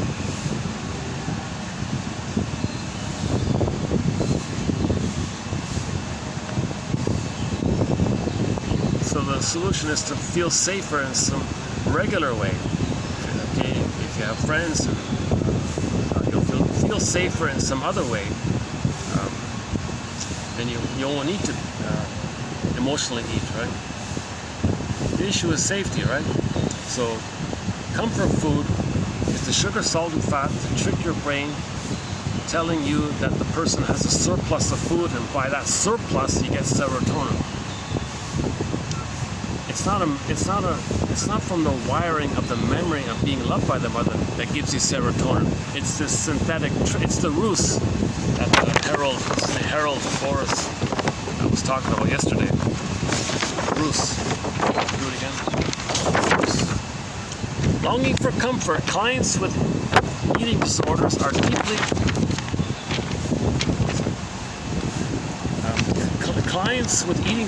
are deeply defended against a direct recognition of their object hunger, repeating their defensive engagement with this traumatic theme in their relationship to food. Okay, one guy suggests that the hunger for food is a ruse, like a sham, like a fake thing. It's a fakery. It's a con job. It's a con. The flames of this con, okay, are fanned in order to obscure that you didn't get mother's love. So defense mechanisms repress the pain. Repress defense mechanisms, part of it is that it's there so you don't know the truth. So food itself is a counterfeit substance. Food itself is a counterfeit substance to substitute. So it's a symbol of love. So food can be a symbol of love, a symbol of the longing for fusion, the blissful oneness with the mother. There's the food trance you go in. So you eat the cookie, you're in a trance, and you lose track of time. And then next thing you know, half the box is missing, and you didn't even know you ate half the box, or half the tub of ice cream is gone. And you, oh my God, I just ate half the tub of ice cream. Because you were in a trance, you were in this blissed out state called the food trance. Because the baby didn't get a proper trance, a love trance with his mother. So he's going through life searching for other kind of trances to communicate to himself that he didn't get the proper blissful experience, the blissful trance. It's missing. Emotional eating reflects the intense desire of a young child who needed his mother's comfort. So Roger Gould says when you open the cupboard reaching for the cookies, he says pause and ask yourself, what am I really hungry for? Okay, then you know, number one, you're not physically hungry. Okay, you're not physically hungry. What are you really hungry for? It's an emotional hunger. Okay, this is something triggered you. Okay, being alone or something at a certain time triggered you. Maybe that time, and as a child, your father left the home or something, or the mother wasn't around or something. So you were triggered by something. So, and you, at that time as a child, didn't receive any kind of comfort or validation. And that memory's coming up. So when you reach for the cupboard, you're looking for that mother's comfort. Now this could be when you were maybe in the crib. It's a trauma for the baby to be put in the crib before 4 to 5 months of age and let the baby cry himself to sleep. That's severe trauma. The baby is meant to be in a comfortable place with his mother. If he's removed from the mother, put in another room in that crib, and the baby's crying and mother says, oh, let him cry himself to sleep, that's abuse. He wasn't comforted. So he looks for tricks, a ruse. He'll look for ruses. He'll look for tricks. Something to trick his brain to release serotonin, because he never got the normal serotonin. And he spends his whole life doing it again and again and again, never-ending attempt to magically maybe somehow think that he can change the past, undo the past, not realizing that the cookie isn't mother, but he thinks that maybe it is mother. He wants to change the past, undo the past. No, the cookie is not mother. It's not going to work. So we got to mourn this stuff. So one way, name the theme. Identify the traumatic theme. Janov says it's the death of unreal hope that's the birth of life. Martha Stark calls it relentless hope. Okay, so after trauma, we have this unconscious hope for the fulfillment of old unfulfilled needs. We didn't get, he says, yeah, we did. The greatest hurt of all, mother failed you. Mother failed me. You didn't get that love, you're not going to get it. That's the truth. Okay, that's painful. This pain makes you give up unreal beliefs. It's the death of unreal hope that's the birth of new life.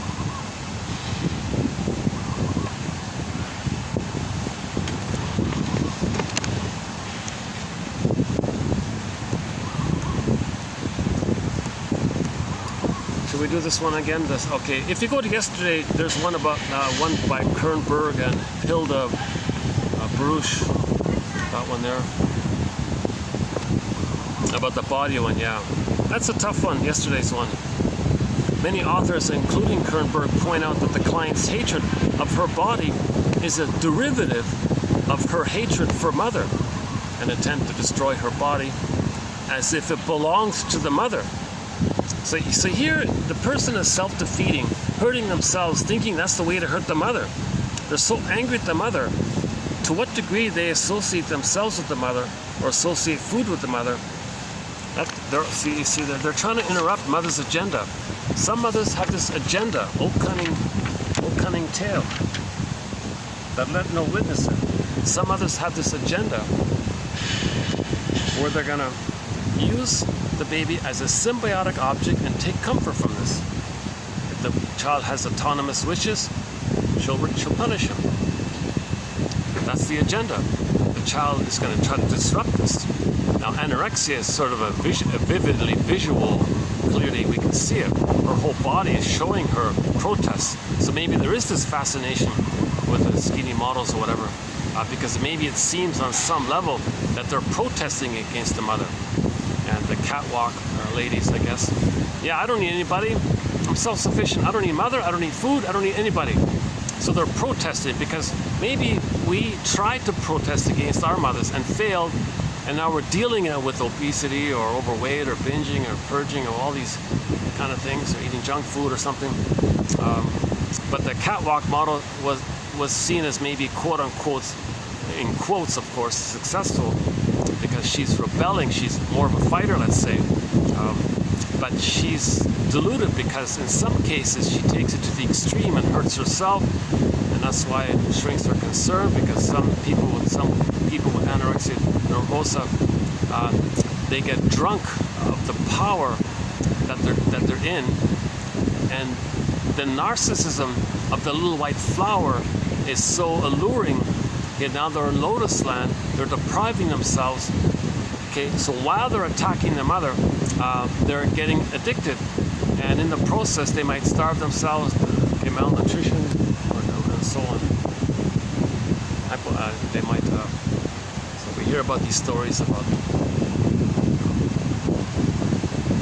the self-harm. They hurt themselves. There are a few cases when it goes over the top, dehydration. I don't really cover that 0 point. Those cases.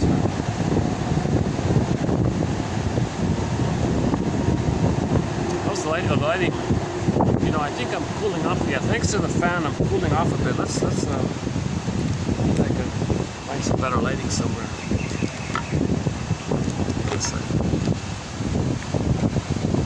So, by the way, for the price of half a coffee, one can get this encyclopedia of insights, 10,000 insights. It's not really a coffee, it's a minor admin fee.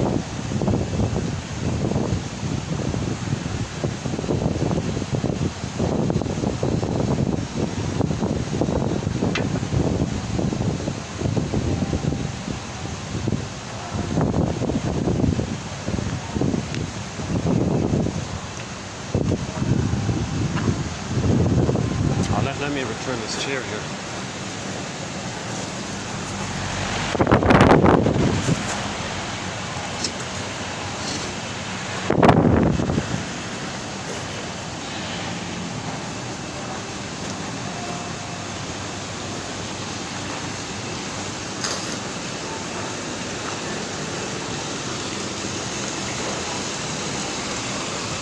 Yeah, I heard Steve Perry, the singer of Journey, talk about how when he's not singing, he feels antsy. I think today I feel kind of antsy here today. Yeah. Oh yeah, so yeah, Steve Perry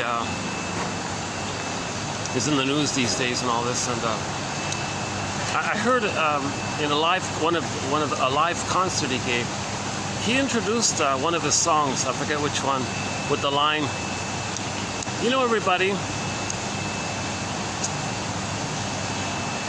what it's all about, dear people, it's how we're both strong and weak." You know what I'm talking about? We're strong and weak. So he was sort of talking about ambivalence, okay? Accepting your wounded self. That's what he means by weak. Accepting your wounded, hungry self-child, your wounded inner child of the past. Okay, your soul is frozen. That's the weak. So your strong means pseudo strength, but you want to accept both sides. That expression was a shortcut way of saying, okay, we have two selves: the false self and the real self. Okay, the so-called strong and the weak. So that's what it's all about: integrating the two. John A. Sanford has a book called Healing and Wholeness. It's painful to be disconnected from our true self. The weak self is the true self. The weak self, he's talking, is the true self. Okay, and it's painful to be disconnected from our weak true self. So as you get it back and reclaim and adopt yourself, that's healing. That's integration, healing and wholeness, reconnecting with yourself. Okay. When you accept yourself, you're more whole, hence you're more healed. So that's what he meant by, dear audience, it's all about strength. It's all about being strong and weak. You know what I'm talking about? He said it like that, like a rhetorical question. That surprised me that he had that kind of a... And then I didn't know this. He was an only child. I didn't know this.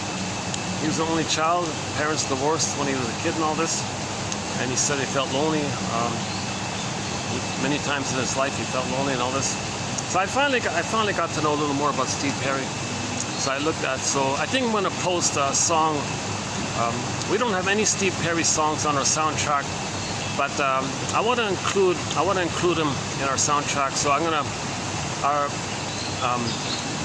our most newly as of yesterday, I think or today, let's say. Yeah, as of now, let's include the song called Friends of Mine, from his second solo album.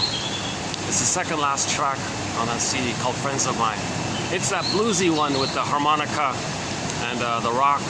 It's a mixture of blues and rock and his quintessential classic voice and all that, a clear voice of his. Because I felt like the blues and the rock and the sadness and the anger. I think he's trying to convey some emotions with that song.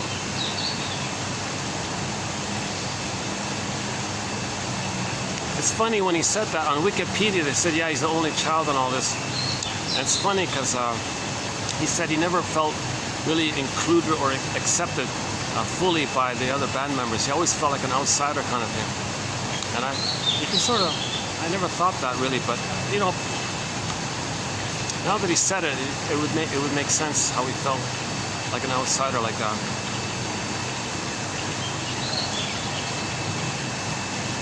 But he's often voted one of the greatest singers, if not the greatest singer of all time and all this stuff. So yeah, I like the song Lights. When the lights go down in the city. That's a good one. On all the regular classic Journey songs, they're all good. But in terms of the solo career, his most famous song is called The Sherry, right? Oh Sherry or something. We heard it on the radio a gajillion times, so I don't know if I like it or not anymore. It's a good song, but I've heard it too much. But that other song, Friends of Mine, I've never heard that on the radio. That's a pretty good song. That's a pretty good song. It's refreshing. It's got that real bluesy harmonica kind of sound mixed in with the rock beat in there. Simple, short song. The main line in there is, it doesn't matter who you are, You can't buy friends with caviar. So there's a clue there that he felt lonely, right? So maybe he thought being wealthy, he'd have some real friends. And he often, I notice he tells stories about being heartbroken and girls leaving him and all this.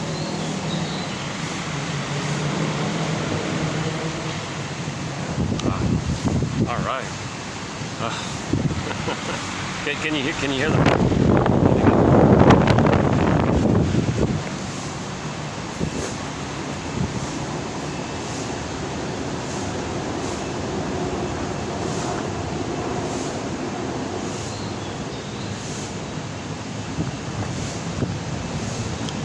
Yeah, I tried to get an early start today. Let's see. It's only 3:30. Yeah, look at that. 3:27. We could walk around a bit, eh?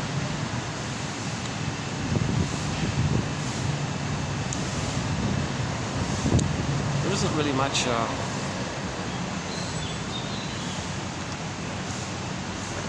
It's too bad there isn't any kind of park nearby, or except for this little garden here. Okay, let's just stay here.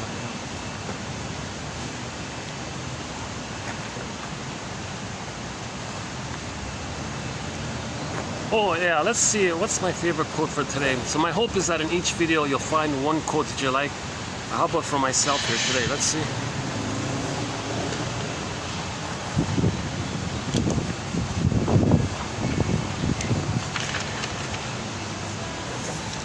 So today we did 7, right? No, 8, sorry. 8.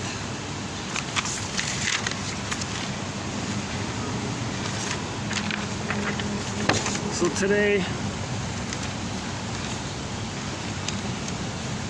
today, okay, we did the Zen koan. What sort of container is needed to contain the uncontainable? Well, stories. Telling stories to clients may be one approach to mirror back to the client unassimilated trauma in imaginative ways. So a good therapist knows lots of stories that he can tell. The stories are equivalent to interpretations, really, you know.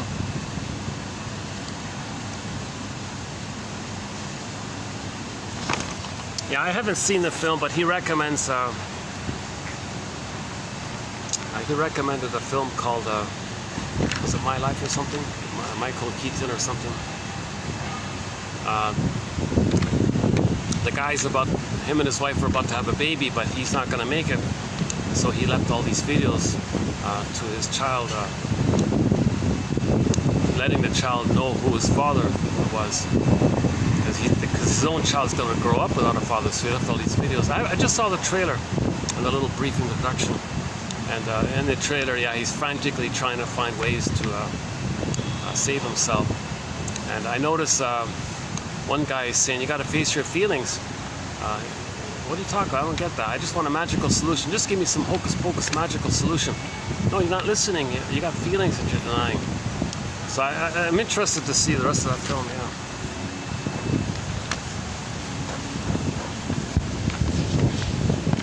So the example was, if somebody's in a similar situation, they might watch that film. It might be helpful, kind of thing. Okay, the light bulb one, I'm not too keen on that one, but that's okay. So the first one's okay, yeah. Yeah, okay, I like the first one, yeah. Traumatic experiences that are not contained become acted out in a repetition compulsion. Quote, a main theme of traumatic disturbances is the tendency to repeat the traumatic event again and again in diverse situations in order for a trauma to break free from the spell in which it is transfixed. The imaginative process, which it has unconsciously literalized into compulsive behavior, must be mirrored back to it in imaginative ways. See, that's like the freezing thing, like a set thing, like a grooved in there. You see, literalized, like it's sort of set, compulsive, right? Like fixed, like frozen, like flash. Everything's frozen when it's traumatized. You're kind of frozen in the past. He means it like that. Telling stories to clients may be one approach to mirror back to the client unassimilated trauma in imaginative ways. In conclusion, what sort of container is needed to contain the uncontainable? Okay, maybe the answer is the healing power of stories.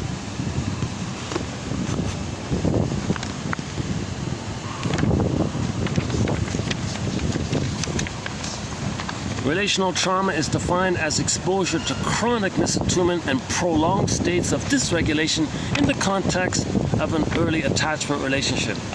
So this is the mother who never sees and understands what the baby feels. Okay, whatever the baby's feeling, again and again and again, the mother gaslights him. So the word of the year by the Merriam-Webster Dictionary Company for 2022, 2 years ago, was gaslighting. Many mothers are gaslighting their babies. Mother, I have this need and feeling. I don't see it. I don't know. No, I do. No, you don't. I don't see it. No, I do. No, I don't see it. I don't have it. It's not there. Baby's reality is rejected.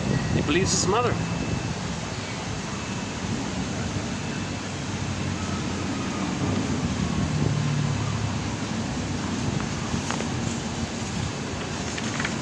Okay, if mother isn't loving, the person will later on have trouble putting words to feelings, feelings into words.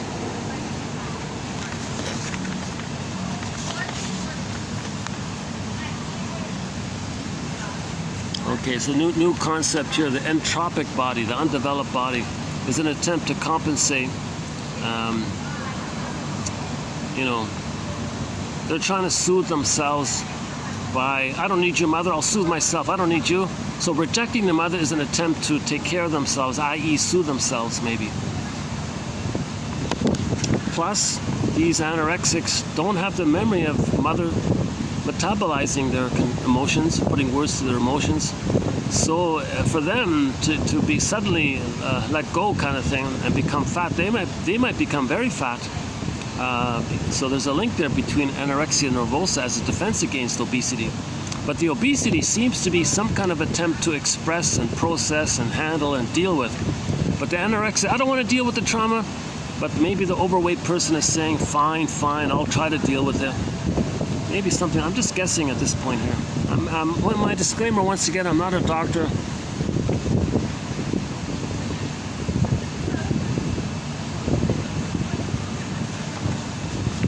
Well, I guess today's, I think yesterday's quotes were much stronger, but I'm gonna say for me the first one, and I like the first one, and the first part of this one here, 1, 2, 3, 4, the fifth one.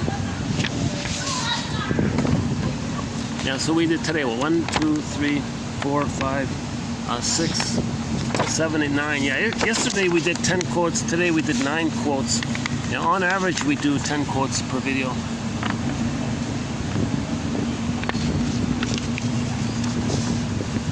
But their article, this article here by Honos, Webb, Sunwolf, and Jay Shapiro, that wasn't a bad article. I liked it. It was the article is called something humanistic psychotherapy. The humanistic psychotherapy. We'll tell people stories that are metaphors for what they're going through, and that'll contain the uncontainable. That can be the container that's needed to contain the uncontainable. If we can contain it, we can accept it. If we accept it, we don't need to repeat it. If we don't accept it, we keep repeating it until we do accept it. That's the basic idea.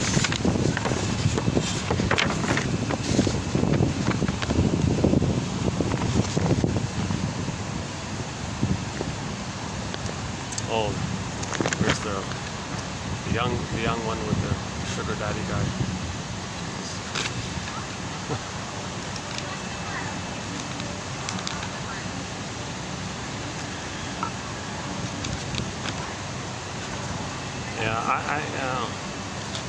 Yeah, we don't have any quotes on that topic, like why does a 60-year-old fellow marry a 20-something-year-old? What do you relate? How do you relate? Like, how do you talk to each other? Because the mind of a 20-year-old is way different from the mind of a 60-something-year-old, right? unless the mind of a 60-year-old something is still like a teenager mind. And Loretta Brunning has an article called "Why It's Always High School in Your Brain." So the 60-year-old guy can still be mentally in high school. So if that's the case, he's marrying mother. If the 6-year-old guy thinks he's 16, and the 3-year-old, might be a little older, maybe thinks he's marrying his young mother or something.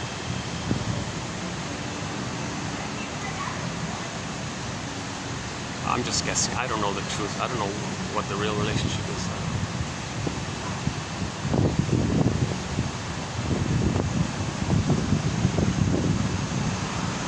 Maybe now that things have cooled up a bit, let's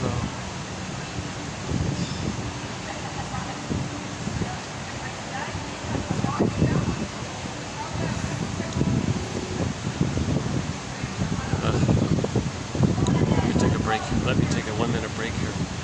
Enjoy this breeze finally. The next video will be on alexithymia, which is really what I'm trying to, to tell you the truth, I was really trying to bridge from BPD to alexithymia. But this emotional eating kind of crept up in the middle of it. So I'm going to go back to alexithymia. No words for feelings, or no feelings for your words. Jesus. What a way of putting it, right? So Mr. Peter Sifnios, he's famous. He's like a one-hit wonder, right? He came up with this term. So he made up a term based on the Greek term words for, no words for feelings. In Greece, if you say no words for feelings, in Greece it's alexithymia. And that's a new word he created. But somebody else said, well, they think, why not use the actual word that already exists in ancient Greece called whatever it is, which means no feelings for words. Like you have the words, but where are your feelings for these words? Like think about the BPD pattern. They're hysterical and they're pretending to be upset or sad, but they don't feel it. So they're dramatizing what they should feel. Like what are you really feeling underneath your drama? They don't have the real feelings for those words that they're saying. Oh, I feel this, I feel that. But they don't feel it. So there's no real feelings for those words. So maybe he's onto something.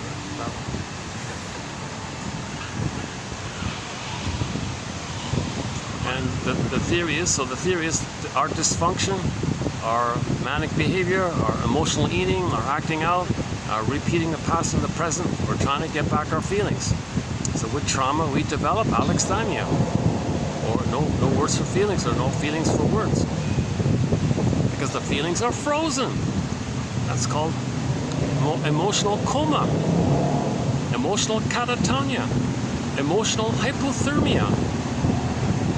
The image is the frozen woolly mammoth in a block of ice. Or Janoff's image of the flash frozen inside. And the electrochemical neon flashing light within blinking. Betrayed. Mother betrayed me, mother failed me, dangerous, unloved, needs unmet, unloved, beep beep. And that sends an order to the brain. Release endorphins, pain, endorphins. Then he says we're in this trance through life. And then the brain will naturally send the person endorphins, like the brain is its own natural pharmacy, he said. But what if the supply runs out? Okay, then it goes to the third brain.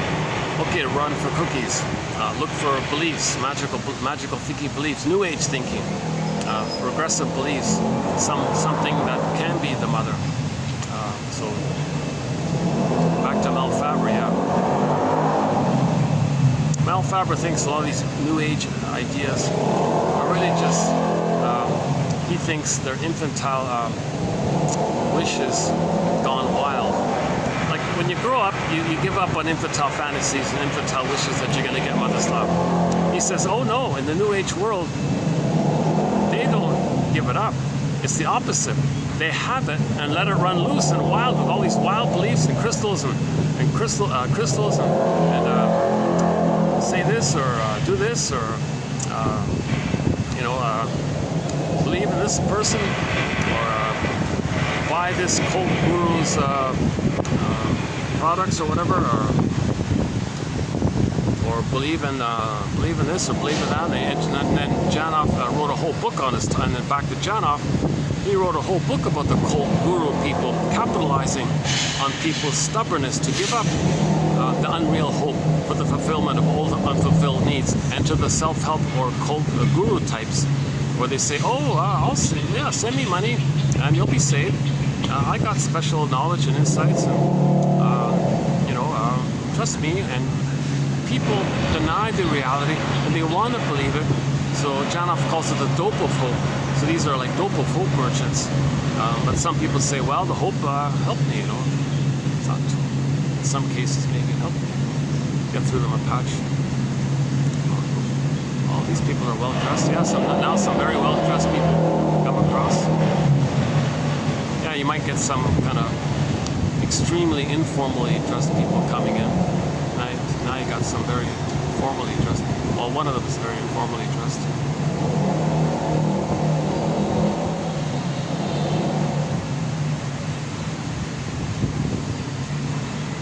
It's too bad I didn't bring my laptop. I could look up some old quotes. If you look at the encyclopedia, chances are within 10 minutes you'll find a quote that you like. I've done it in the past where I just opened up the laptop and just started reading. And sure enough, within a minute or two, I'd go, oh my God, here's a great quote. At least in my experience, that's what happened. And my hope is something similar can happen for anybody. That if you read, like Robert Bly says, psychology every day for 10 minutes, your mission, should you choose to accept it.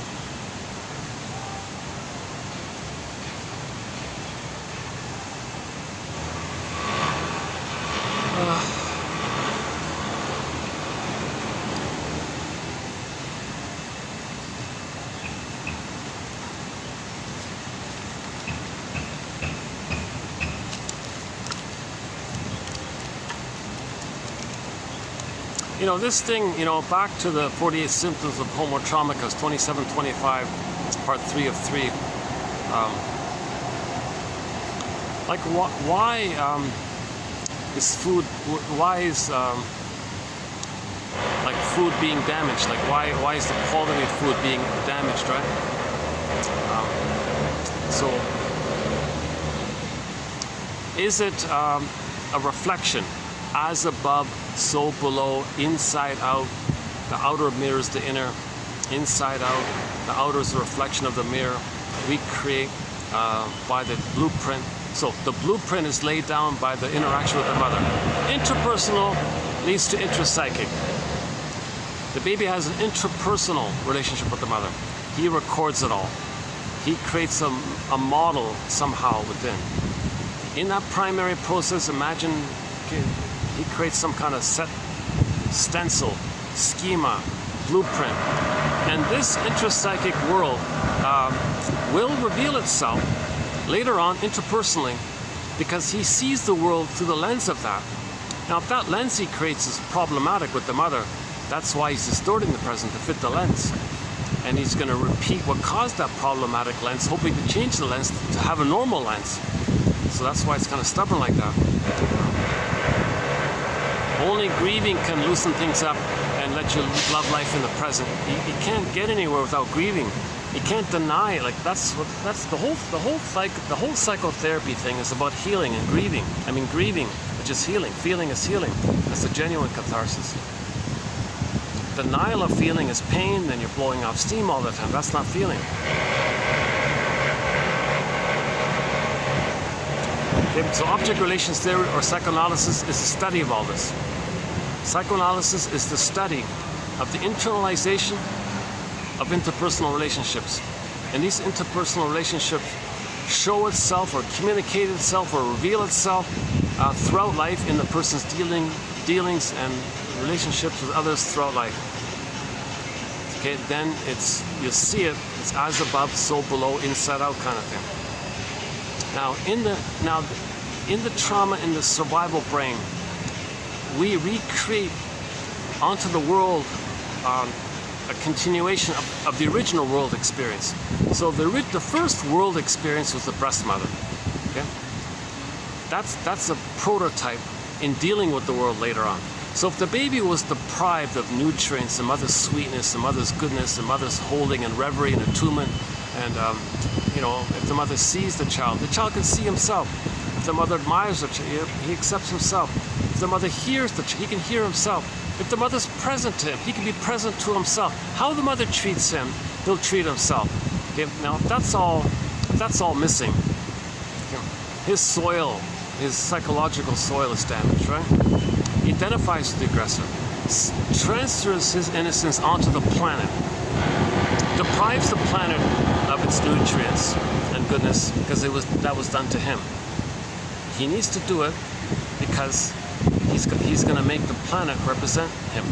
He's the aggressive mother, so he'll deprive the planet the way he was deprived. So now he may do it directly, or he may pick up the phone and find proxy. Hey, stock lady, the stock lady's the proxy, and a whole bunch of people are doing it. So a lot of people are calling the same proxy stockbroker. Oh, sure. We have the same problem. We want to destroy the planet because our soul was destroyed. We're not making sense. The planet isn't you as a baby. And then flip, hocus pocus, auto hypnosis, double focus. Still fighting with the mother. Oh, planet, Mother Earth now? First, the planet was child you. Now it's Mother Earth. Now you continue the struggle. Now the baby wanted to control the mother, so now you want to control the Earth. Now in the process of controlling the Earth, it doesn't work, so you're getting angrier and angrier. So the only pain relief, now you're only seeking pain relief. So the pain relief, well, the goodness of the Earth, to get some relief of the pain, see the Earth damaged, show no goodness on the Earth. So we're wrecking the planet because our mother traumatized us. Inside, out, as above, so below. So for more on this point, check out 2725, part 3 of 3. Keep in mind, I haven't been analyzed, so I have anxiety when I speak. I don't have a fancy education, so my vocabulary is limited, I guess. I don't have any kind of training or any experience. I never went to Toastmasters or any of these speaking things or jeepers. I just squeaked through school. My university was a bit of was very unimpressive. I have a BA from a school which is most definitely not in the top 10, most definitely. My university referred to students as FUs. I'm not kidding. Funding units. In the literature at the university I went to, never once did the university in any of their papers, in their catalogs or manuals, ever refer that I saw to students as a student. Not once. They were always referred to as FUs, funding units. And then brackets FUs. And then you would see, if you skim down the page, you'd see all these FUs. Every couple of lines, you'd see an FU, and then you go, okay, this is some sadistic joke here. The writer's expressing his anger. It's an inside joke. So it was very cynical. I went to a very kind of cynical, kind of jaded kind of place. I don't recommend that place at all.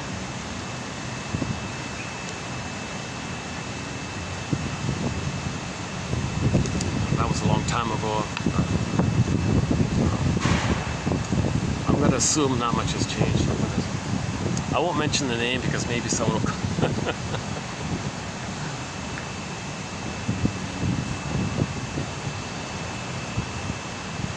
I mentioned in the last year, in the last 2 videos, or in a recent video, I talked about in a recent video, that the first year, to my surprise, was a replay of grade 13. So I remember doing the first year at that university. I'm going, what the hell? What is this? Am I still? This is the exact same curriculum that we did in high school, grade 13. Why is this? What's going on here? Oh, they explained. Well, not everybody here did grade 13. Oh, thanks a lot. What a bore. Snoozeville. So I took a full-time job basically during that whole year. Okay, second year. Okay, so finally something new. So, okay. And third year, everybody's graduating, so it was all a one big joke. No one took it seriously, and kind of like they pass everybody usually kind of thing. It was a kind of a, and I still kept the full-time job during those 3 years, and the money is used to pay the tuition. Part of it was a contribution on my end, because I chose courses hoping to find something I'd like, I guess. See, the truth is, I didn't know what I'd really like after high school. I was sort of in limbo like that. So I took a variety of courses fishing around. I didn't find any inspiring teachers to connect with. I didn't find any inspiring books or authors or lecturers. It was all this cynical, like kids in a grade 2 with a pedantic teacher, and all the kids are just waiting for the bell to ring to charge out. Like, it was that kind of attitude. There was no spirit of learning. There was no spirit of understanding. It was this some kind of synthetic ritual. I don't know how to describe it. It was just some kind of a factory. Yeah, it was like a factory kind of ritual. I was immensely relieved when the thing was over. And you know what the big joke is? I almost got enough grades to do the honors. I just shy a couple of points. I barely participated because I was working full time after the lectures.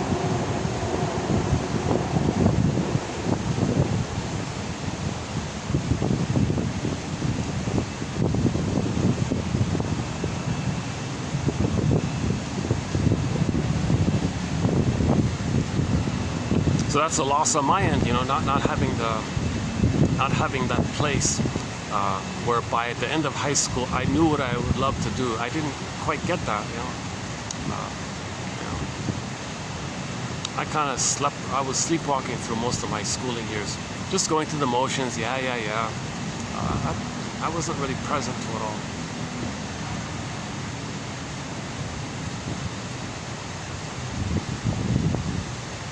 I wasn't in like a ritzy area or anything like that. I was sort of in a so-called working class area kind of thing.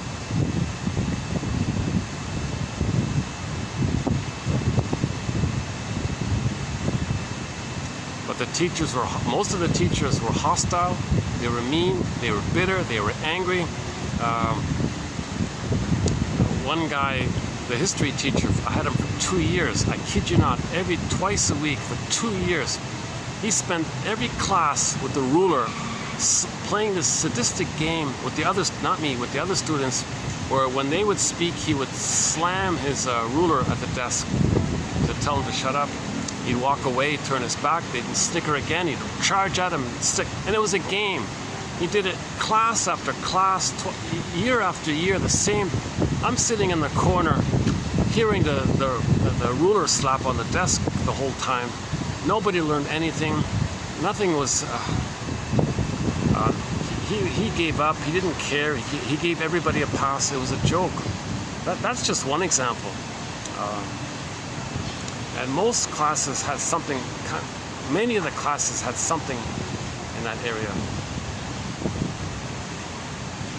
No, that was the worst of it, wasn't it? Yeah, that might have been the worst of it.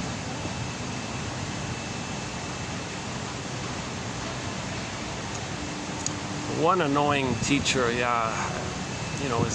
was a little bit too openly flamboyant, and with his alternative personal lifestyle in the classroom, swaying as he walks back and forth. So for 3 years, I had to watch a fellow strut as if he's on the catwalk, being a little thinking he's a model, a female model. It's a fellow thinking he's a. And I didn't fully understand it at that time. I had that class for 3 years, and I didn't learn anything in that class. He was very colorful in his dress, very. Not a drag queen, not that far, but borderline a drag queen. I hated. I was looking forward. Please don't give me this guy again. That was 7, 8, 9, grade 7, 8. I had it 3 years like that. So my schooling was kind of pitiful. half freak show. I mean, overall, half freak show, half bitter, angry people.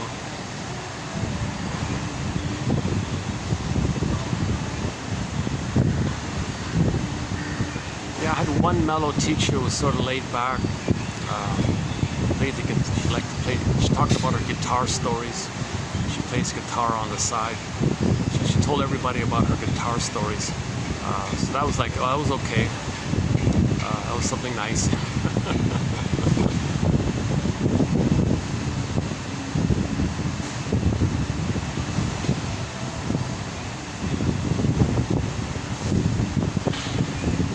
And then at the end, when you graduate, the guidance counselor interviews everybody, and it's only like for a few seconds.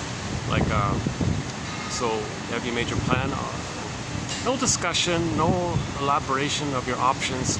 Doesn't let you know of your options or enlighten you in any way. Just like a next. You got a plan when you graduate? Next, fine, next. Just it was empty. Everything. The whole schooling and the university had that kind of next, rush through kind of next kind of quality to it. But that might have been partly my stress if I felt it that way, right? Like, why couldn't I, or not, why couldn't I? It's a loss on my end to not have been prepared for the school life, the school world, to know what I was getting into. And I was just thrown in kind of thing. I wasn't prepared anyway for any of that. So that's something I don't think I've really mourned that as well. 19 years of, right, junior kindergarten to, I did a fourth year, I did an extra year. I got a post-BA certificate at another university. So 19 years all in. Even that last year was kind of meaningless. Jesus.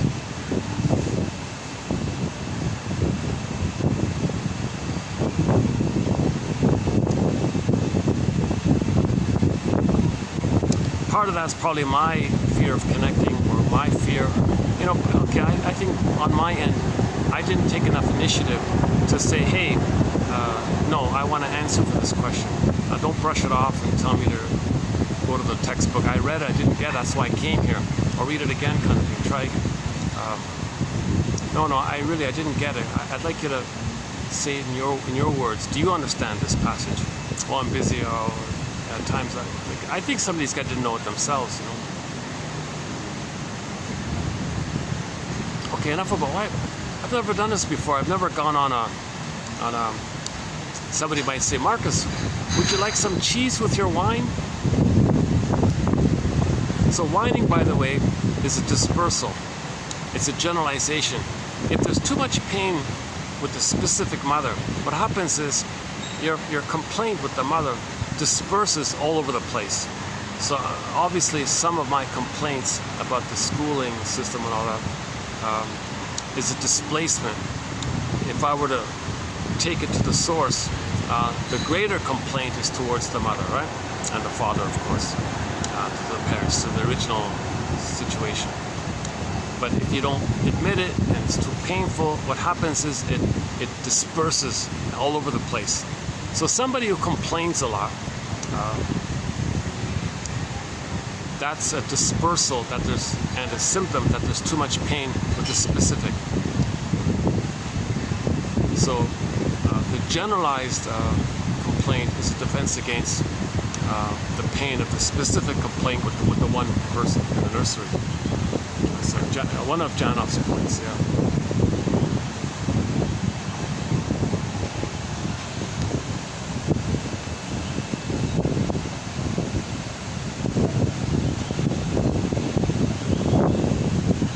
So what thought comes up to me? So that means I haven't fully mourned something with my mother. If I'm displacing my complaint with the mother onto the schooling system, maybe partly true, but mostly it's probably with the mother, right? So if I'm transferring, I feel a little calmer just with that thought that I'm displacing it, and my recognizing that like why am I complaining about the schooling system? Okay, wait a minute, hold the phone here. Okay, you're displacing your complaint with the mother, and you're using the schooling system as a stand-in for the mother, because you're transferring the mother to the school, and so take it to the source. So pull it back and then take it to the source. So the real issue is there, right?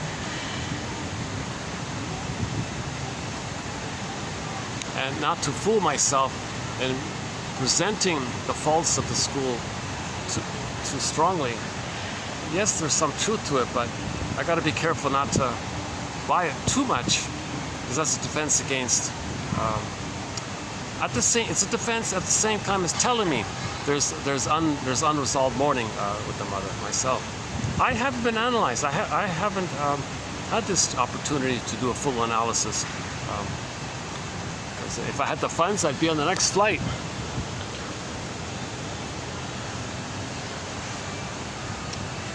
Unfortunately, it's quite expensive. I mentioned in an earlier video, it's very hard to find like friends and all that. They're well-meaning, but what happens is, as a defense against what comes up in them, they'll do this well-meaning patch on the back. There, now get over it. What's past is past. Come on, So it's you might quasi feel better, ickily, maybe, I don't know. But in terms of healing, you need someone. It's a caring witness who has empathy and understands it, because they have done the grieving process themselves. So they know what you're going through, so they can validate and understand it, because they went through it. So they're not triggered by it. You see, your friends are triggered by your complaints because they haven't felt their complaint. So what are you complaining about? Because they haven't faced their complaint to their mother. So if you bring up yours, for the friend to deal with the pain that's being brought up in them, they want you to stop. Oh, get over it, stop, because it triggers them. So that's why a shrink is analyzed. That's how the qualification, the requirement needed to be a shrink is having been analyzed. Then you're not triggered by the clients. And that's what they say, right?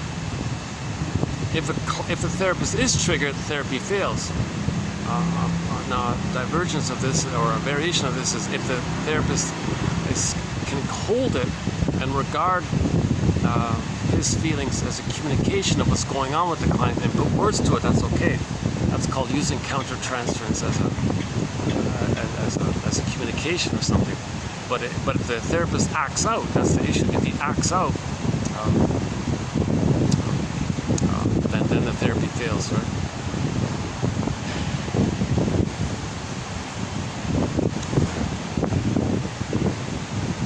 If the therapist is more anxious than the client, there's no therapy, obviously, right? So that's why I would never pretend or to claim to be in the role of a therapist, because I haven't done that process myself. If somehow I could manage to do it, get a chance to do it, that's a different story afterwards, right?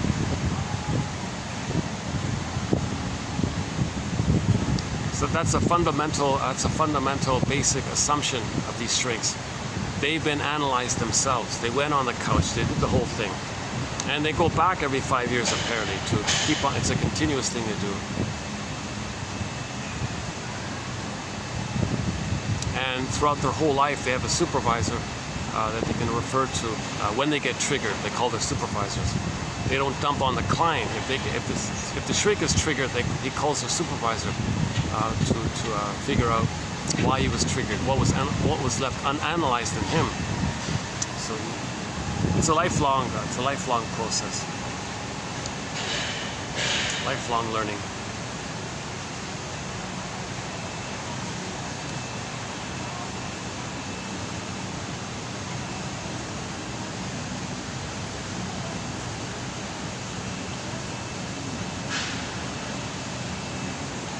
But prior to the Steve Perry song, just recently before that song was a song called Olsun, O-L-S-U-N, by Sir Tab Erener from Turkey. I'm referring to her revised, updated version of that song. Her original done a decade ago was very good and all that, but she recently did like a rock version. In the music video, you can see her hugging the tree, holding the tree. That one there. Olsun. The one where she's hugging the fig tree. It's about grief. She says when there's a loss, all these feelings came up. Her mind was a rushing river, trying to process the feelings. So it does two parts. The third brain will try to process and analyze and accept the feelings that are coming up. That's part of it. If it's too much, then the mind creates beliefs to repress the pain. So it'll process what it can and repress what it can. So the third brain is busy. That's why the mind was a rushing river of thoughts. Somebody said it was like debris flying in the air. It was a rushing river of thoughts like that. And then she went to the store to buy a cat as a comforter. And she went to the park to hug the tree. But the main message was admit it. Admit it. Don't deny it. Don't deny it. See if her light bulb could hold it. So she tried to strengthen her capacity to admit it. So she upgraded the light bulb capacity to 100 watts. Yes, it was a loss. So she could feel the electricity of that. But if a person doesn't have a strong wattage in the light bulb, they'll need to deny and repress it. Oh, there's the let me just put this up here. Hold on a second.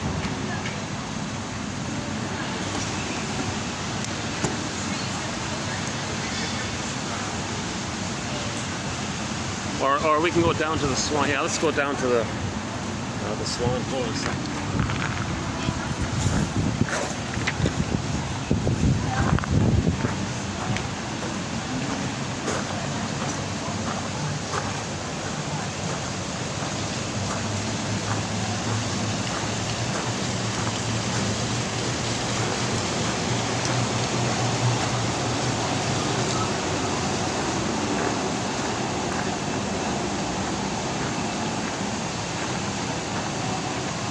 Oh, they're sleeping. You know, that black one's funny. He sleeps on one leg. When the black swan sleeps, he stands on one leg. The white one, the bigger one, sleeps on the ground, but the black one sleeps while standing.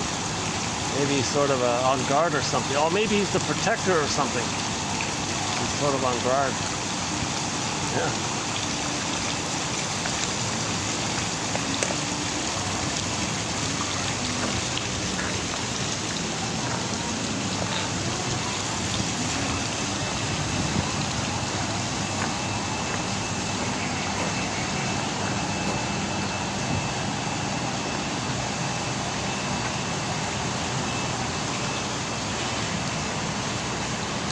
Lighting here, no, not too good.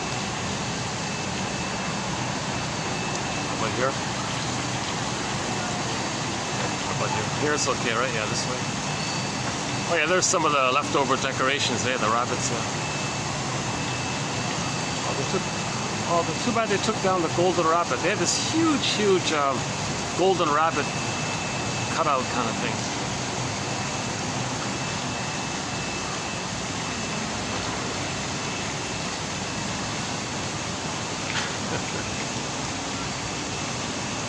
Well, any final thoughts here?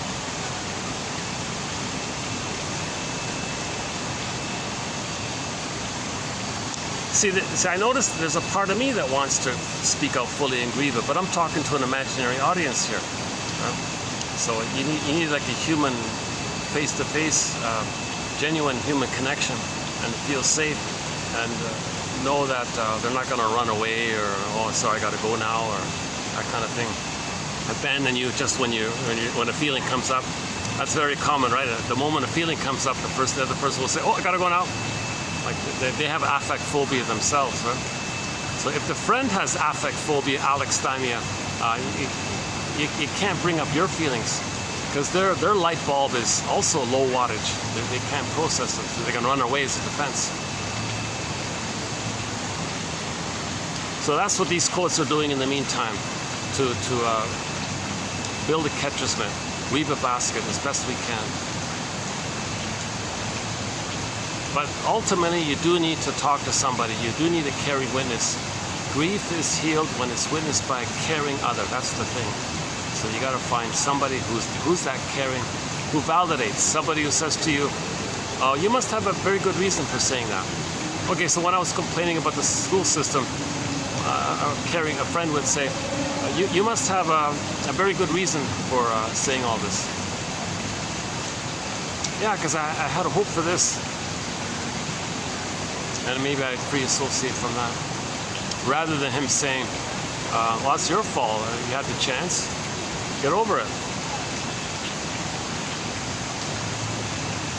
Let's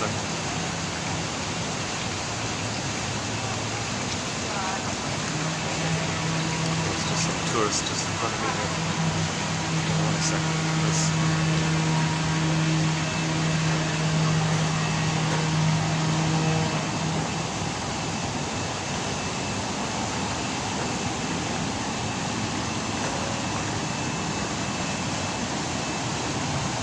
Maybe, let's see.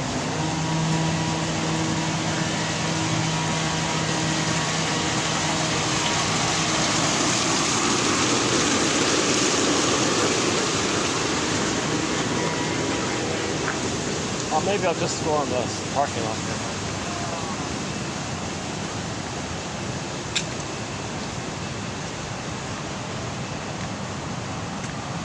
Yeah, see, they got the carrots. So.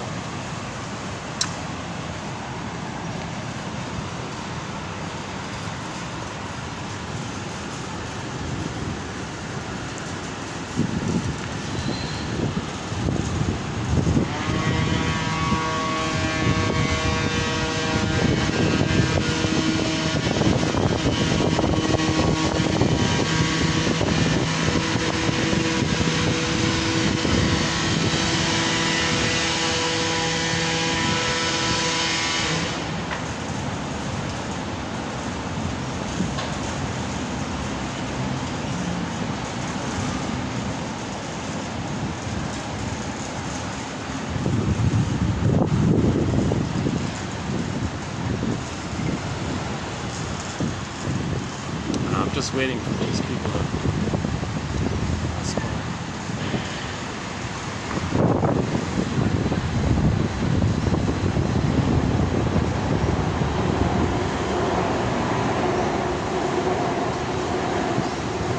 Okay, let's do this.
Yeah,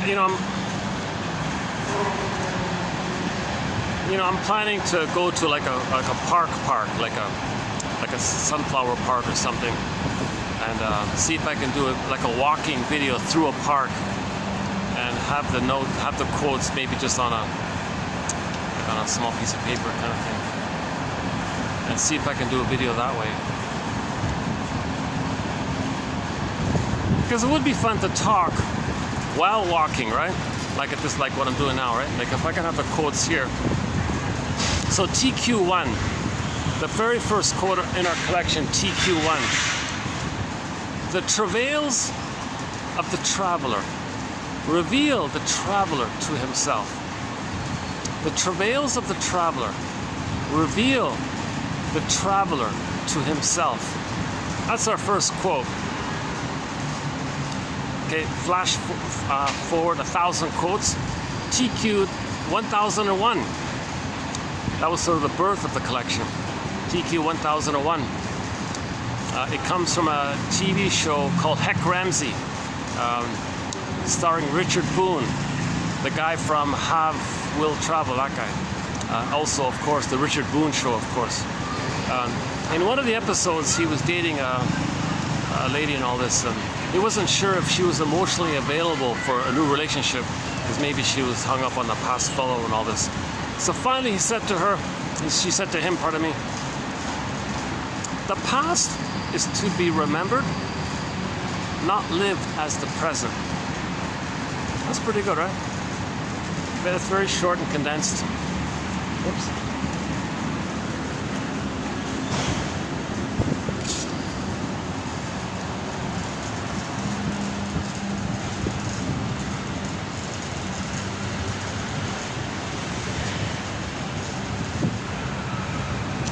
Still just in front of my spot there. A couple of people are just sort of hanging out in front of where I was sitting.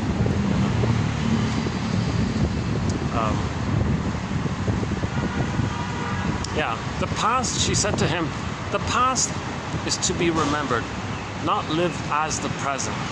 So she had an awareness of this. She had an awareness that unfinished business in the past would be replayed and reconstructed, the battle reconstructed in the present. Because what happens is,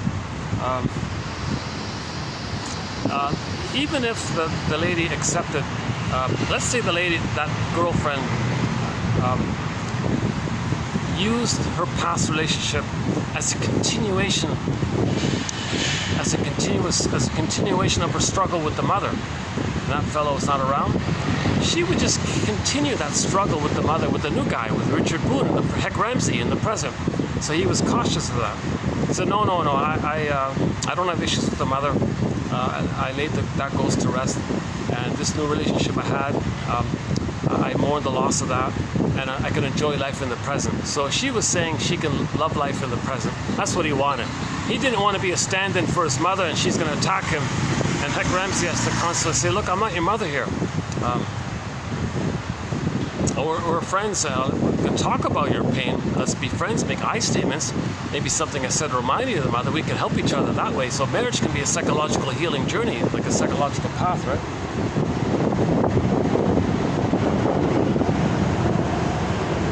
Oh, let me keep an eye on my stuff here. You never know, huh? I did have one guy have an eye on my bag. There's no valuables in it, but it would be that bag I'm using. It's sort of sentimental. Last year, a year and a half ago, I was in Germany, and I bought that little bag for €1 from a supermarket. I'm still using it. So the companion bag,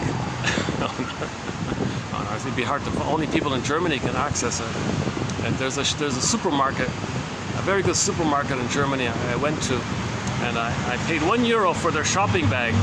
And I've been using it every day, continuously, since that time, all throughout Germany, and for the past almost 2 years. Yeah, almost 2 years. I've had it almost 2 years.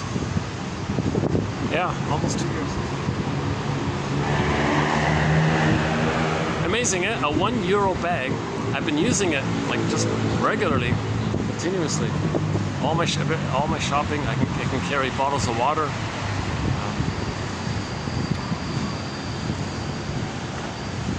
Yeah. By the way, maybe now we can get a good look at that tree. Let me show you. Does anybody know what the name of this tree is? Across the street, under the sky bridge, under the SkyTrain track, there's a huge tree that looks like you're in Africa. Showing up there, just under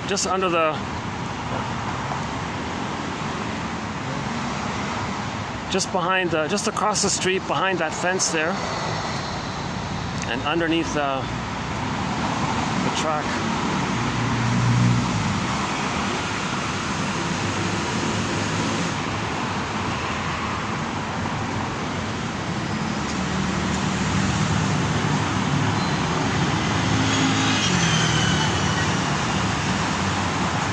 How about now? Is that better?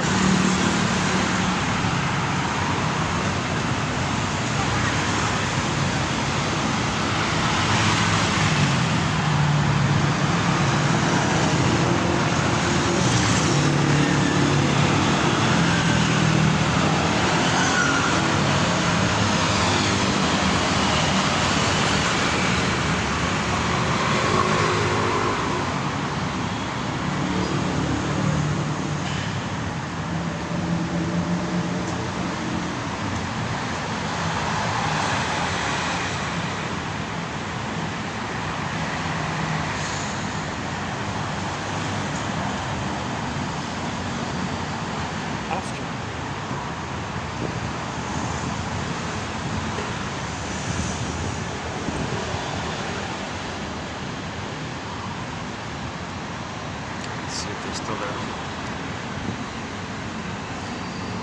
Oh, I think they're okay. I think they're starting to leak. Yeah, okay. Awesome.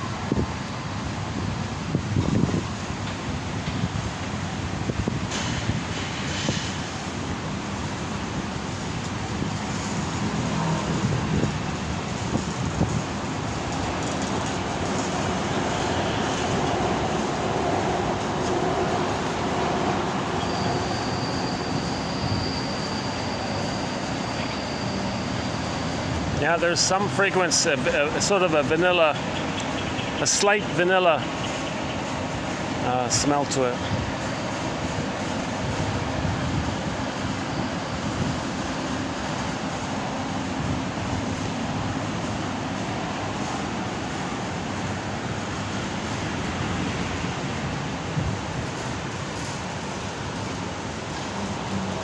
Are they gone finally? All right, all right.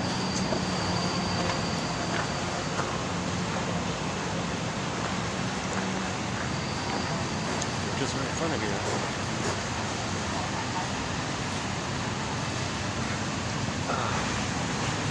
Okay. Any final thoughts here?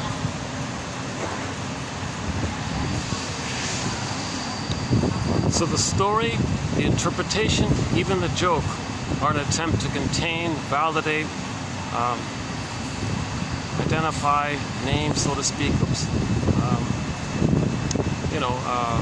What's unprocessed, what's unknown, make it known, make the unconscious conscious. The metaphor helps in that area.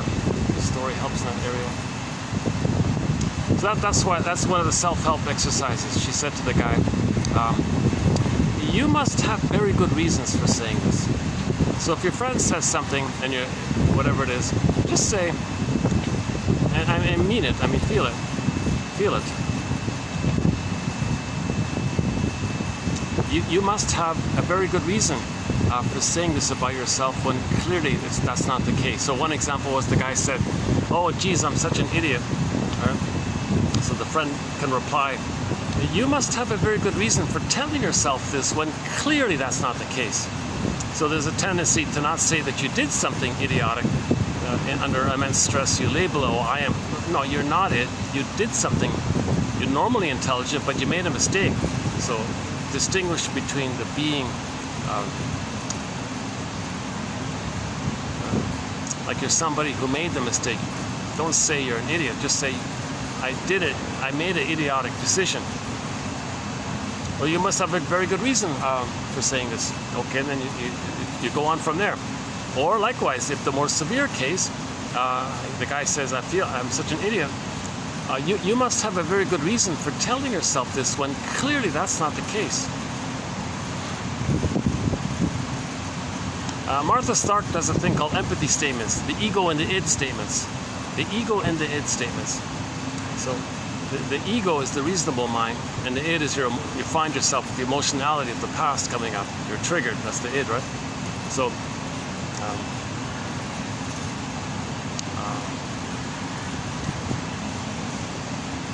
So although I'm of the opinion that this video wasn't one of my better ones,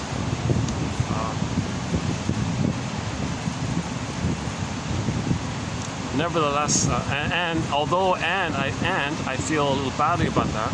So although I have the thought that this is one of my better videos, and I feel badly about that, that's the ego, nevertheless, I find myself continuing with the video, hoping to make it better as I go towards the end or something to compensate. Yeah, so you acknowledge the two sides. Yeah, I found that helpful. You acknowledge the two sides. So usually it's like with the cookies. Although I know that I'm not physically hungry, and that I'm reaching for the cookies as a trick to fool my brain to give me serotonin, because I'm living the memory of not being comforted and soothed by the mother in the past. So I know that these cookies aren't the mother in the past. Nevertheless, I find myself opening the door and reaching for the box and opening up, I'm just about to open up the package. So like something you know, and something you think, and something, and what's come up by the triggering, that's the id, like the past, so present and past, right? Ego and id, to make the unconscious conscious. So Martha Stark talks a fair bit about this. On the one hand, you realize this and you know this, yet you find yourself feeling this, doing this. Right? So on the one hand, you know this, you think about this, that's the reasonable adult mind. Nevertheless, you find yourself, that's the trigger. Like nevertheless, you find yourself, that's the triggering. This compulsive, the compulsive thing that came up, you're triggered up. You find yourself triggered and feeling such and such.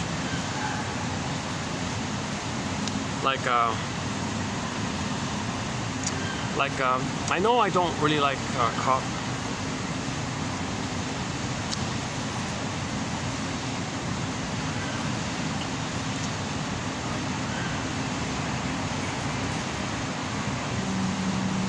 Yeah, although I know I don't like coffee, I don't want to drink coffee really.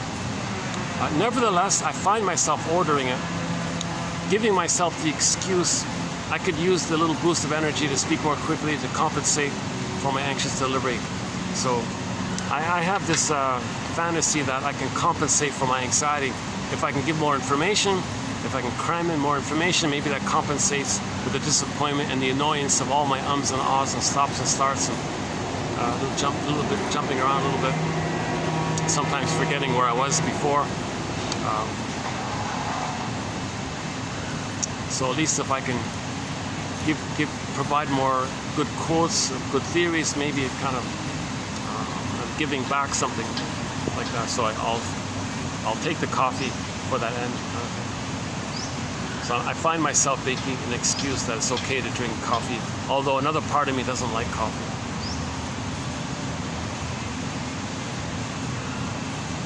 Yeah, the guava juice is gone. My superfood was, what spinach was for Popeye, guava juice was for me, but it's long gone. For a short time, I found some fresh pressed guava juice. It was great. A half a liter. I could speak for 10 hours and feel refreshed. No stumbling in my speaking. I was more clear in speaking. I was more present. I was more live. I was more energized. I was more invigorated. I felt better. My delivery was smoother. So I did a few videos fueled by guava juice. Unfortunately, the two shops that sold them, suddenly they both long gone, they said. What a pity, right?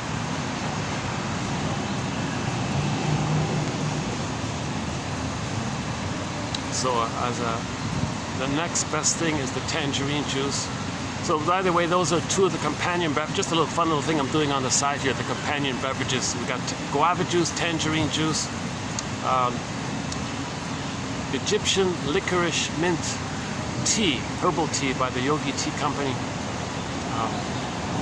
Polliner's 0.0% non-alcoholic beer by the Polliner Beer Company out of Munich. That's a great, that's a very good non-alcoholic beer.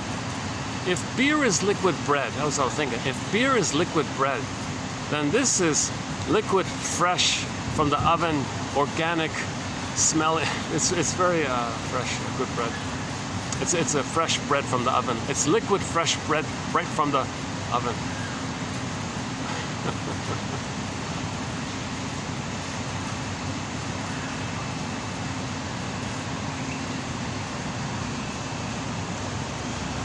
Oh, hold on a second. Got some more people on this side here.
What sort of container is needed to contain the uncontainable? The Zen koan. Well, they think stories is the answer. The power, the healing power of stories.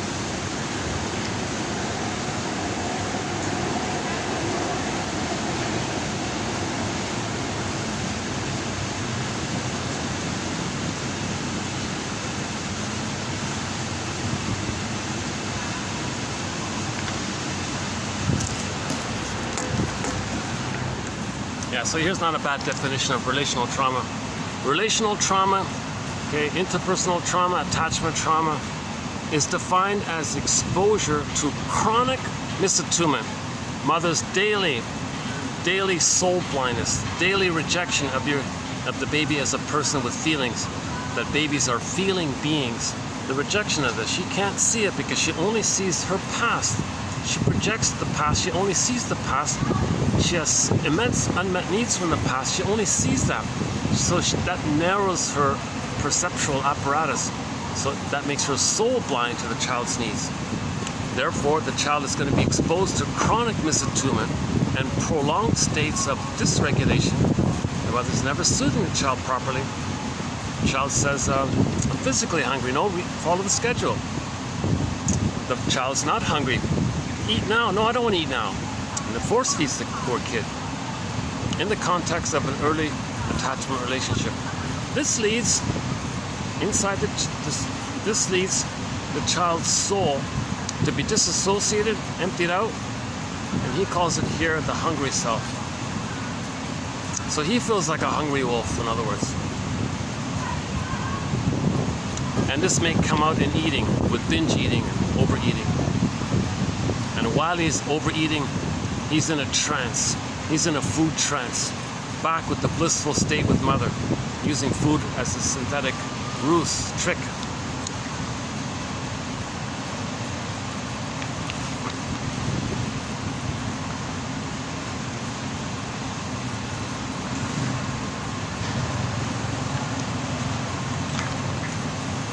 What else did we do?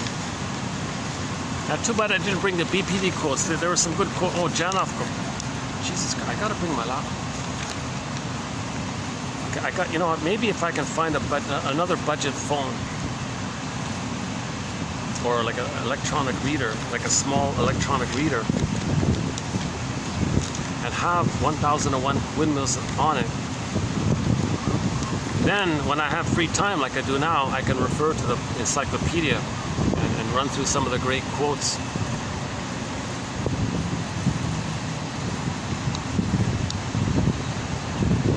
Dorothea MacArthur is very clear about object relations theory, developmental theory. Althea Horner, likewise. Masterson, of course.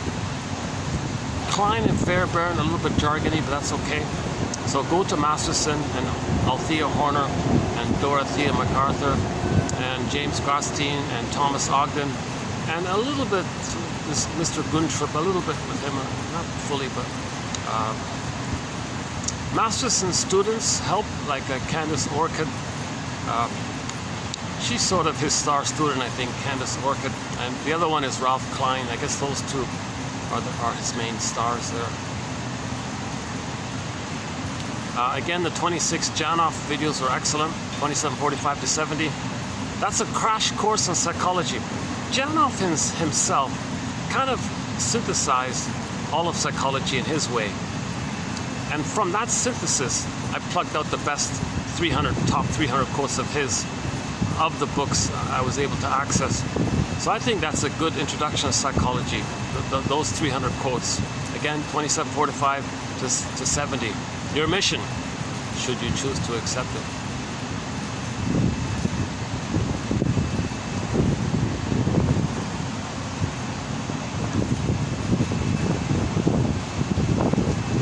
Yeah, I hope to do more Henry Hart's one-liners. A guy named Henry Hart has a whole index, like a whole massive collection of one-liners. So he read through psychology literature, and out of each article, he just made a note. He kind of created like the Cole's notes of psychoanalysis. So I'm calling them Hart's idbits, like all these one-liners.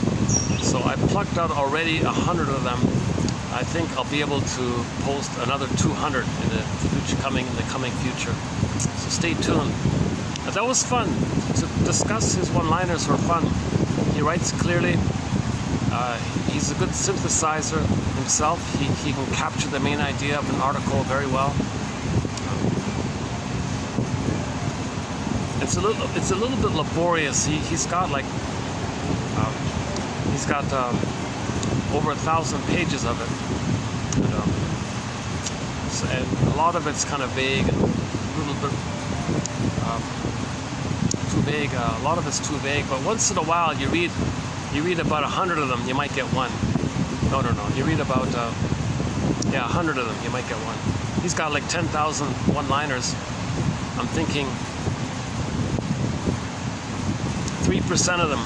I'm gonna maybe pick out the top 3%. I'm thinking in those terms.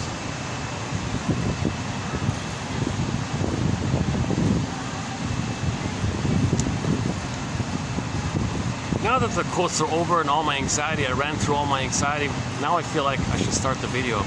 Hello everybody, welcome.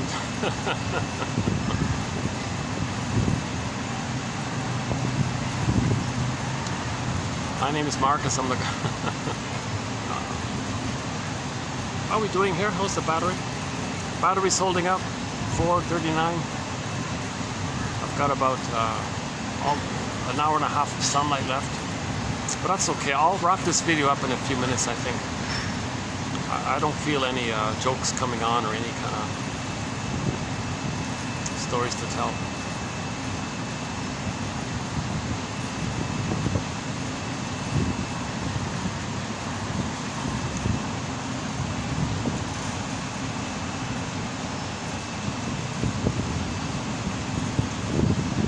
Yeah, so jokes can be therapeutic if the jokes are what they call depressive position, meaning a joke that validates and doesn't shame someone. It's not at somebody's expense. It's not a put-down joke.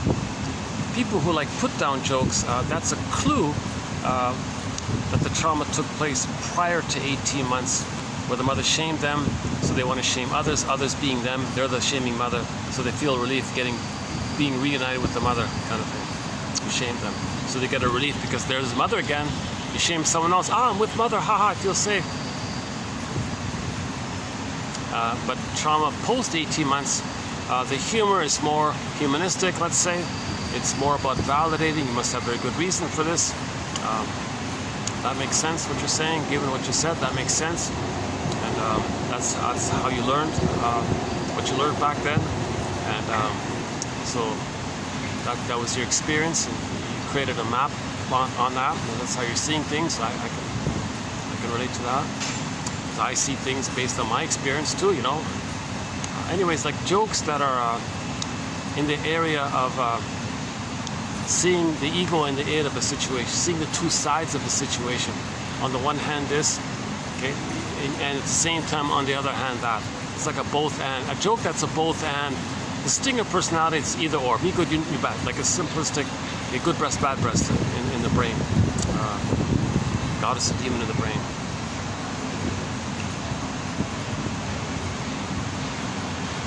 You're the aggressor, okay, who shamed you. Find someone else standing for you as a proxy for you. Shame them. You're reunited with the mother who shamed you.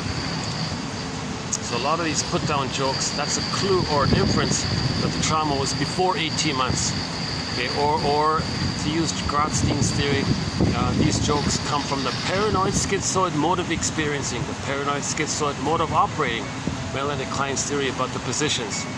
She's got this theory about the different positions. All babies begin briefly with the paranoid schizoid mode of experiencing, because no mother's perfect. So to deal with that, they're going to split, make two images, goddess and demon, to cope with the situation. But if that's still going on, they're going to see the world in either or binary dichotomous thinking. And they got to find proxies to play their innocence and shame the proxy because the mother shamed them. And their slogans are, well, if I'm not going to be greedy and shame you, my mother's going to eat me. I'm a survival anxiety.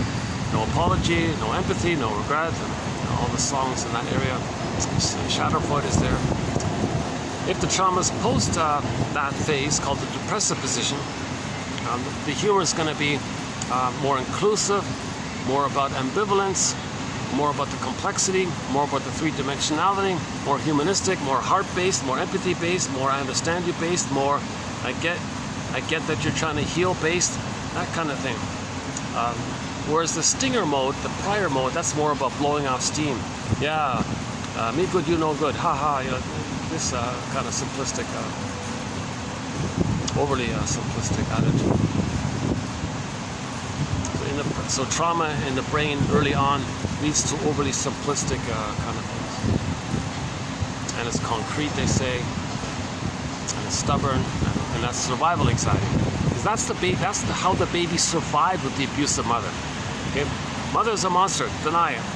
That's not my mother. Make up a good mother. There she is. What did she do to me? She shamed me. Okay, I'll shame others, and I'll be the mother who shamed me, but I'll find others to play me. Very simplistic. That's called the paranoid schizoid mode of experiencing. The paranoid word in that phrase refers to how the baby creates an image of his mother as a monster that wants to eat him. That's the paranoid part. Okay. No mother wants to eat the baby, but the baby has an image like that.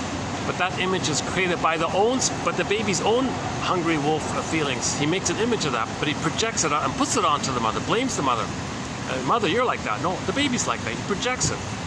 And the schizoid part is the either or, unreality of the schizophrenia of either or. There's no goddess or demon. There's a human mother here. There's no goddess. That's the Alice in Wonderland primary process role. And in that world, the person is always guilty. So unconscious guilt. Remember, children of borderline mothers went down the rabbit hole, and they were always guilty. They were always guilty. No trial. They were always guilty. And that refers to the baby's own belief that it was his job to save the mother. He couldn't. He's guilty, and he's stuck with that. He thinks he can only be free of that if he saved the mother. But no baby can save the mother. No baby can be a master shrink. The baby's not even speaking yet.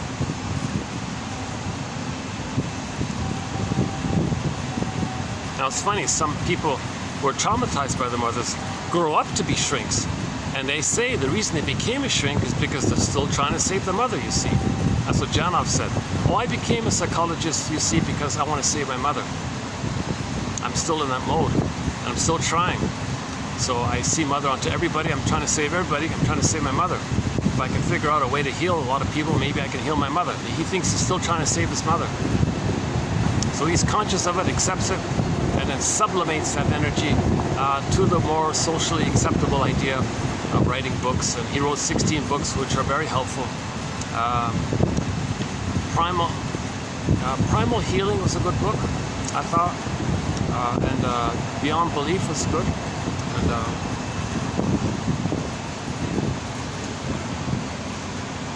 so Arthur Janoff was made immensely famous by celebrities and rock stars and pop stars and Hollywood celebrities and all this in 1970 with his first book called Primal Scream. And everybody flew to California. Oh, please help us heal from trauma, or birth trauma. I have birth trauma. I have relational trauma. You seem to know what you're talking about. But he couldn't keep up with the demand. So out of that sprang a whole industry of sham versions of what he tried to do. And hence, his people got disappointed with the whole thing. So everybody gave up on it and blamed him. And he got ostracized. But meanwhile, he kept writing his books, quietly writing his books, trying to update and clarify, update and clarify. No, it's not magical. You can't see the sham people took his idea and said, oh, you can't see Mr. Janoff? Don't worry. I can do an abbreviated weekend workshop of it. Give me your money, okay? And here's the pillow. Just hit the pillow. Okay, thank you very much for your money. And they're disappointed. Althea Horner says, that's nonsense. You can't heal just by blindly hitting the pillow. What does that mean? Janoff says, no, you got to link your feelings to memory and feeling. If you're just beating the pillow blindly, you're blowing off steam maybe. And the victims of the self-help scam felt confused. Oh, you felt confused? Well, you know, healing's difficult. You can't heal in one weekend. Well, come to the next weekend. We got another level. But you got to pay more money. But you want to heal the sales.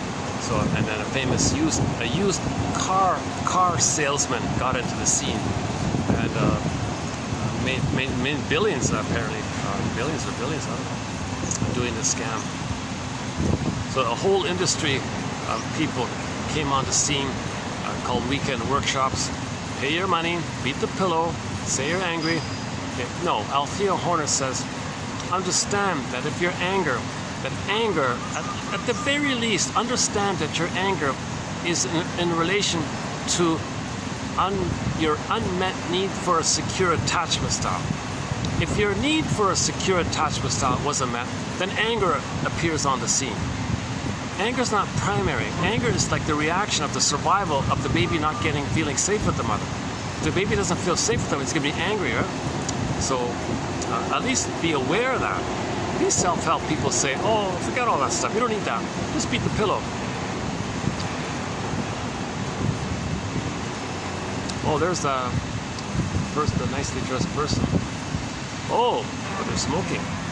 Had me fooled for a second. I thought, here's a intelligent person, nicely dressed. Nice to see them smoking. Janoff calls cigarettes tranquilizers. And people don't realize it. He says, when a person reaches for the cigarette, do they know that they're trying to numb the pain, that they're trying to stimulate their brain to send them endorphins? Okay. Do they even know it? People don't even know it. They're in pain, reach for the cigarette, get the endorphins. People don't even know it. Oh, I can even smell the second. I can smell the second smoke here. Even with this breeze, eh?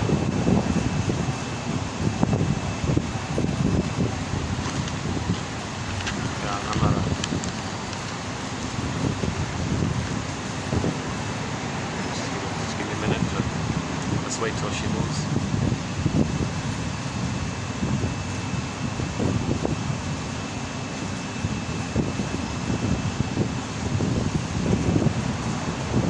Looks like a corporate, maybe like a corporate executive kind of person.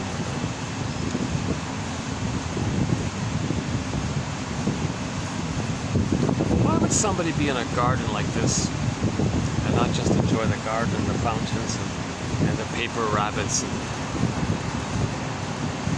and the swans and the peacocks there? Why would a person? Well, maybe it triggers loneliness, or maybe it triggers a memory. Maybe the person, as a child, was in a park and was alone in the park, and maybe coming to a park-like environment triggers something in the past. The pain comes up, reach for the cigarette, numb it, numb it, numb it, numb it. Meaning, brain, please send me endorphins. So apparently the tar, nicotine, the chemistry, whatever, creates suffocation, lack of breathing, pain. When there's pain, the brain jump-starts the brain to release endorphins. And normally the brain will release it's organic endorphins. But when it dries out, when the supply runs out, it kind of, I don't know the details, but it seems the chemistry, the chemicals push the system, like jump starts the car kind of thing. Come on, brain, jump start it. Send me endorphins. Come on, brain, send me endorphins. Here's more pain, give me more endorphins. So pain leads to endorphins. So people inflict pain on themselves to get the endorphins. That's neurotic, right? It's neurotic. Somebody's in pain, so what they do is they give themselves more pain to trick the brain to send them endorphins to numb both pains. The second bigger pain distracts them. No, the secondary pain, I guess, distracts them. Yeah, the extra pain distracts them from the bigger primary pain. So if somebody has a major pain, you create a secondary pain with a cigarette, then you're distracted dealing with the second pain. And that, yeah, so that's like symptoms. That's like a psychosomatic symptoms. So Sarno says if a person, oh, 1 second.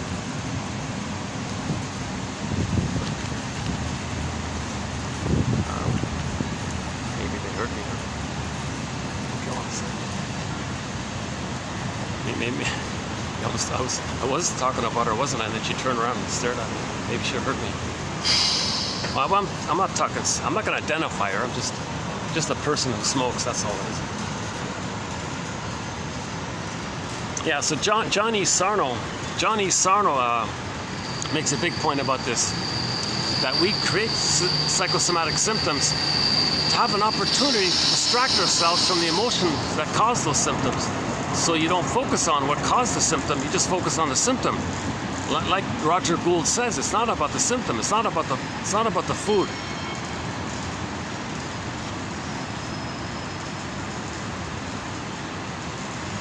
Actually, the temperature now is okay, huh? Look at that. Maybe let's see what time is now. 4:53. Battery's doing okay. Keep an eye on my bag there.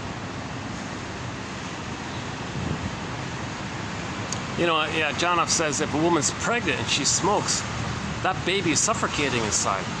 That the tar and the nicotine and all that constricts the center vein in the cord, that vein which sends oxygen to the baby. That vein constricts, not allowing enough oxygen for the baby. And the baby is literally suffocating. He's coughing and suffocating. He's choking. And he's suffocating when the mother smokes. Because related to that, part B of it is the oxygen in the mother is going to be diverted to help the mother. So there's less oxygen overall in the system, plus the vein constricts. So like a double thing there. So the end result, Jonoff was saying, that this is child abuse in the womb, the baby suffocating. So mothers shouldn't smoke when they're pregnant, they shouldn't drink. Even caffeine could be an issue, not too much caffeine.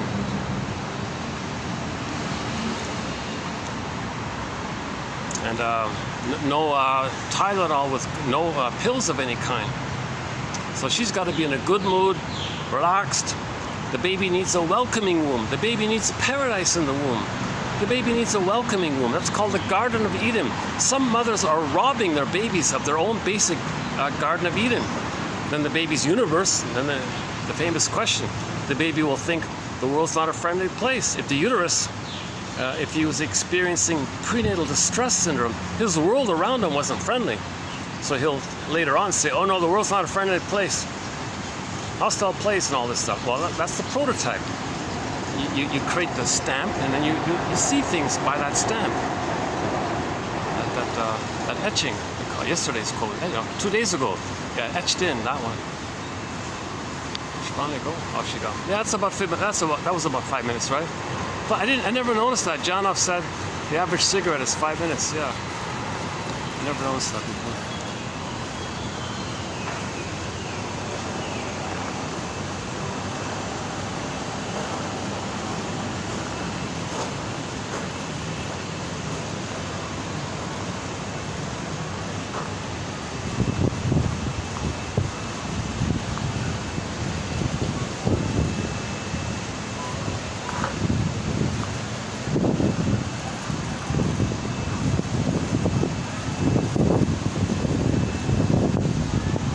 Any one of the past videos I recommend any one of the past recent videos.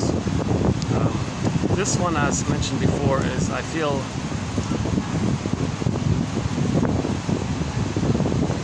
it was rushed. I feel like I rushed it. I feel like maybe I was carrying some little anxiety in me somehow.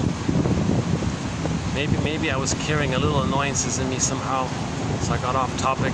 It made me impatient. It made me go off on different tangents. Yeah, so if I'm angry, I'm impatient, and I'm talking and an emotion comes up, that's a defense against the feeling that's coming up. And if I'm impatient,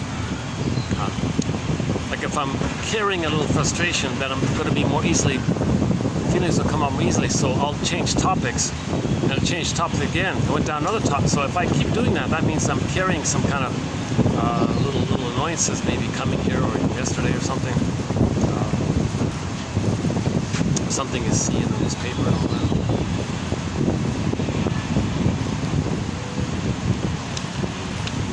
Oh yeah, a little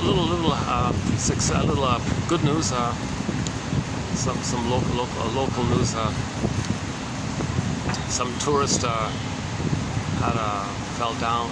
An older gentleman had an attack, a heart attack, some kind of I don't know what happened. He fell down, knocked unconscious, and some local guy, like a local fellow,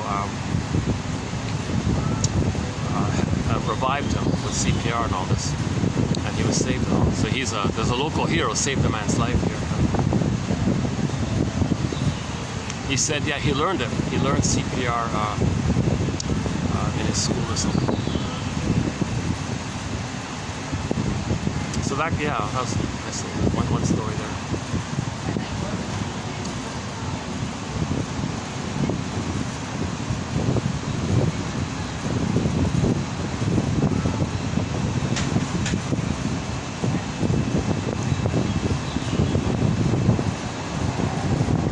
They're gone. The young, pretty 20-something-year-old with the wealthy 60-something-year-old fellow. Yeah, they're gone.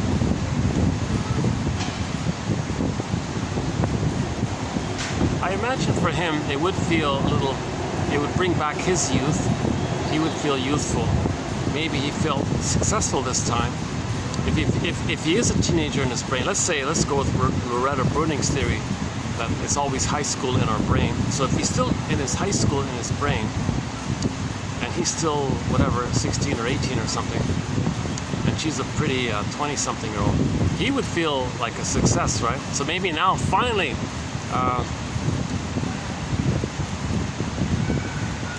the status of the pretty girl, I guess,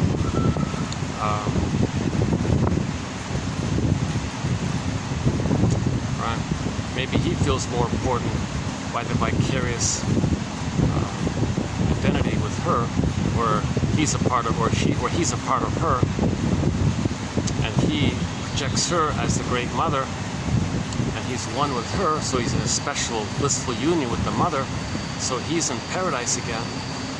So maybe he's feeling some of that honeymoon kind of thing, kind of phenomenon. I don't know. I don't think I'd be interested in somebody so young, like myself. I want someone I can talk, like the song says, someone to talk to, right? It'd be nice to have like a friend who says to me once in a while, "Oh yeah, you must have a very good reason for saying that." Oh my God, you validated it. Because the common thing is someone says something and they freak out and, oh, there now, or get over it, or don't be too sensitive. You're too sensitive. Oh, it's a common. Don't be so sensitive. So this is alexithymia. Alexithymia. It's more common. One guy was saying it's more common than we realize. Alexithymia. So the guy, his name is Peter Sifneos, Sifneos, I think. He said in his book, I read the part of his book. He said that he's got a choleric, hot-tempered kind of personality. So he said he sublimated, he channeled all his anger and all this into a short-term therapy approach where he had a chance to shout at people. So he's a medical doctor with a hot temper, he said. He's impatient and all this. So he said, all right, fine. If someone wants a little feedback in the therapy model, I know a little bit about the therapy model, but I got no patience for it. So if you're willing to let me shout at you and bark at you, I'll give you some feedback, but that's it.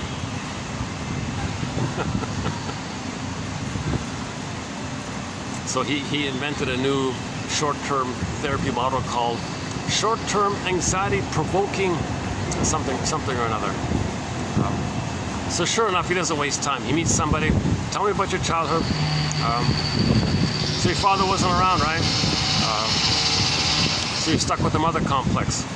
You didn't separate from the mother. That's why you have these wishful demands on. Well, I'm not your mother. Get over, you know. Maybe he did a little bit of that. Get over it. Maybe he did a little bit of that. I don't know.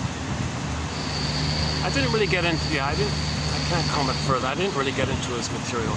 But he's the guy that came up with the phrase alexithymia. So he's famous for that phrase more than anything else.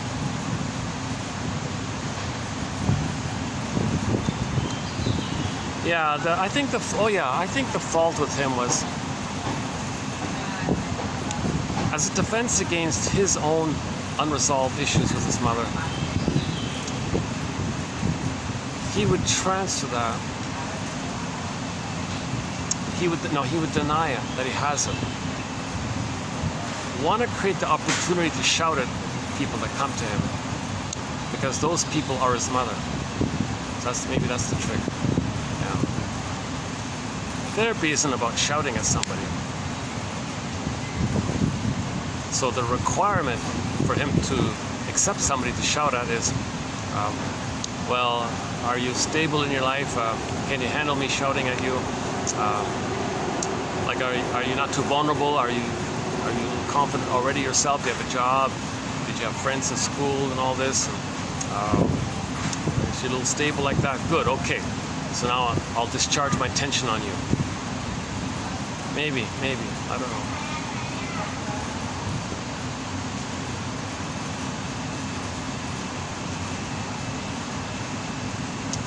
But I did, let's be balanced about it. I think he did talk a lot about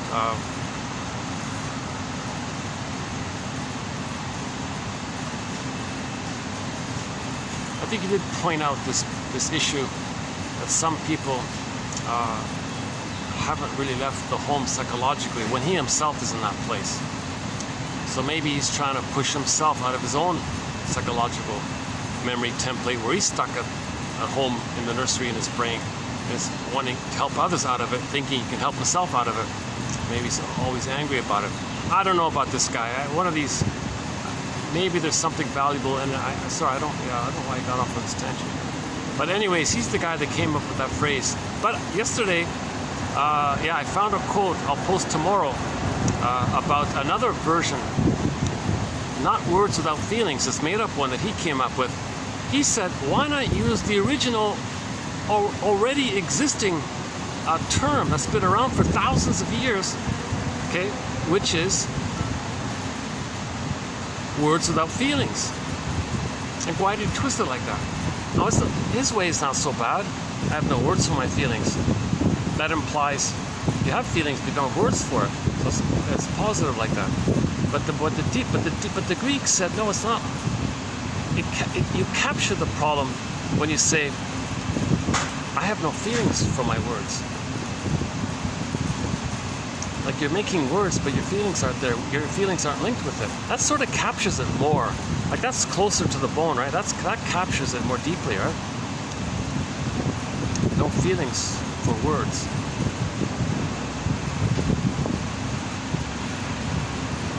Okay, I'll talk more about it when I read the full quote tomorrow. So tomorrow is going to be all about just this one topic. It'll just be a one video. It's an obscure kind of topic. I skimmed a little bit about it. Oh boy. So I'll just limit it to one video, I think. But it links in with emotional eating disorders, okay, emotional eating, etc. It links in with BPD. It links in with any dysfunctional personality pattern.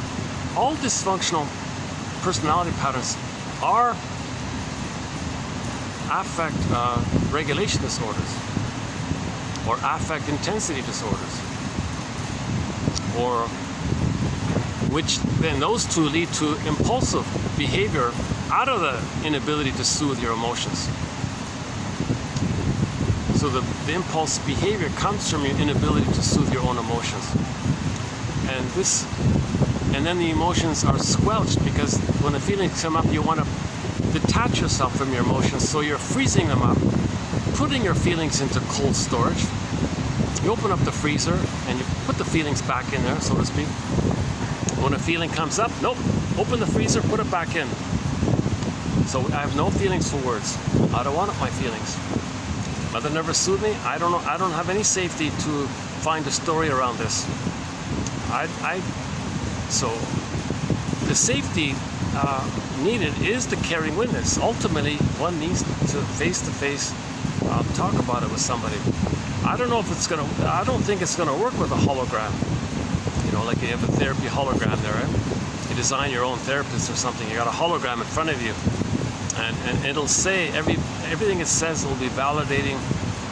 It'll say the right things all the time. I don't think it's going to work, because the nuances aren't there, the feelings not there, the human connection's not there. I don't think it's going to work.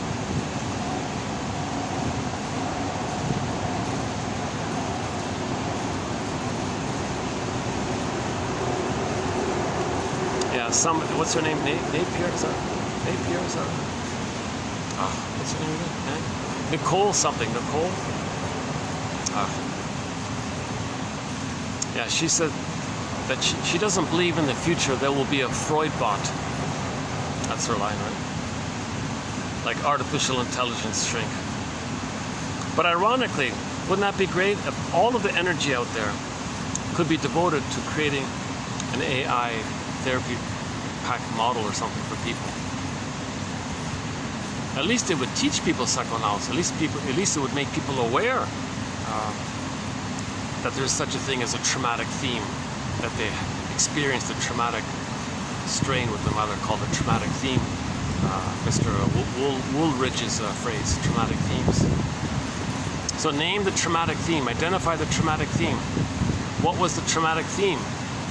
It's this day after day, this relentless gaslighting by the mother. If the mother has, for example, if the mother has the BPD pattern, she will intensify your worries. So one quote was from, what was her name?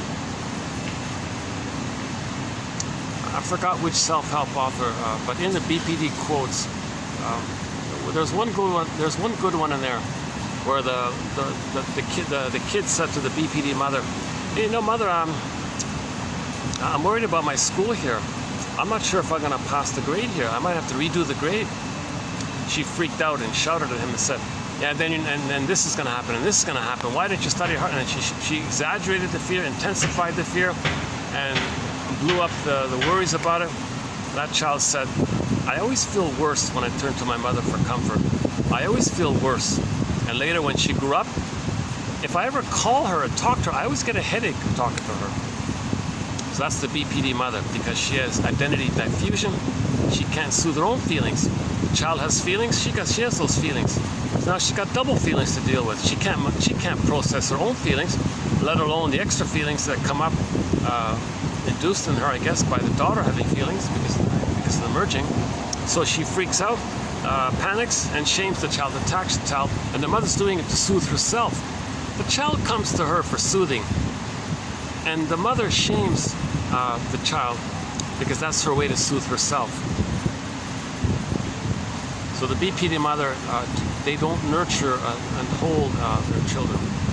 And most children with the BPD mother are going to develop alexithymia, eating disorder, stinger personality pattern, narcissistic pattern, bully pattern, Iago pattern, okay, and so on. If they happen by chance to get post-18 months to the clinger mode, maybe they got enough support from the environment, like from the father, from other people around.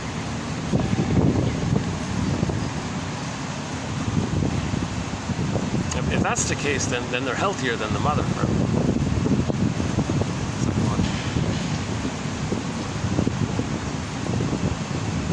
Yeah, a little breeze. Yeah, finally it's cooled off here. Look at that. That's it. That's it. 511. Batteries charged. I already showed you the tangerine drink. Yeah, there's the great little drink here. The tangerine. It's pretty good. Yeah, tangerine.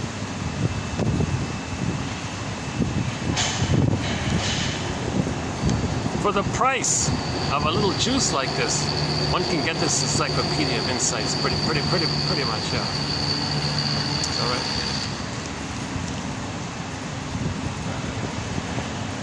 Yeah. Oh, yeah. Maybe. Yeah, okay. Ballpark. Not quite.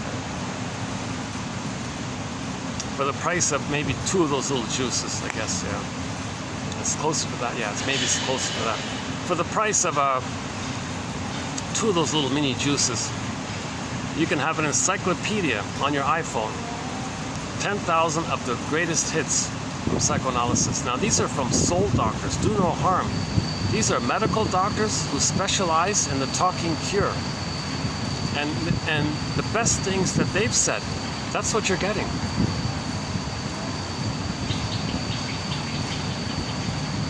More or less, as best as I've skimmed and scanned a lot of material. And,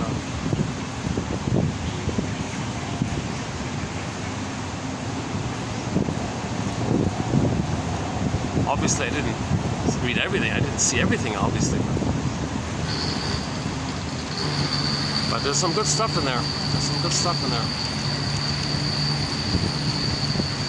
Once again, in my humble opinion, the best place to start with psychoanalysis is the comic. There's a comic called Psychoanalysis, like a serious comic, not some frivolous escapism nonsense thing. No, a genuine educational comic called Psychoanalysis. It was put out in 1955. Every 3 months they put out a new issue. It ran for 1 year, so there were 4 issues. Okay? A total of 12 therapy sessions are presented in comic book format, teaching psychoanalysis. They teach about repetition compulsion, transference, emotional eatings in there. Oh yeah, there's emotional eatings in there. Separation anxiety, the womanizer guy's in there, the Don Juan guy in there, the workaholic guy is in there. Ellen, she has social anxiety, and she has the memory of only getting attention when she's clumsy or something. That one there, she's a good example of only getting mother's attention when she's disadvantaged. But when she wanted mother's support for her autonomy, she withdrew it. That whole issue. And there was a dream interpretation about it. Freddie's an interesting one. He was scapegoated by his parents. There's a good example of the scapegoating phenomenon. The Murray Bowen's thing about the emotional triangle. The father and the mother were both narcissistic types. How do they get along with each other? They're both filled with hate, right? So, a lot of tension there. Okay, so the collusion is they covertly create the conditions for one of their children to be upset. They want it. They create it. Mother withdraws her love. The father goes along with it. And they deliberately orchestrate it so that one of their children will be naughty, upset. That's part A. They did it on purpose so that the parents can then say together and bond together, oh, look at our son here, he's so naughty here. We now have the right to discharge our tension on the child because he's dangerous, he's threatening, he's saying all these bad things, not showing respect to us. So they created it so they can have the excuse to be angry at the child because they don't feel, the parents don't feel. They only have tension. They're looking for like a pressure cooker. They want to blow off steam all the time.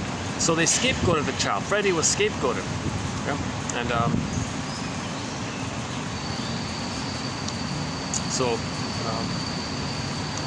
that's the emotional triangle. There's too much tension between the father and mother. How do they get along with each other? Well, they both agree, they collude to say, well, if you're angry and I'm angry, okay, we'll make the child naughty, and then that'll give us the excuse to look like good parents and to feel justified, and that we got to protect ourselves from our dangerous child. So they make the child aggressive and belligerent so they can be angry at the child. So he was scapegoated by this. And I remember one of the quotes from that comic from episode 1, from the first thing, was the shrink said to the father, I think, "There are no delinquent juveniles, only delinquent parents." So he said, "Freddie, you go home. You're the symptom. You were scapegoated. Now you go home. Take a break. Here's a quarter. Play pinball. Go to the pinball machine." 50s, right? You too. You're causing this. You're the issue here. You're the delinquent parents. They freaked out hysterically, of course, right? Finally, they came around and said, "Okay, we'll do therapy. Maybe you're right."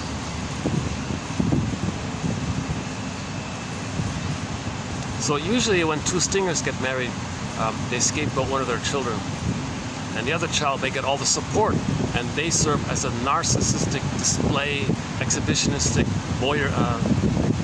Extension of their narcissistic voyeurism. So they'll support one kid, get all the money and the good schools and all whatever, and see them as the star. And meanwhile, their real feelings. Remember Steve Perry, the singer? It's a strength and weakness. So they make the weak child, make the shamed child. He's shamed, he's enraged, and they express their anger on him. That's the family system like that.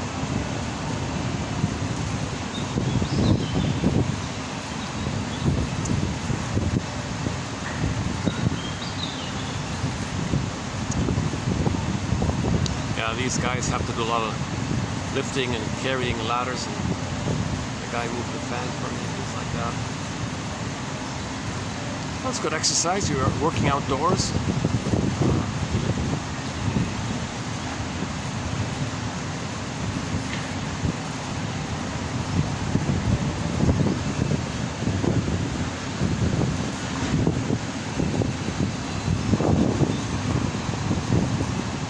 Yeah, it reminds me of when I was how old was I? 15, 16?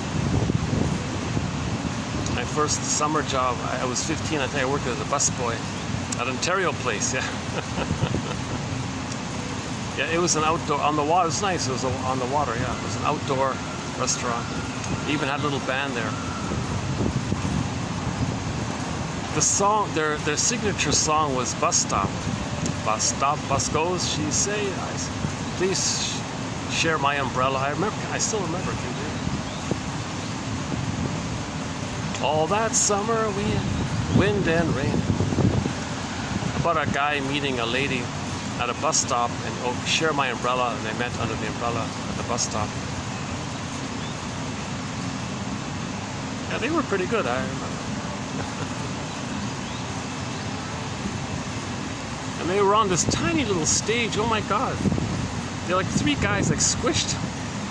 Like they were like shoulder to shoulder, and they were actually playing their instruments on this tiny little stage. I couldn't believe it. Like, these guys, how do you move? Like, how do you...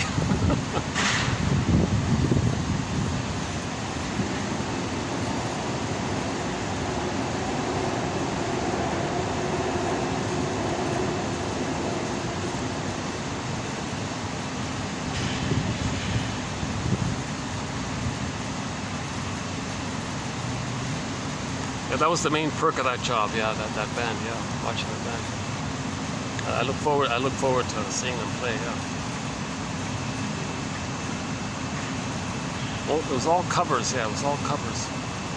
Well, speaking of covers, yeah, the most recently newly added cover to our soundtrack is Alyona Yaroshina's cover of Triumph's "Lay It on the Line," the classic rock song "Lay It on the Line." She does a great job. That's added to our soundtrack. Yeah.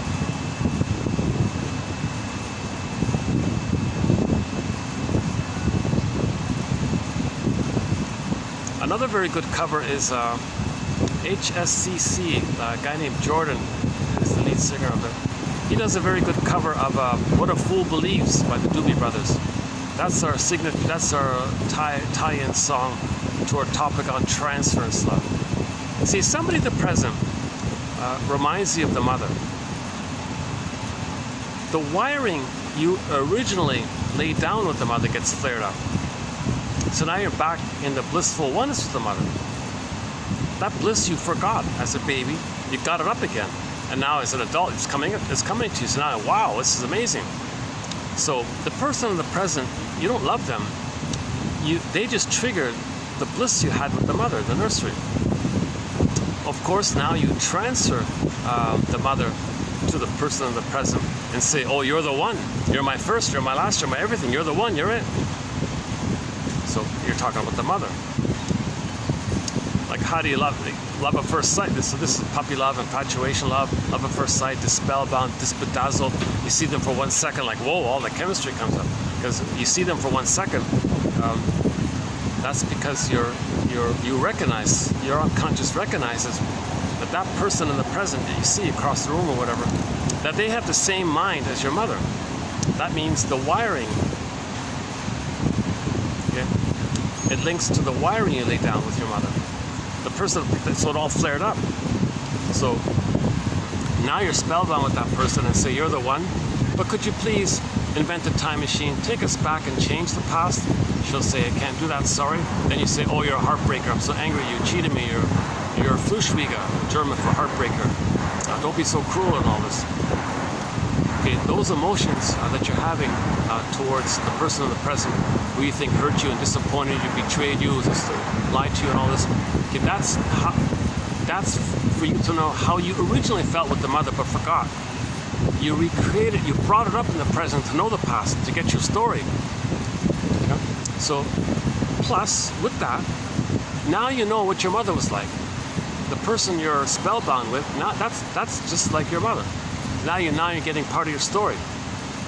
So you analyze that person in the present. It's the same like analyzing your mother in the past. Now you're getting your story and finding out why she did that. So, plus the whole exercise is an attempt at healing. It's an attempt to find your story. Because A, you're not going to get, that person in the present is not going to invent a time machine and change the past. So it's relentless, it's futile. Trying to get the fulfillment of old unfulfilled needs met with the person in the present, it's not going to work. So you give it up, finally. You realize this is just like your mother. This is your mother psychologically in your memory system. And now you know you never got your needs from your mother. It's past that critical time. You'll never get those needs met. And you chose that person, or you were infatuated with that person, whatever, to bring all this up, to get your narrative medicine, to get your story. So in a way, you can almost thank that person for betraying you, whatever, for disappointing you, because they just stimulated and brought to your awareness how you had already been disappointed and betrayed by the mother in the nursery. You chose them to know that what happened in the past. You're looking around. Who's going to remind me of that person so you can get your story? We're looking for our story medicine, story doctor. That's what this is all about. And today's topic too talked a little bit about finding your story. The story is the containable. How do we contain? What container can contain the uncontainable? What was it again? The Zen Koan one they had here? Yeah. What sort of container is needed to contain the uncontainable? Well, the process of recognizing the person in the present reminds you of the mother, so you get the bliss with the mother. Then you transfer that bliss to the person in the present, thinking you're in blissful oneness with that person in the present, even though you don't even know that person. Oh, you're the one, I don't know why, love at first sight, do you believe in love? Okay. Yeah, puppy love, infatuation, etc. So that's nonsense, you don't even know that person, but that person is just like your mother who rejected you. So that person in the present was soul blind to you and was narcissistic to you or whatever, or soul blind to you. That's for you to know that your mother was narcissistically soul blind to you and didn't meet your needs. But you see, so that's kind of getting your story. So this repetition compulsion is an attempt to know your story so you can contain what was previously the uncontainable.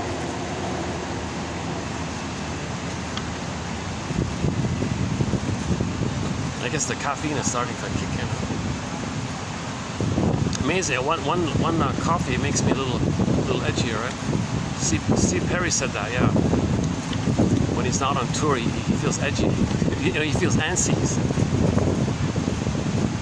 Oh my goodness, this pretty. Oh, she might be the owner. Now, I'm wondering if that's the owner of this place. Oh, there she is again. The well-dressed older lady smoking another cigarette. I'm wondering if that's the owner of this place. No, I don't think so.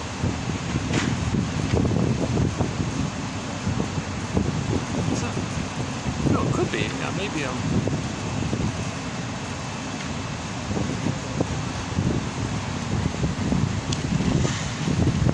For some reason, every time she lights up, she comes to this corner.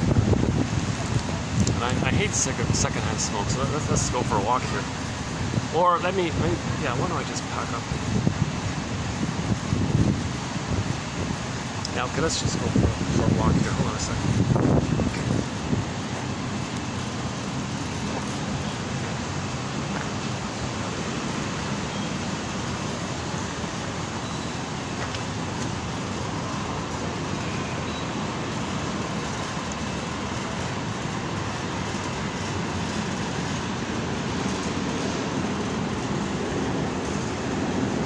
I'll come back in 5 minutes.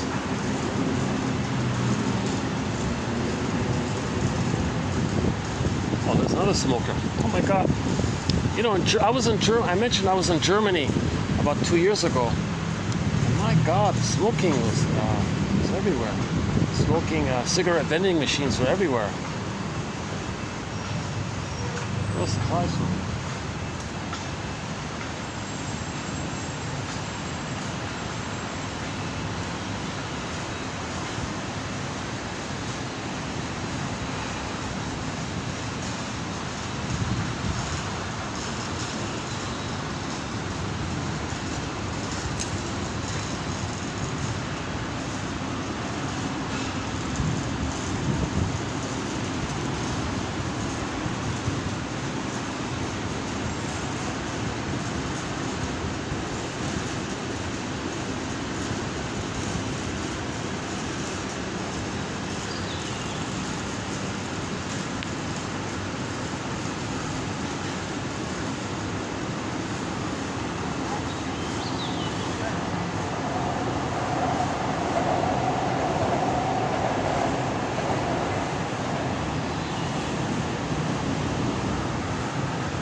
Well, if that's the owner, I'm wondering, I'll have to double check if that is the owner. Maybe she's checking me out to see.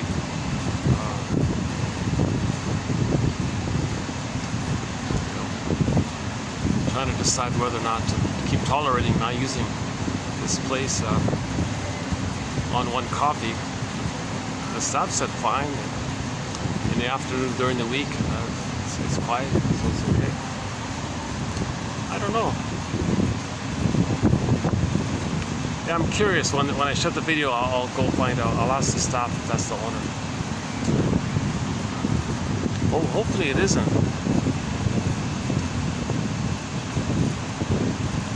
I don't think so.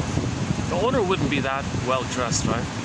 Like the owner wouldn't be so immaculately dressed with perfect cosmetics and things.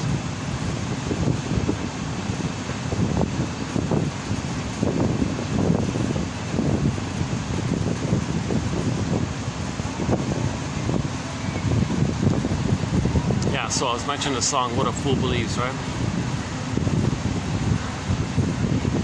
And we have one quote where the guy said, "I get it. I chose somebody who reminded me of my mother so I could ultimately realize I'm not going to get her love. I never got it. I never will get it. And I recreated this disappointment by choosing somebody who reminded me of her so I can discover this for myself. I get it now." That was a good quote, I thought. So that was we did a 5-video special run on transference stuff. So this is called transference stuff. You transfer the unfinished business with the mother in the past to the person in the present. So it's transference love. It's more like transference need or transference need for love. It's not love really, but that's why they call it transference love. It's not genuine love. The psychic structure needed for genuine two people love is differentiation. Seeing the people for who they are, sharing, making I statements together and be intimate together, and not distorting or seeing the person as somebody from your childhood. Okay, replaying your childhood, using the person in the present as a stand-in for somebody in your childhood. Either as you that you shame, and then you flip and say that's your mother, or you play yourself and want your partner to be the good parent in the past. So these relationships usually become like sour milk or burn out, etc.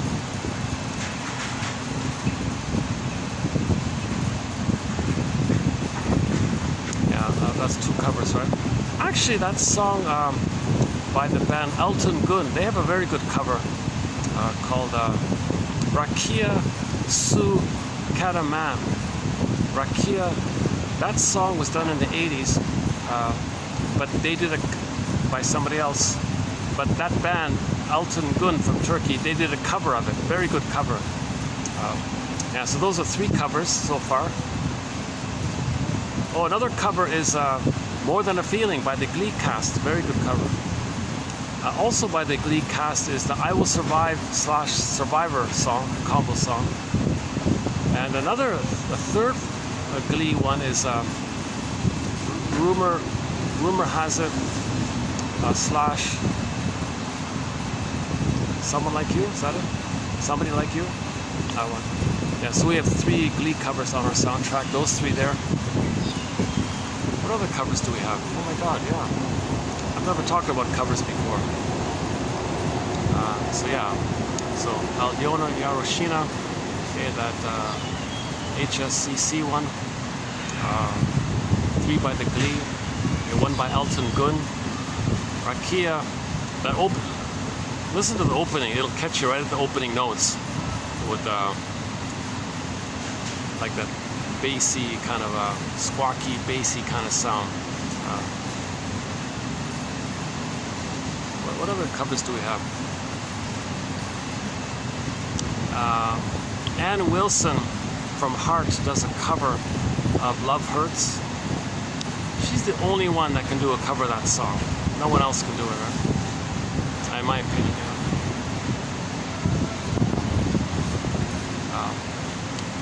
yeah. So Heart, we have one song, Dreamboat Annie's on our soundtrack. That's not a cover, we're talking about covers, yeah. What other covers do we have?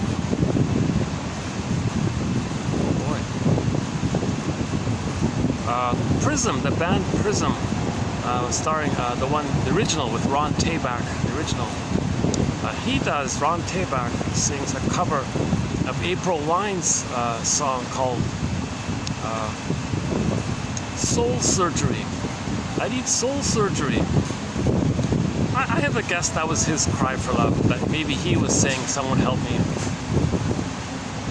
I think maybe he chose that song in an indirect way to say, I need help.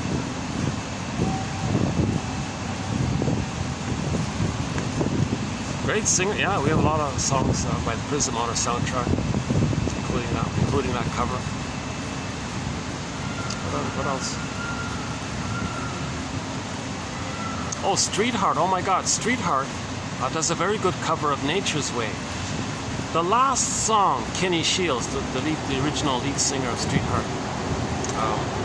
Kenny Shields, just before he passed away, the last song he sang was that cover, Nature's Way.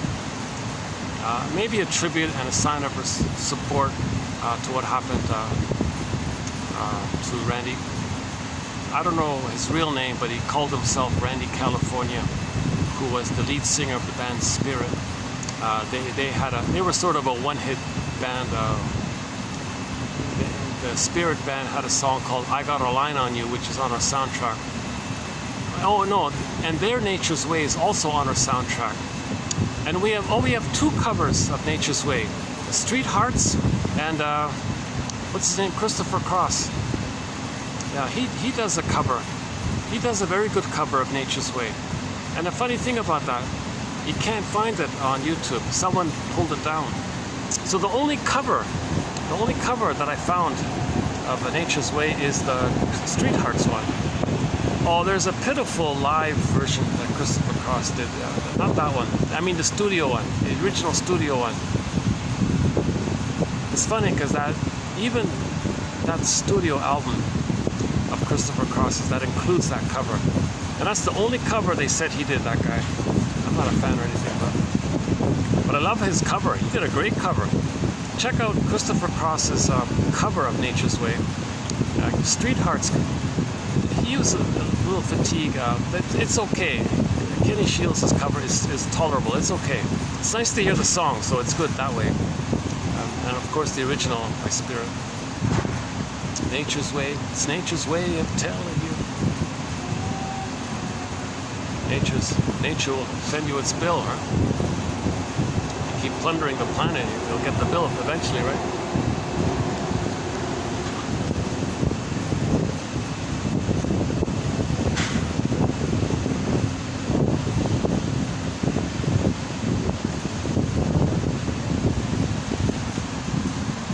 Well, that's a communication.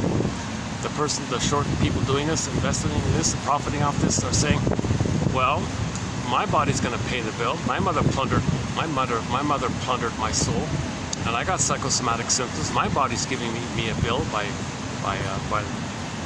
the insecure attachment style, the mother's soul blindness, the mother failing me, and all this. So my body's going to present me with the bill. Okay, as above, inside out. So as above, so below, inside out. We create outwardly. Okay, a recreation of the micro, of the prototype. Because we create a prototype, the micro, baby, the mother, the prototype, and we go through life with that prototype in there.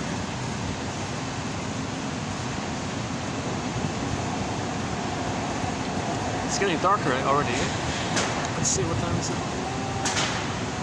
5:39. Okay, I think I'll start to wind this video down here. What are the covers? Oh my God. Oh, Beatrice Deer does a great cover of What's Up. Yeah, Beatrice Deer, the major voice on our soundtrack. 25 years and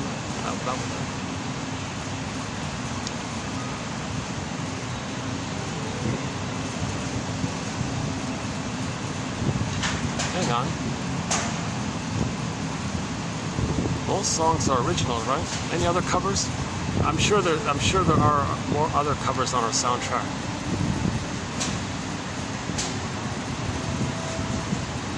Oh my God, Gilmore did a pitiful cover of Love Hurts, so forget that. That's not on our soundtrack. Many songs by Gilmore are on our soundtrack. Young Enough to Cry, Spellbound, Mind Games, and I Can Survive, Tears in the Rain, and a few others.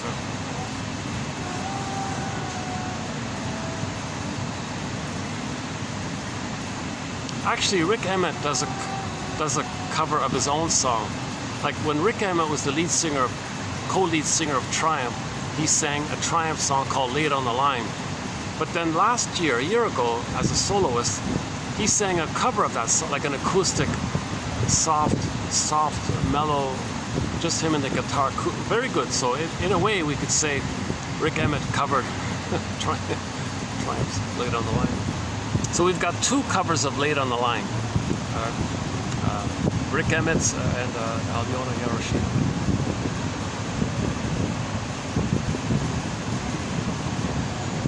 One second. What else?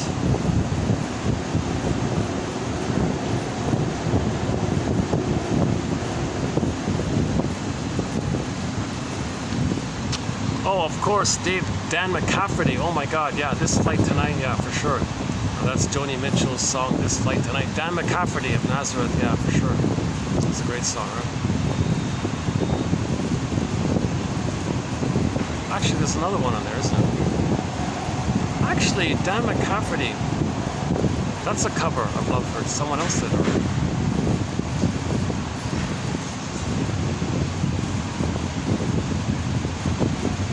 What else?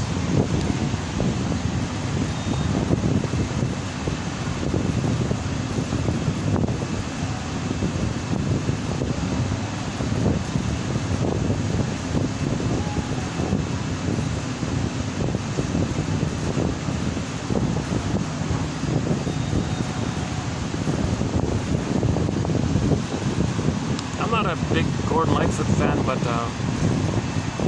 we have two covers.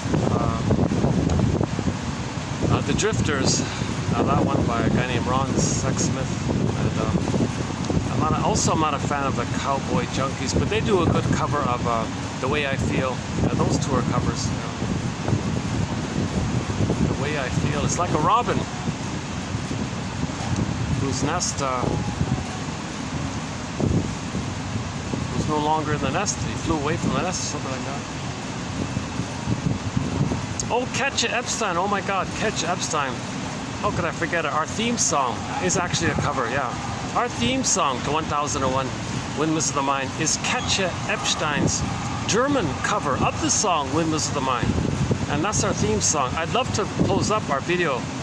I wish I had the laptop, I'd close it up. It begins with the booming tuba sound. You hear this tuba opens up this big booming tuba sound opens up the song. That's a very good English cover, which is on our soundtrack. I don't play because of the copyright thing. Is Barbara Lewis's cover of that song. That's my favorite English cover of Windmills of the Mind, the one done by Barbara Lewis. Oh, Anne Murray does a cover of Rain, Jose Feliciano's Rain. That's another cover on our soundtrack. Actually, Anne Murray does another cover, Fire and Rain, the famous James Taylor one. And there's another one of hers. Anne Murray has a cover album called Honeyweed and Laughter. I think 3 songs from that album are on our soundtrack. Rain, Fire and Rain, and is it The Call? No, hang on. I forgot of them. There's another one on there. Or maybe it's just the 2, yeah. And,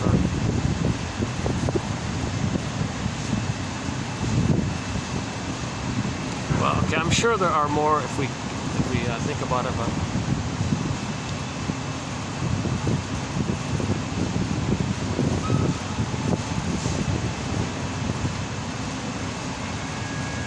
hang on.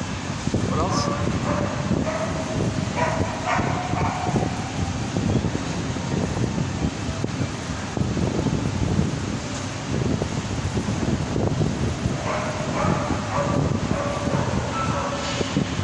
Well, I'm gonna guess that's most of them, and the rest of the songs are all originals, yeah.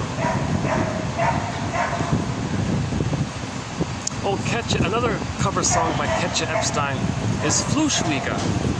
Fluschwieger. So she does a cover of the Bee Gees song Heartbreaker, made popular by Dionne Warwick, right? Called Fluschwieger. And another cover by Ketcha Epstein. No, that's it. No, just that, right? Fluschwieger and Windmills of the Mind, right?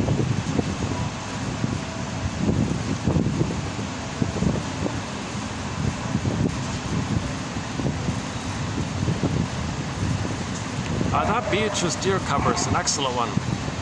The famous What's Up song. If you look it up on YouTube, you got to look up the Arctic Char, C-H-A-R, Arctic Char. I forgot which year it was. Every year they have a indigenous music, Inuit indigenous music festival. I don't know, something like 2000, I don't know, 2010 or 2000 or 2000, something older. You have to dig around to find it. She's standing on stage with her traditional white Inuit dress. Very nice. She belts it out. Great song. That's the best. Oh my God, I prefer that more than the original. That's the best cover of that song, What's Up, right there by Beatrice Deer.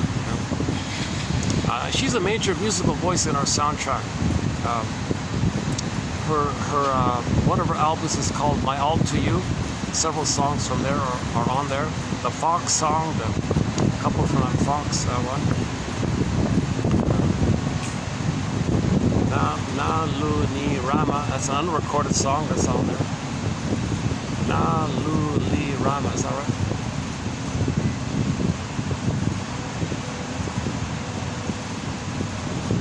Actually, you know, when I come to think of it, Beatrice Deer does a cover of another indigenous song called Money. The song's... Oh, jeez. There's another indigenous band. I forgot the name, unfortunately. But they have a song called Money. Beatrice Deer does a cover of that live in one of her concerts. It's a live. It's my favorite concert of hers. It's like done in 11 parts. It ends with "You're With Me," and she covers all of her hits. Most of her hits are in that soundtrack. It's 11. Look for the 11-part concert by Beatrice Deer. I think it was the 7th song is that cover. That's a good cover.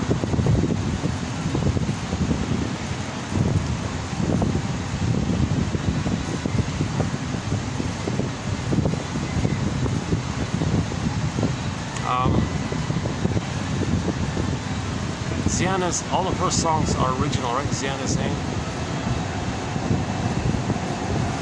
Deborah and Kaya, those are all original. The two from Surtai, we have 2 from her. Elizabeth Brunner, 1.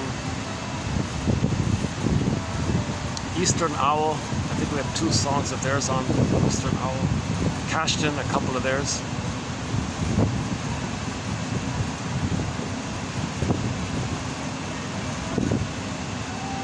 Willie Dunn and Willie Mitchell, those are all original songs. When I say Willie Mitchell, I mean the one who sings Call of the Moose and Birch Bark Letter and other ones.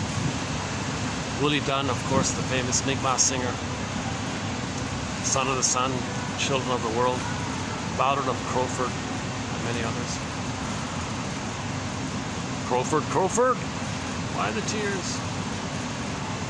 You've been a brave soul for so many. It tells like a sort of like a story song about the history of one guy's struggle to persuade the invaders to honor the treaty which they broke, kind of thing. They tricked them to sign something, and they said, "Well, too bad, sucker." And this struggle he had about it.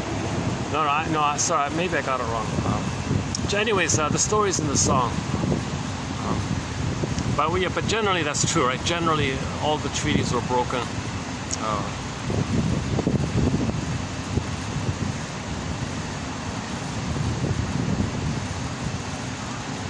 Somebody just ordered a massive amount of food for takeout.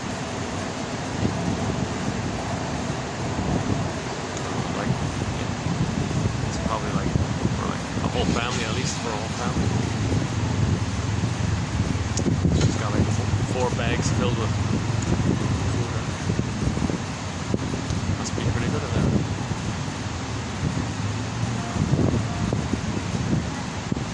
I've been told they have the best tiramisu here. I don't know, I haven't tried it yet. Maybe on my birthday I'll treat myself to it.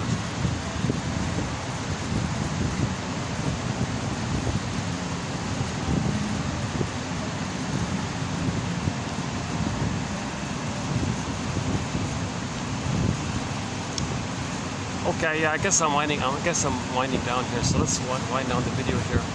So once again, I'll see you in the next video where we will be talking about this new jargon called alexithymia. No words for feelings. And I'll post that original term from 2,000 years ago, which means no feelings for your words. Oh my God. It means you have a word for a feeling, but you don't have the feeling for it, because the feeling is frozen. You got the word for the feeling, but you don't have the feeling for it. So I think that better conveys it, doesn't it? Right? Like you assume you feel some kind of sadness or despair at the trauma. So you assume it there, but you don't quite articulate exactly what words they are. You might describe the sensations, which is the start, and then you describe the sensations, that's the first brain. Okay, using your third brain, see if you can upgrade the sensations up into the feeling area. So you start with sensations, you know, a muddy feeling or a mucked feeling or something. Then maybe you can get it up to an anger feeling or something. Then you try to get it up to the primary feelings, which is going to be, you know, forlorn and disappointed and sad and all that. So, like, you might start with anger and the sensations, then when you upgrade it up, okay, it's really about sadness, right? See, the sadness is the loss of your needs not being met and the loss of joy. So the sadness is going to be there, but you can't feel the sadness, so you feel anger. So from anger to sadness to joy kind of thing. But the anger sensations.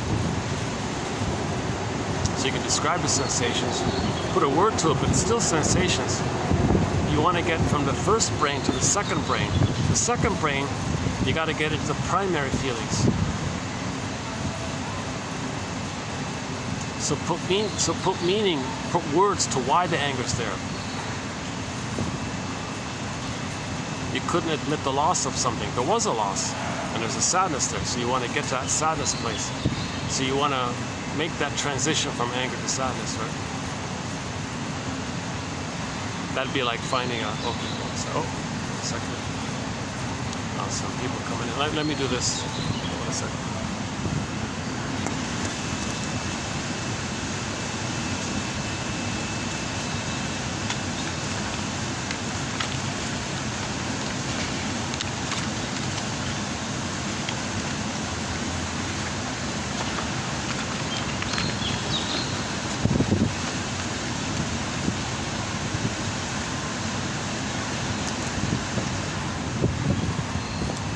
There's the well-dressed smoker again. That's three in the past hour, right? Oh, Jesus. She must be in a lot of pain.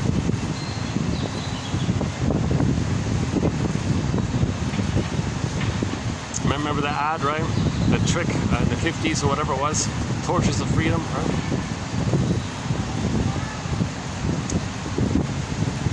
What a lie, what a big lie, right? It's like tranquilize your pain. That's all it is. But appeal to the fantasy that you can separate from the mother and have freedom from your mother. No, you have pain with the mother. Here, let's numb it and tranquilize it. So you wish for freedom, but the actuality is numb the pain of it, basically.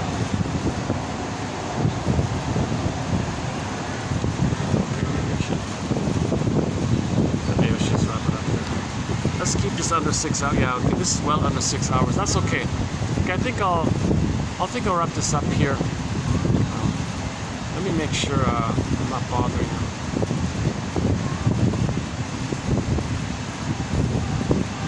I do see some guests pouring in now, so it's a good time to end the video, anyways. So yeah, I'll see you in the next video. I think it'll be an interesting one. It's sort of the underpinning of emotional eating, BPD, narcissism, okay, Iago pattern, bully pattern. It's the underpinning of it all. It's called alexithymia. No feelings for your words. Jesus Christ. Okay, on that provocative question mark note, I'll see you next time. Thanks very much. Yeah, see you next time. Your mission, should you choose to accept it, is to go on YouTube, type in Bruce Springsteen, the singer Bruce Springsteen, Independence Day in Toronto. Now the guy who filmed it was way up in the rafters, so you don't see anything, it's all dark, but the audio is clear. And listen to Springsteen's intro to the song. It's a good song and all that. And by the way, this independent, he means emotional Independence Day from his mother. He means emotional emancipation. He means it that way. Okay, but listen to the intro he gives. That's the best, that's your mission. Okay, And yeah, so if you hear it begins with fathers and sons, it begins like that. I think you'll know what I'm getting at if you listen to it. All right, I'll see you next video.